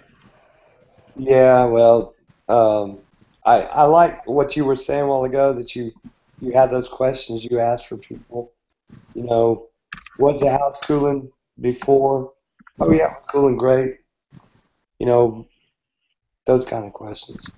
Yeah, it's a home comfort survey, which I think every manufacturer has a survey on their website. Right. And it's like a 20 question, and you literally build the system off of there, and it's like, well, I designed a system for you, but I'm going to go ahead and give you 4 choices for a unit, which basically give them from the 14 series all the way up. Right. And they're like, well, this company only offered me this, so what are this? So, well, we'll give you 4 choices, and we let the customer decide which unit they want. Because our job is comfort specialists, not just to sell you something. Right. See, I'm not going to offer 4 different. I'm not going to offer 3. I'm going to offer 2. Yeah. 14 seer. You should really offer 3, Ralph. Yeah, you know, that's what they say, but it works. I mean, it really does. I love the inverter. Love it. Inverter or Well, nothing? I think you're onto something there with the inverters. I think they've improved the quality of them enough to where they're not as bad as they were, and Right. I think they're starting to work out. Are you putting surge protectors on yours or anything? No, not yet, but I'm going to. I mean, $26. Does that sound like a pretty cheap insurance policy? Well, yeah, if I can get them for 26. But you know, even $40 is pretty cheap. Yeah. So what are you offering on your 3, though, Bill? On my what? On the 3, offer three choices. Oh, it's like, good, better, best. You throw in basically the contractor grade. Then you step up to a decent, 16 SEER. Then you step up all the way to the inverter system. Well, that's the reason I'm not going to go with the 16 SEER, is because there's not a lot of, to me, there's not a lot of difference between 14 and 16. Well, honestly, Ralph, the systems that I'm finding out there, most of my stuff is recommissioning. Right. I'll go back in and recommission stuff. Right. And you do all the performances and all that other crap.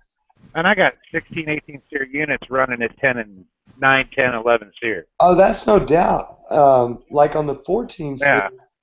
with the 14 SEER, I'll mix it with a upsize evaporator, and I'll put a X13 motor with it, and I'll get close to 16 SEER with it. Right. So that's why I'm like, when I come back, huh? Yep.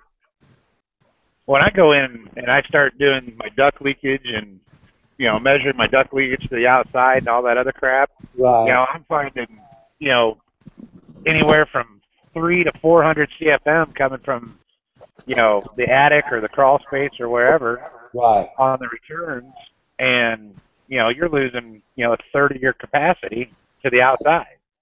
Oh no, that's no doubt. I mean, I see your icon there as a AeroSeal. Do you do a lot of that? Most of it's for code enforcement. My biggest thing is, like I said, is recommissioning of units. Then I do a lot of work on small commercial buildings. Right. And readjusting their automation systems, over ventilation, all that crap.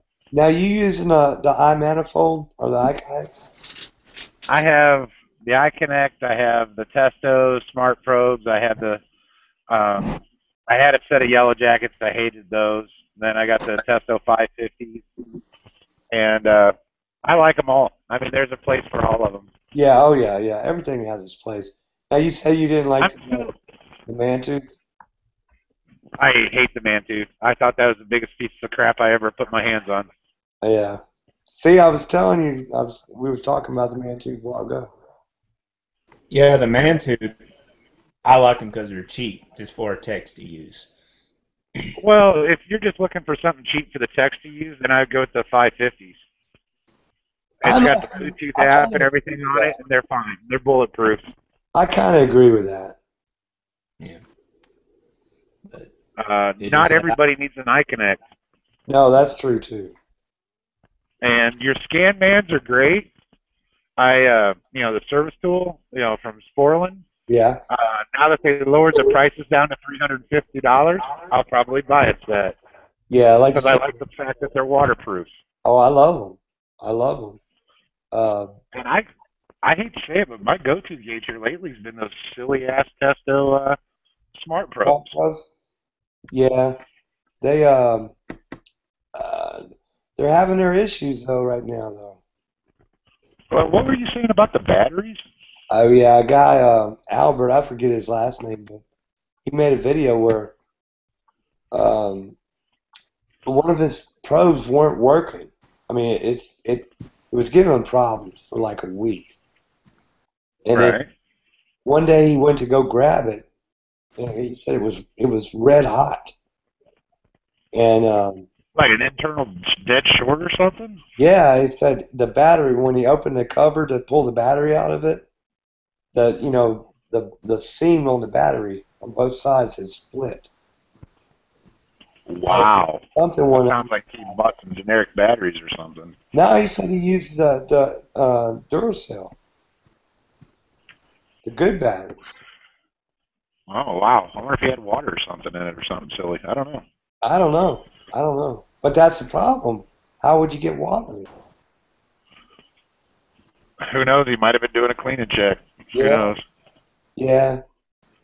I don't know. I just and then Zach was having problems with his not connecting to one of his devices. So Yeah, I saw that, but then he unloaded the app and reloaded the app, and he was fine, I think, after that.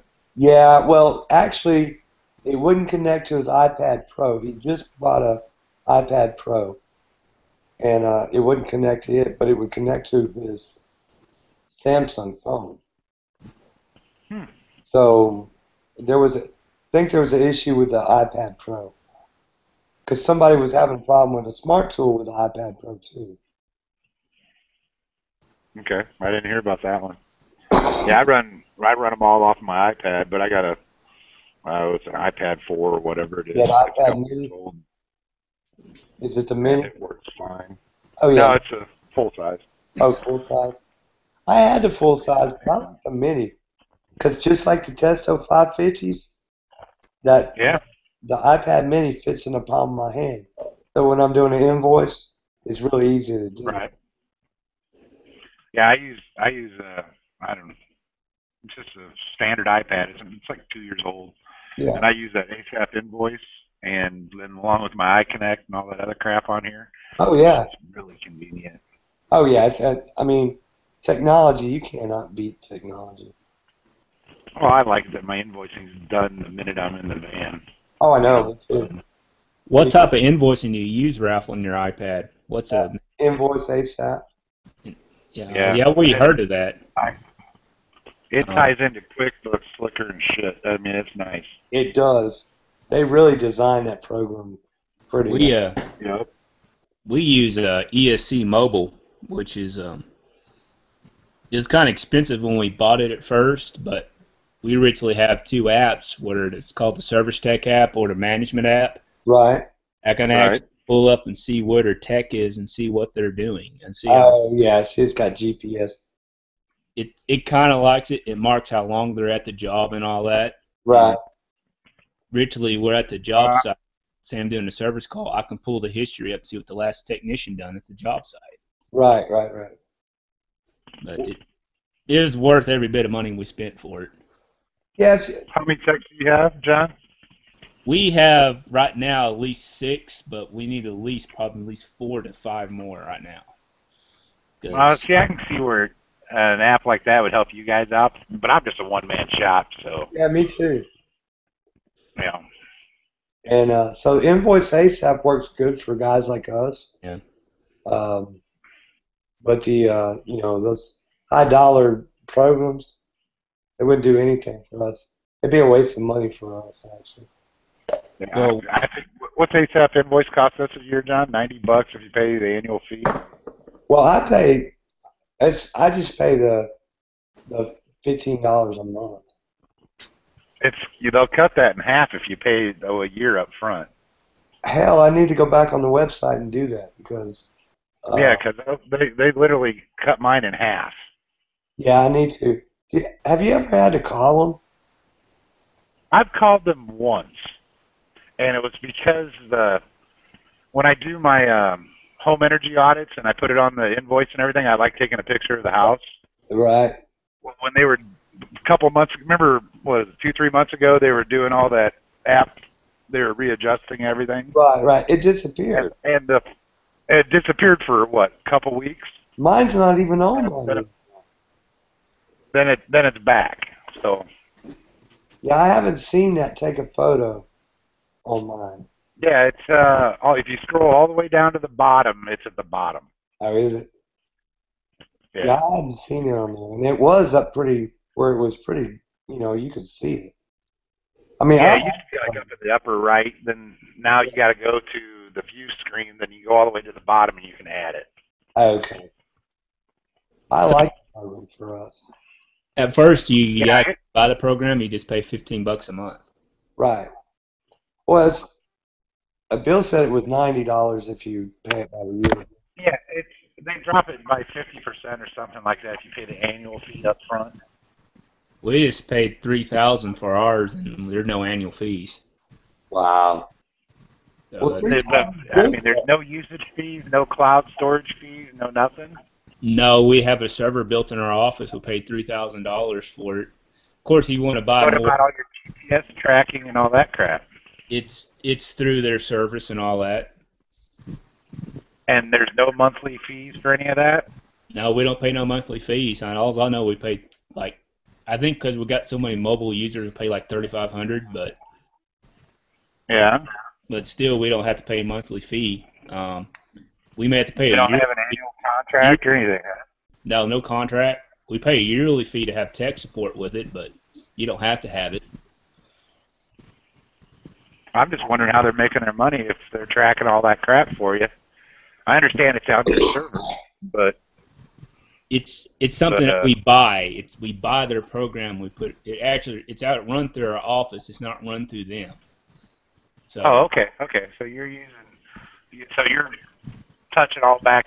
All your GPS is coming back to your office and everything else. Yeah, everything's coming. It's not going through them. We just strictly buy the program and we put it through our server. Yeah, it's like buying crypto. Yep. Now they try to. Maybe it helps return an investment on me. Yeah, but like I said, we don't need that stuff. Yeah. Yeah, that's the beauty of being a big company. You got to track all your technicians. We last year we had some technicians. They said they had to a job site, but what they done, they just left their cell phone there, and they went off to take like a 3-hour lunch. But yeah, what they didn't know, we was tracking their vans too. That fucker would be fired in a heartbeat. Oh, he got fired. Wow. So, Well, Bill, the contractor I work for. Go ahead, Ralph. How do you if you're a one-man show, right? Yeah. How do you? I got some guys that I pull in. Oh, okay. I was wondering how you did all that stuff and still be a one-man show. Most of my stuff is like the recommissioning and stuff like that. I can do all by myself. But like when it comes to doing the aero seals, what I'll normally do is like a duct clean and aero seal. I got 2 guys that I pull in and run them as a 1099. Okay. Yeah, I was wondering because I was like, that's a lot of work for one guy to do. Well, it's not too bad. I do more work with other contractors. Okay. You know, if they need duct testing done or aero sealing done or whatever, I'll use part of their crew. Okay. You know, So if they're doing a change out or something. You're not really doing a bunch of service work though. Oh yeah, I'm out in the field every day. Wow. I'm twisting wrenches and carrying my bag every day. Wow. Well, that's cool. Yeah, I do. Yeah. Yeah, one of my biggest accounts has 300 water source heat pumps. Jesus. How the hell do you keep up with it? I got them tuned in, buddy. I tell you what, once I get on my maintenance program, I very seldom go back for any callbacks, any kind of emergencies or anything like that. See, because maintenances are my biggest pain in the ass. I love maintenance, Ralph. I will do, if I could find a company that had 3,000 maintenance contracts, I would do 1,500 of them. Wow. I love doing maintenances. Maintenances aren't a problem for me. Doing them is getting to them. That's my problem. Well, Ralph, you're out there. I mean, I don't do any advertising. Well, I don't. Okay, and that's kind of. Well, you've done all these YouTube videos. Oh yeah, I do. You got to get traffic from all this stuff. Right. I mean, you're well known. How many years you been in that business? Just 5, 6. 6 years. Yeah, and it's probably been growing at least 20 to 30% every year, hasn't it? Yeah, it does. It grows. I can't. So word of mouth, all that stuff. Driving around in this big old van, all wrapped up. Yeah, I can't get these customers to quit telling their damn friends. Well, that sounds like a really bad problem to have, Ralph. That is a good problem to have, Ralph. It is. No, I agree. But the problem is I The can't only get. thing that sucks is your son isn't interested in really doing HVAC work. Neither one of them. You're gonna have to bring somebody on. Well, I'm going to. After I get done That with. sucks. And that sucks.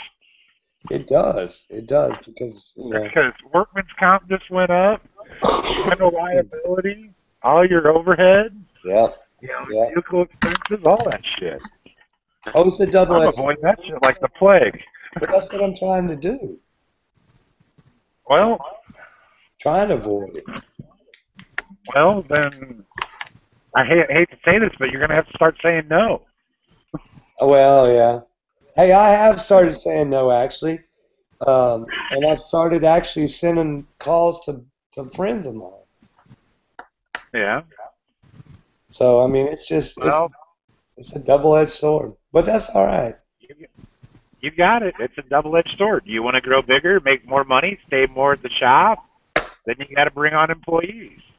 Nah, I couldn't do that. Well, I mean, I couldn't stay at the shop all day long. Nah.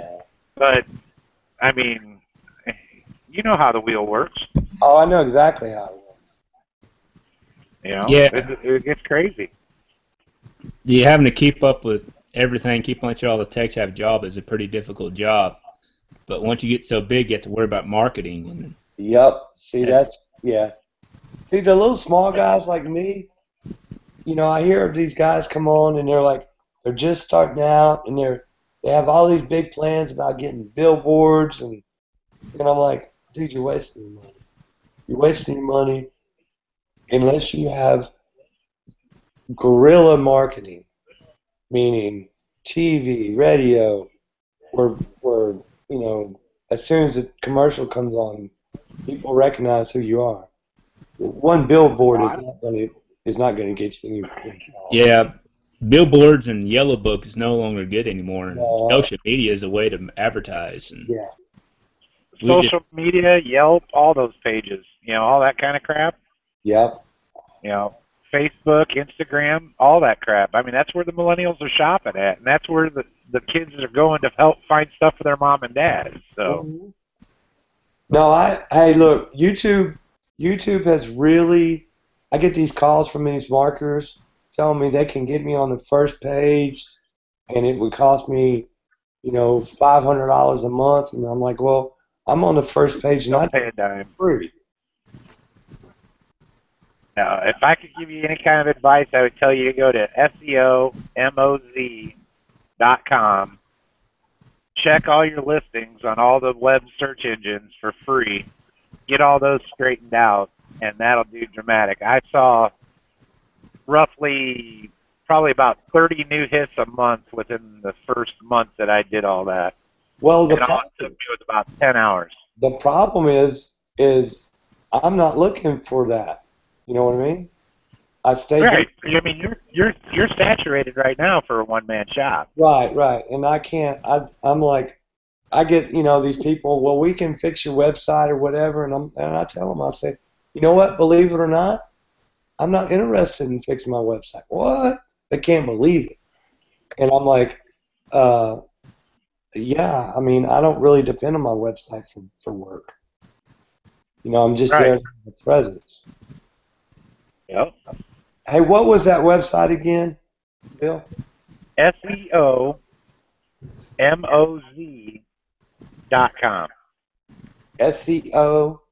SEOMOZ.com? Yep. Where'd he go? I don't know where he went. Maybe But not bad drain too. one thing that I would look into, you sell TempStar, correct? Yeah, TempStar, day and night actually. Sorry about that. I hit the wrong button. No, that's fine. Talk with your team manager. Yeah. They actually, it's the co-op dollars. They actually have people that do your contractor that's paid for marketing. Oh yeah. And we use so much of it because we basically they basically take all of our commercials. They pay for our commercials. Oh yeah. They'll give me co-op money. And if I'll just make that one step and become NAEP certified, I can be their, factory authorized dealer or whatever. Yeah, have a lot more benefit. we like the benefits of that, but there's one thing that the owner of the company really work about. They, if you sell so many units a year, they pay for your vacation. Well, yeah. They're Alaskan cruise right now. I just went on a cruise in February because of that. And they all expense Alaskan cruise. Yeah. Ours was all expense too. Not Alaskan, but it was a 7-day cruise. Yeah, Nice. But it's if you don't sell more than 250,000 a year, you won't get it. Well, I didn't have to sell that much. Ours was it was 2% of our sales towards the vacation, towards that cruise. Yeah. And I paid for it, so. Yeah, it's pretty cool to give that area, but we like using a lot of our co-op dollars toward our signs and our vehicle wraps because. Oh yeah. Our vehicle wraps are $1,500 a piece. Yeah, I think mine was. I paid a little. I paid like $1,800 for mine. Basically, a lot of our vehicle wraps, we're known for our vehicle wraps because we're called the Flaming Fleet. The Flaming Fleet. Yeah. Depending on what neighborhood you're in, that could be good or bad. Yeah. Out in Los Angeles. It's its logo, but once you see our van wraps, you understand. Yeah, no, the Flaming Fleet. That's funny. I didn't come up with it. Hey, that's all right. That's all right. But we rely on our vans a lot because that's free advertisement. You're literally driving around neighborhoods. Yeah, what is that one company that does all those like retro ads, or they redesign your whole oh gosh, I don't know. And they have pretty cool looking wraps and stuff like that. Yeah. They do your website, they do all your letterheads, they do your wraps. Yeah, they do everything.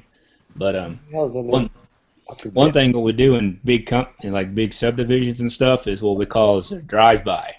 Right. Are you driving through? We just take the lump that shit works. out of it and say someone's taking their trash out, I pull to the side and help them take their trash out. Really? And I give them a business card. Next thing I know, I captured a customer because I took 5 minutes of my time to help them take their trash out. Wow. That's the nice part about those classes. Some of the stuff that they teach, it's just like, well, that's kind of common sense. But stopping and helping them take their trash out, that's going above and beyond. And that captured a customer, and basically I saved $300 to capture a customer. That's true. Yeah. That's true. I do whenever I go to like Kroger's or Menards or anything like that, and I see somebody loading something in their car, I'll offer to give them a hand or something like that. And I can't tell you how many times I've gotten calls off of that. Wow. It's getting tougher. It's getting tougher and tougher to do that though nowadays. If you stop, people are scared. Well, I'm just, I don't pull over the side of the road and help somebody with their trash like he does, but I'm just like, if you're walking out to your van or whatever at Kroger's or, wherever, if you're in your company van and you're all lettered up and you got your shirt on and everything, take 2 minutes to help somebody load that bag of salt in the back end of their car or load a sheet of plywood in the back of their truck or whatever. Right. And I mean, they look over, see you getting in that van, and hell, I've been at Taco Bell and drive-through and had people call me in Taco Bell drive-through. Dang. Just reading the shit off the back of the van. So good raps and advertising like that helps. Yeah, I had somebody you guys not to drive like a dick. Yeah, that definitely is true. I had somebody call me about the mini split on my truck, asking about it.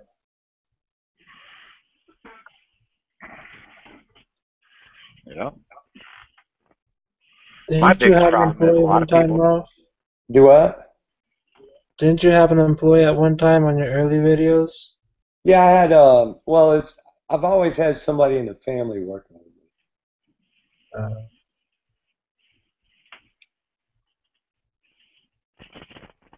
No, I never got back at him for doing the fake snake. Asking over uh, in the chat over there. The snake. Yeah, the fake snake Frank. That was funny. Yeah, they people like that one.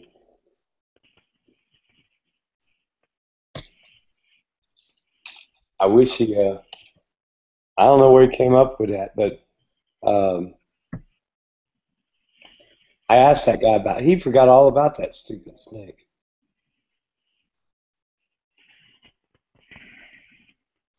So you had no idea it was fake, huh? Nope. No, that sucker looked real. It really looked real.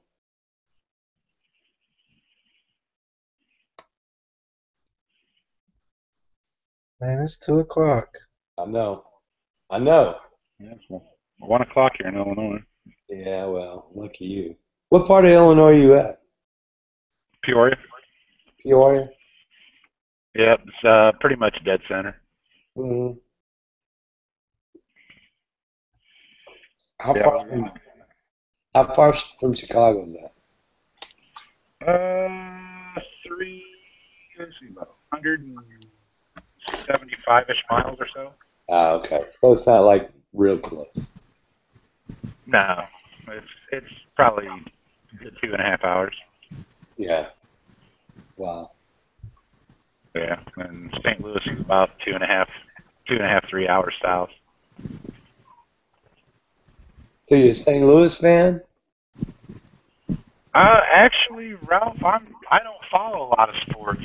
I'm a true HVAC geek. If I'm not out swinging it, I'm learning about it.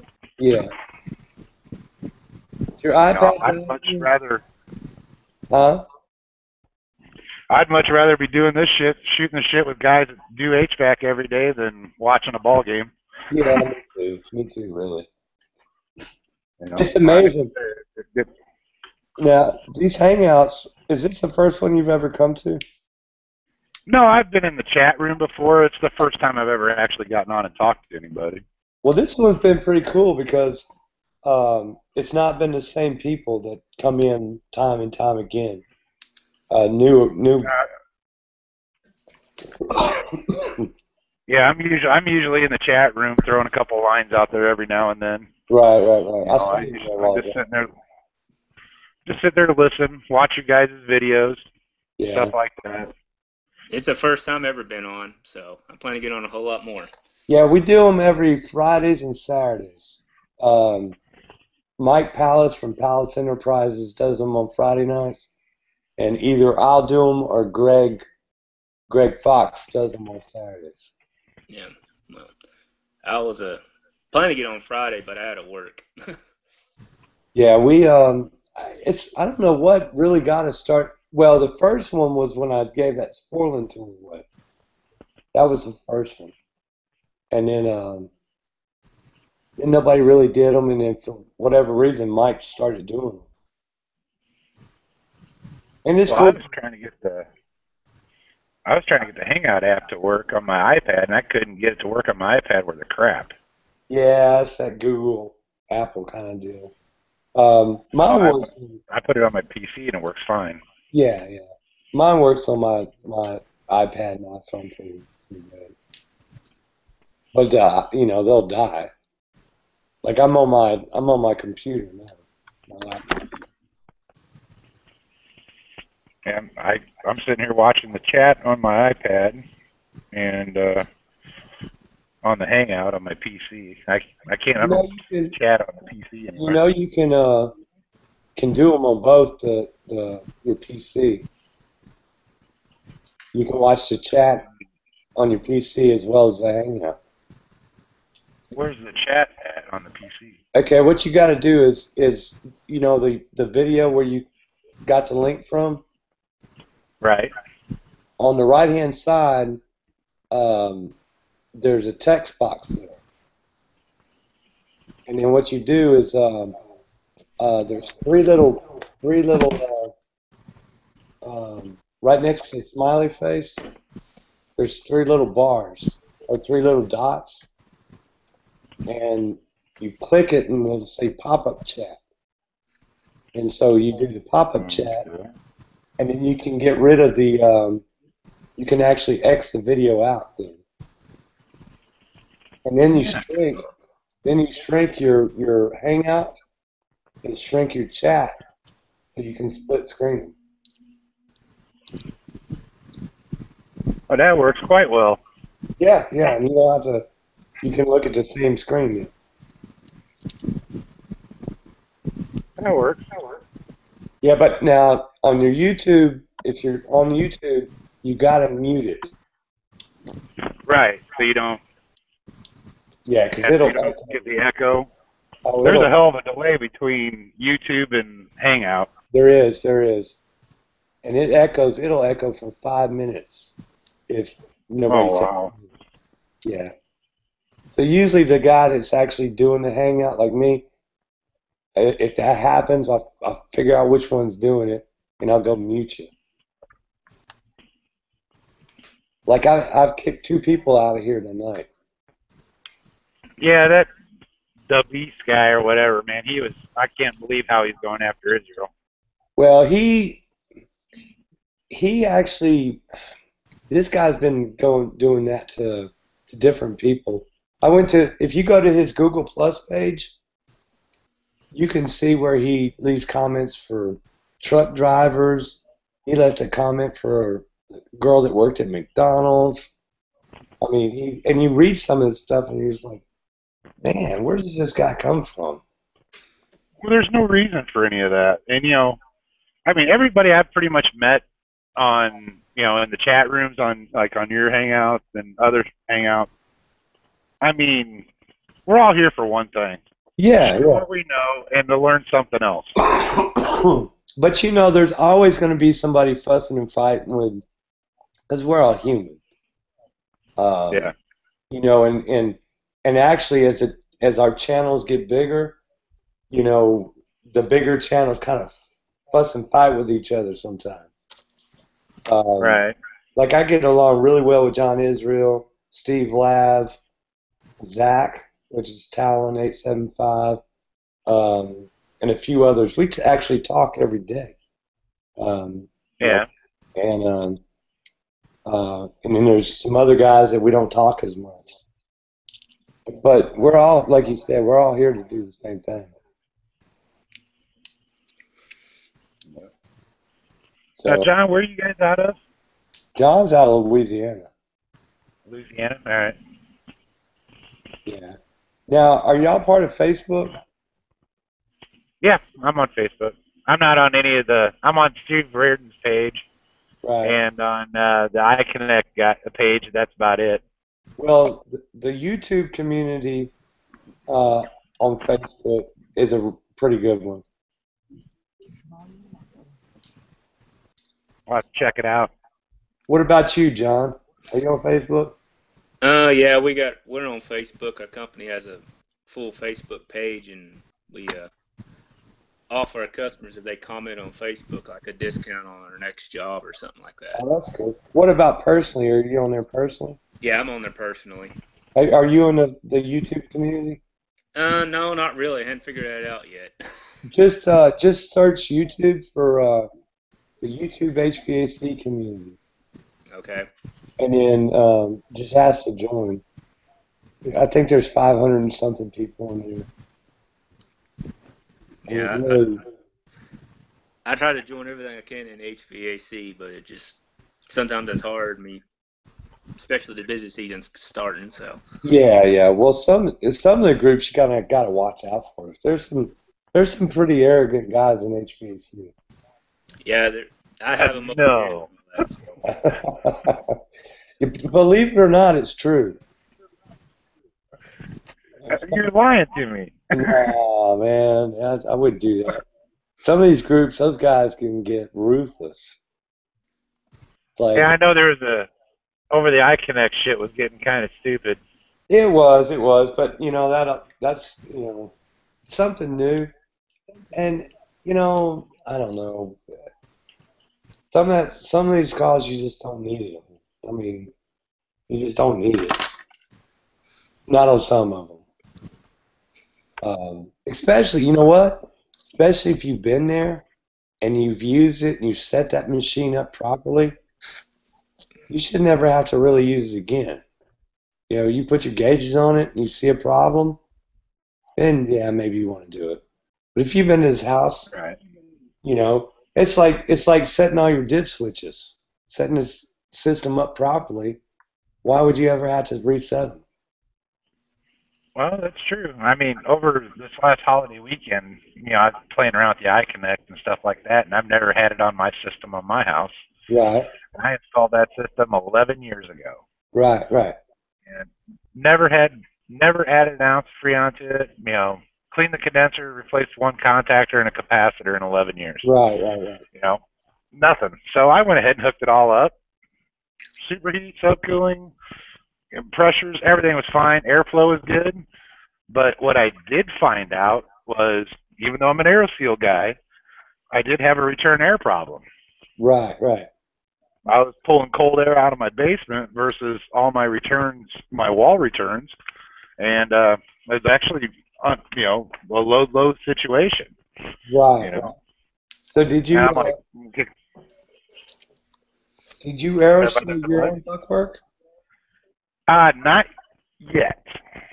Not yet. I'm in the process. Not yet. I'm in the process of doing temperature stratification, reverse stack effect, and duct leakage to the outside case study. And I got temperature and humidity probes in the house right now. Right.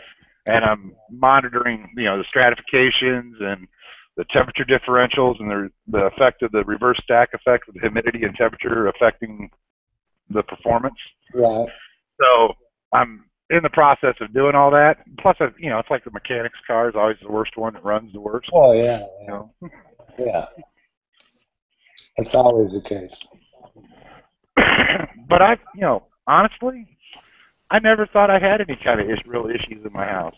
Like I was saying earlier, I got 2,800 square foot on the house, and I got 1,800 square foot in my shop. I'm like almost 4,500 square foot running two systems. Right. And like $200 a month max. Damn.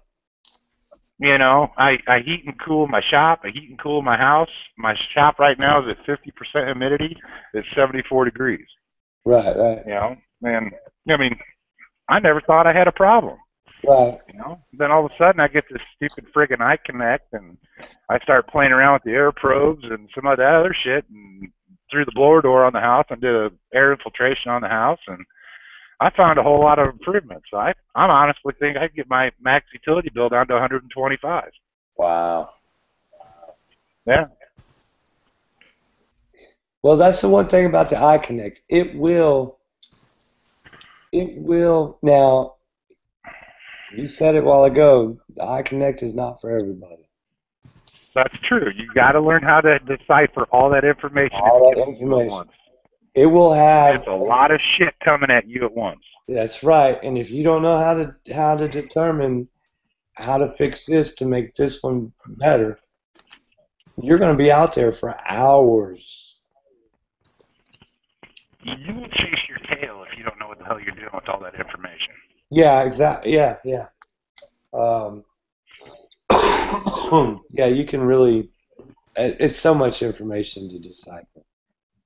I tell you what, I throw the iConnect on there, I throw a blower door in there, I throw a duct blaster on there, along with my IR camera and my DG700, which is a high sensitive manometer, and I can make most people puke with all the information I give them. Well, yeah. I mean, you know what? How much is your service when you go do this stuff? I mean, if you don't mind me asking.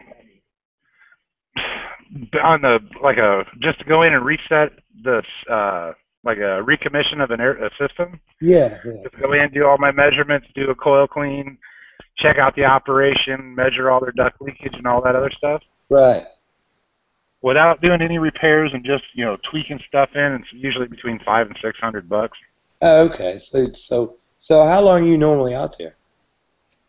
Anywhere from, I can usually get 2 of those a day. Wow, that's 3 to pretty 4 good. hours. That's pretty good. Yeah. Hell, I wouldn't be changing any Yeah. contactors or capacitors in. I would just make that my. No. You know what I mean? Well, yeah, but how many people are you going to want $600 for a fancy cleaning check? And that's true too. See, that's the whole thing. Is you got to find a niche. It's a fancy cleaning check is all it is. Right. And I mean, I pull out a couple more stuff, I identify the problems, I do just like John said, do a comfort survey. And what I do, John, on an upfront, is when I'm going out to talk to somebody about AeroSeal, I actually send them 3 short videos to get them thinking about their comfort issues, hot and cold spots, dust, dirt, indoor air quality, and plus a little bit about what AeroSeal is. So I give them like a little bit of, just a couple little 2-minute videos so they can watch before I come to get their minds thinking about their home comfort. Yeah, on the home comfort end, which to York, which I really like, they have what's UPGNet.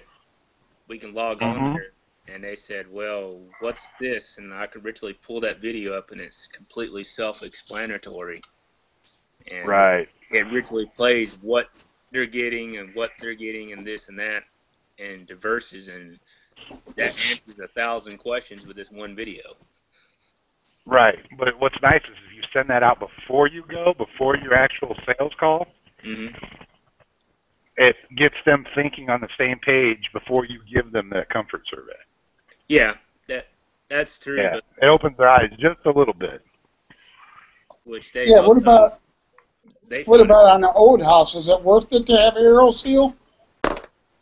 Just depending on your house. If you have wall cavity returns and ducts in your the biggest thing I'm finding, like here, I don't know where you're located, but here in Illinois we have a lot of Kalamazoo. Kalamazoo, Michigan. Yeah. Yeah. Yep. Your winter climate up there, you have reverse stack effect and stack effect. So, depending on your duct leakage and your wall returns, it'll definitely help.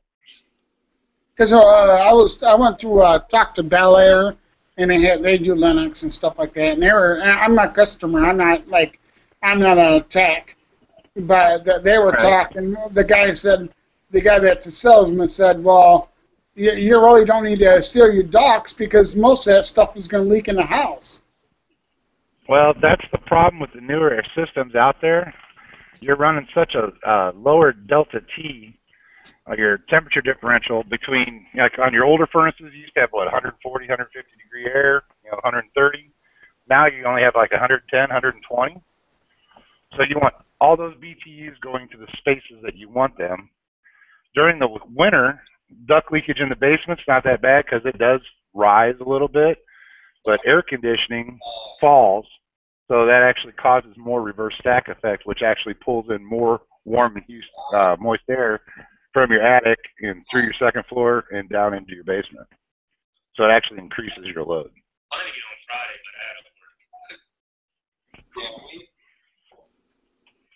I think we lost him. No, I'm here. Oh, there you are. Okay. Sorry. So, yeah, I thought it was kind of full of bull crap, but trying to tell me that you're just gonna lose it through you're gonna lose it through your house, and I'm like, well, I still like to seal my ducts, and the one I got in the basement, it's when my dad originally had it done, the first time it's been in there 30 years now. He cut a duct hole right through the one for the furnace, and we're right in the basement. I'm like, I covered that up with tape because I don't want my heat or my air conditioning going down the basement because I don't live down there. That's exactly right. You want the air going to where you are. Then the other thing is if your supplies are leaking into your wall cavities or into your attic, that's putting your house into a negative pressure and causing it to draw even more air from the outside to make up for that air. Yeah.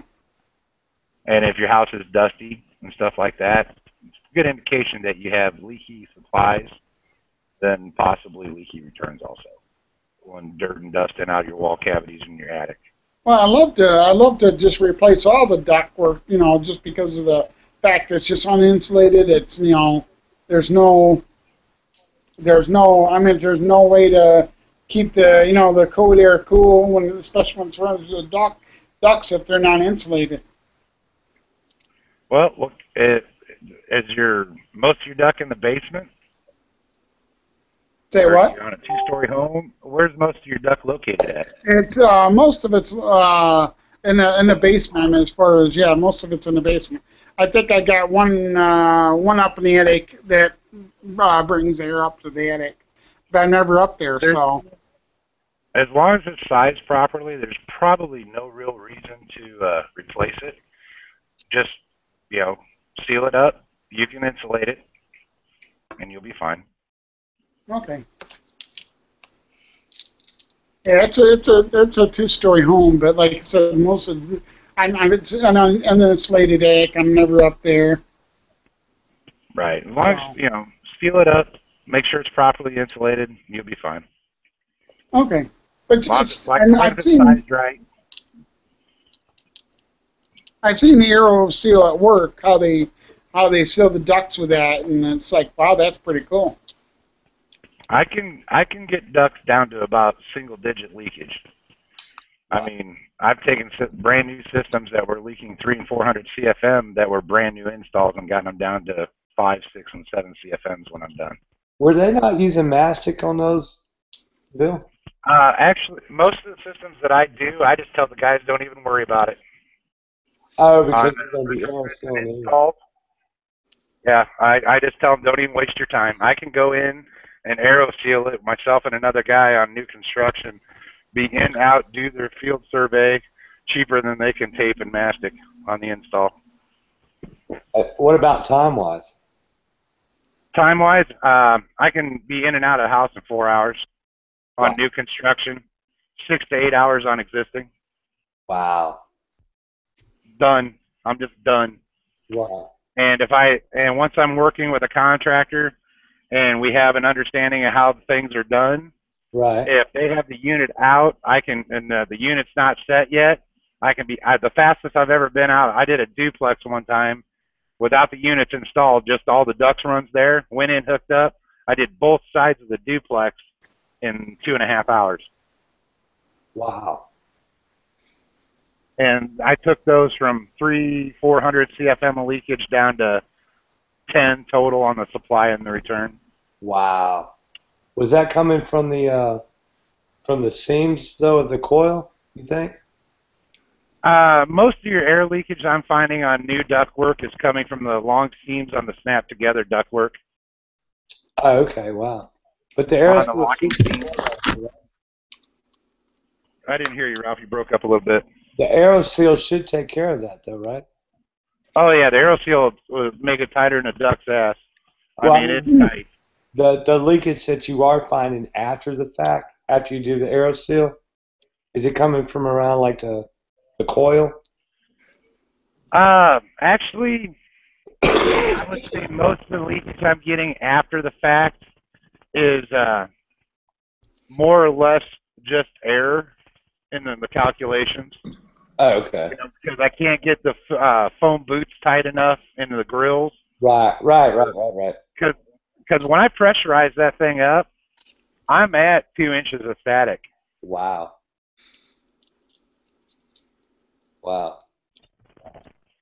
Yeah, I'm pushing pretty close to 2 inches of static on that ductwork when I'm on the end of a seal, right when I get to the end of it.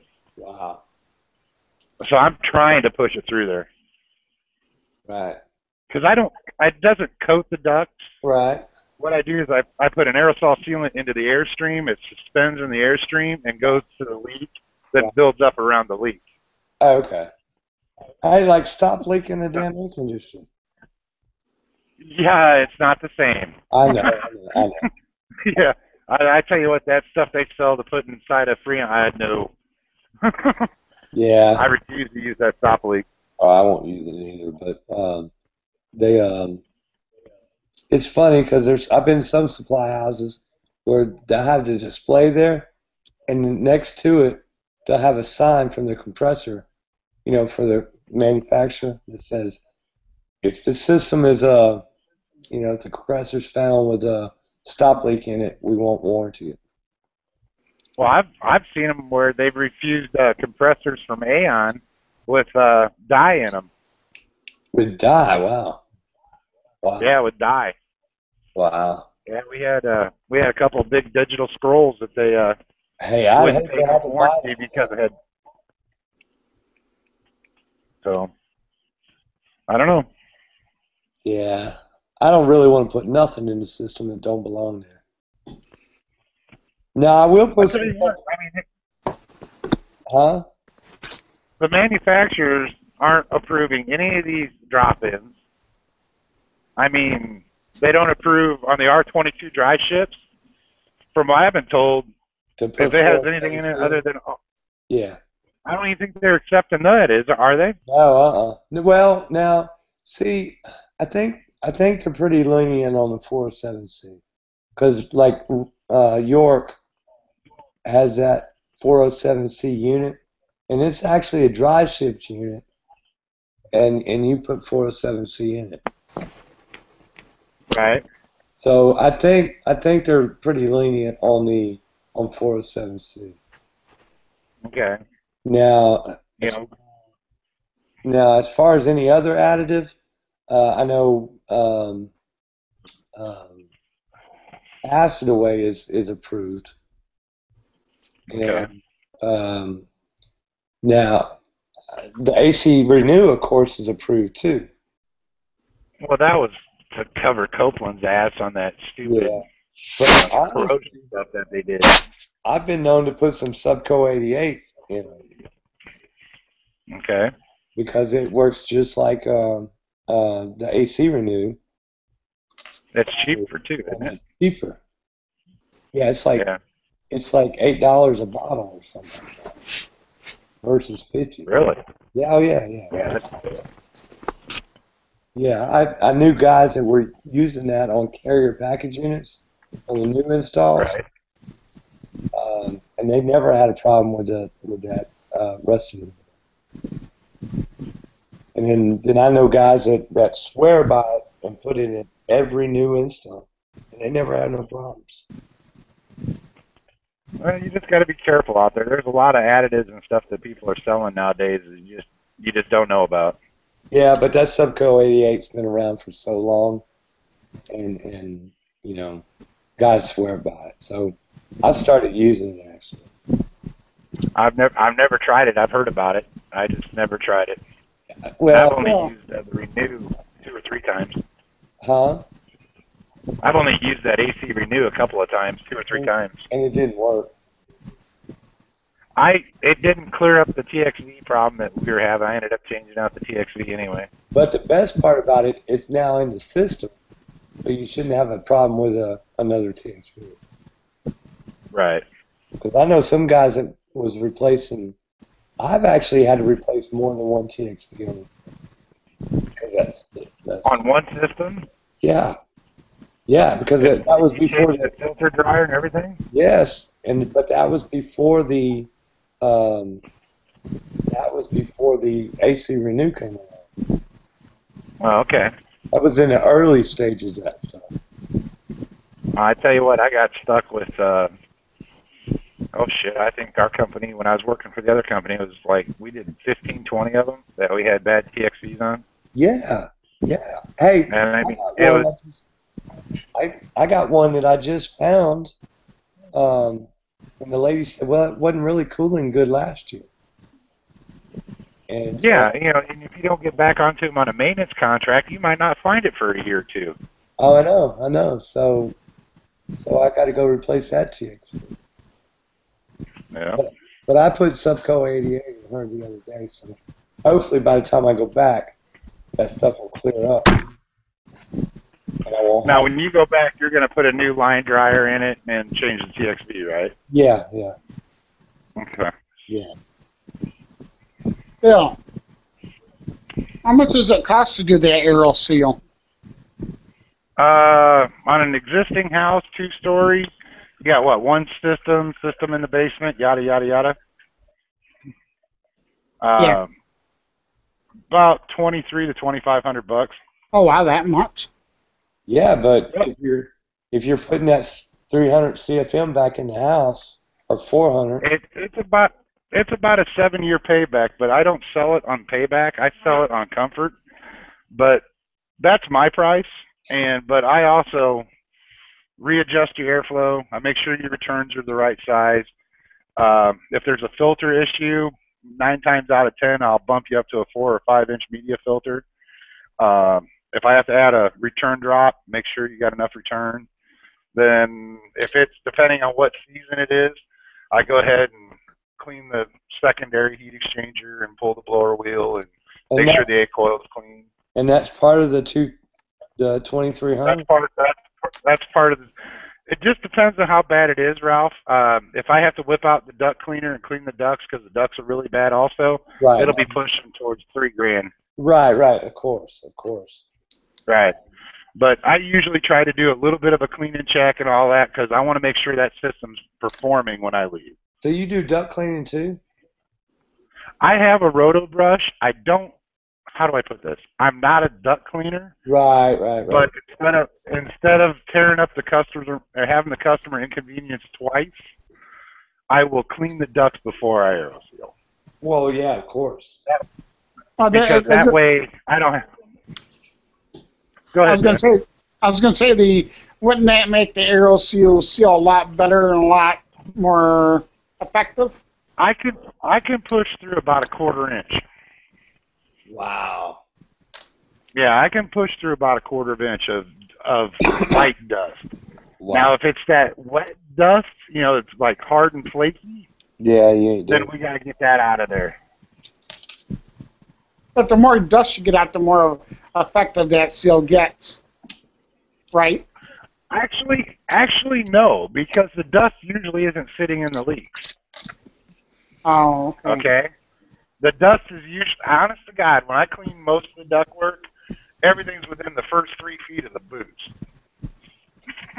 I mean, most of your crap is in the first 3 feet. And that's true too, because people are dropping stuff down in the vents. And yep.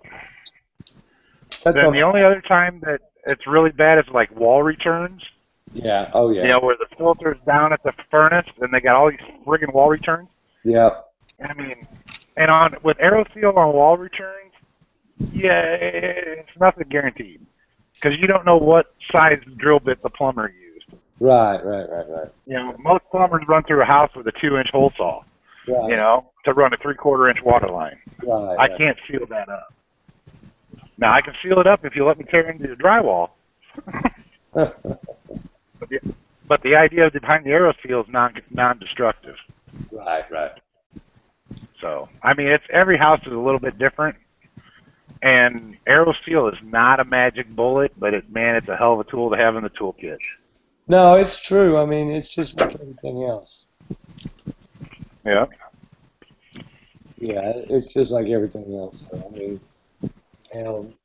man, it's 2:30. So what I'm gonna do, if y'all want to keep talking, I will leave this thing up. But if y'all want to knock it out and say goodbye, and I'll close it out. No, I'm out. It's past my bedtime. Me too, man. I'm done. Yeah. I'm done. It's 1:30 here. I'm ready to hit the rack. Dan, you got all your questions answered? Yeah, I just kind of curious.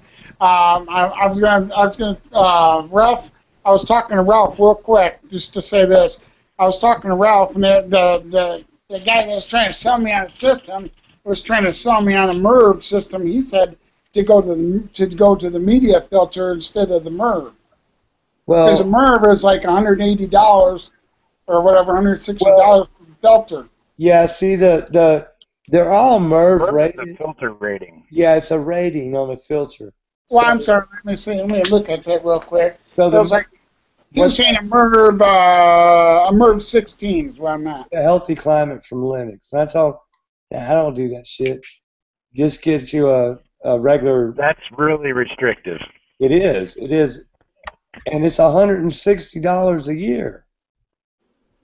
Forget That's that. crazy. It is. Yeah. So I just told them to get a 5-inch filter, MERV 13 or MERV 10, and you'd be fine. Yeah. MERV 11 or MERV 10 10. to 13. Yeah, MERV 10, 11, 13, somewhere in there, and you'll be fine. You don't need, no, fuck, that MERV 16, I bet the static pressure after a couple of weeks would be through the roof. Yeah, yeah. And it's $160 a year to replace it. I'm like, now, is damn, that your cost or is that the customer cost? I think that's the customer's cost. Okay. But still, I mean, I don't want to. Hey, I wouldn't want to have a filter in my house that costs $160 a year. I didn't realize it cost that much. Filter. Do what? I just run a standard 4-inch media filter, MERV. I think it's a MERV 10, and mine. I think what are they, $20? Yeah. Well, see, that's the problem. Is they never tell you what it cost. They just go, hey, you know, if you get a new system, put this MERV 16 in, and they never tell you what the cost is. Well, it's actually the same case, but it's just a different filter. Right. You can downgrade your filter to a MERV 8, 10, 11, 13. Right. And lower your replacement cost. It's the same case. It's just. Oh, is it? Yeah, it's the same case. It's a 4-inch or 5-inch filter cabinet. Is all media cabinet is all it is, and then they just put whichever filter they want to. Right. So if anybody's still installing 1-inch filters, they need their head examined. Yeah, 1-inch filters are. They're not. You know, I'm not unless it's the only. You know, when you go do a maintenance, they're there. Yeah, I mean. But that and, with a new system.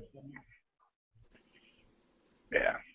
So well, a lot of people don't understand that you're not supposed to have more than 300 feet per minute across the filter. Right.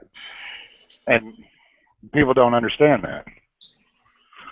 So if you've got a 1-inch filter, a 16 by 20 on a standard 3-ton air conditioner, you're blowing shit through your filter. It's not even catching because it's going too fast. Oh yeah. Anyway, guys, I'm going to close up shop. All right. Good night, Ralph. Nice talking to you. Glad you guys showed up. And like I said, Friday nights, Mike Palace, which is Palace Enterprises, and me on Saturday nights with Greg Fox. Anyway, cool. Y'all have a good one, and go to that YouTube Facebook community if you're not part of it. All right. Well, I'll see you. All right. Talk to you Saturday night, Ralph. All right, y'all be careful. Later, guys. Later, John. All right, bye. Good night. Night.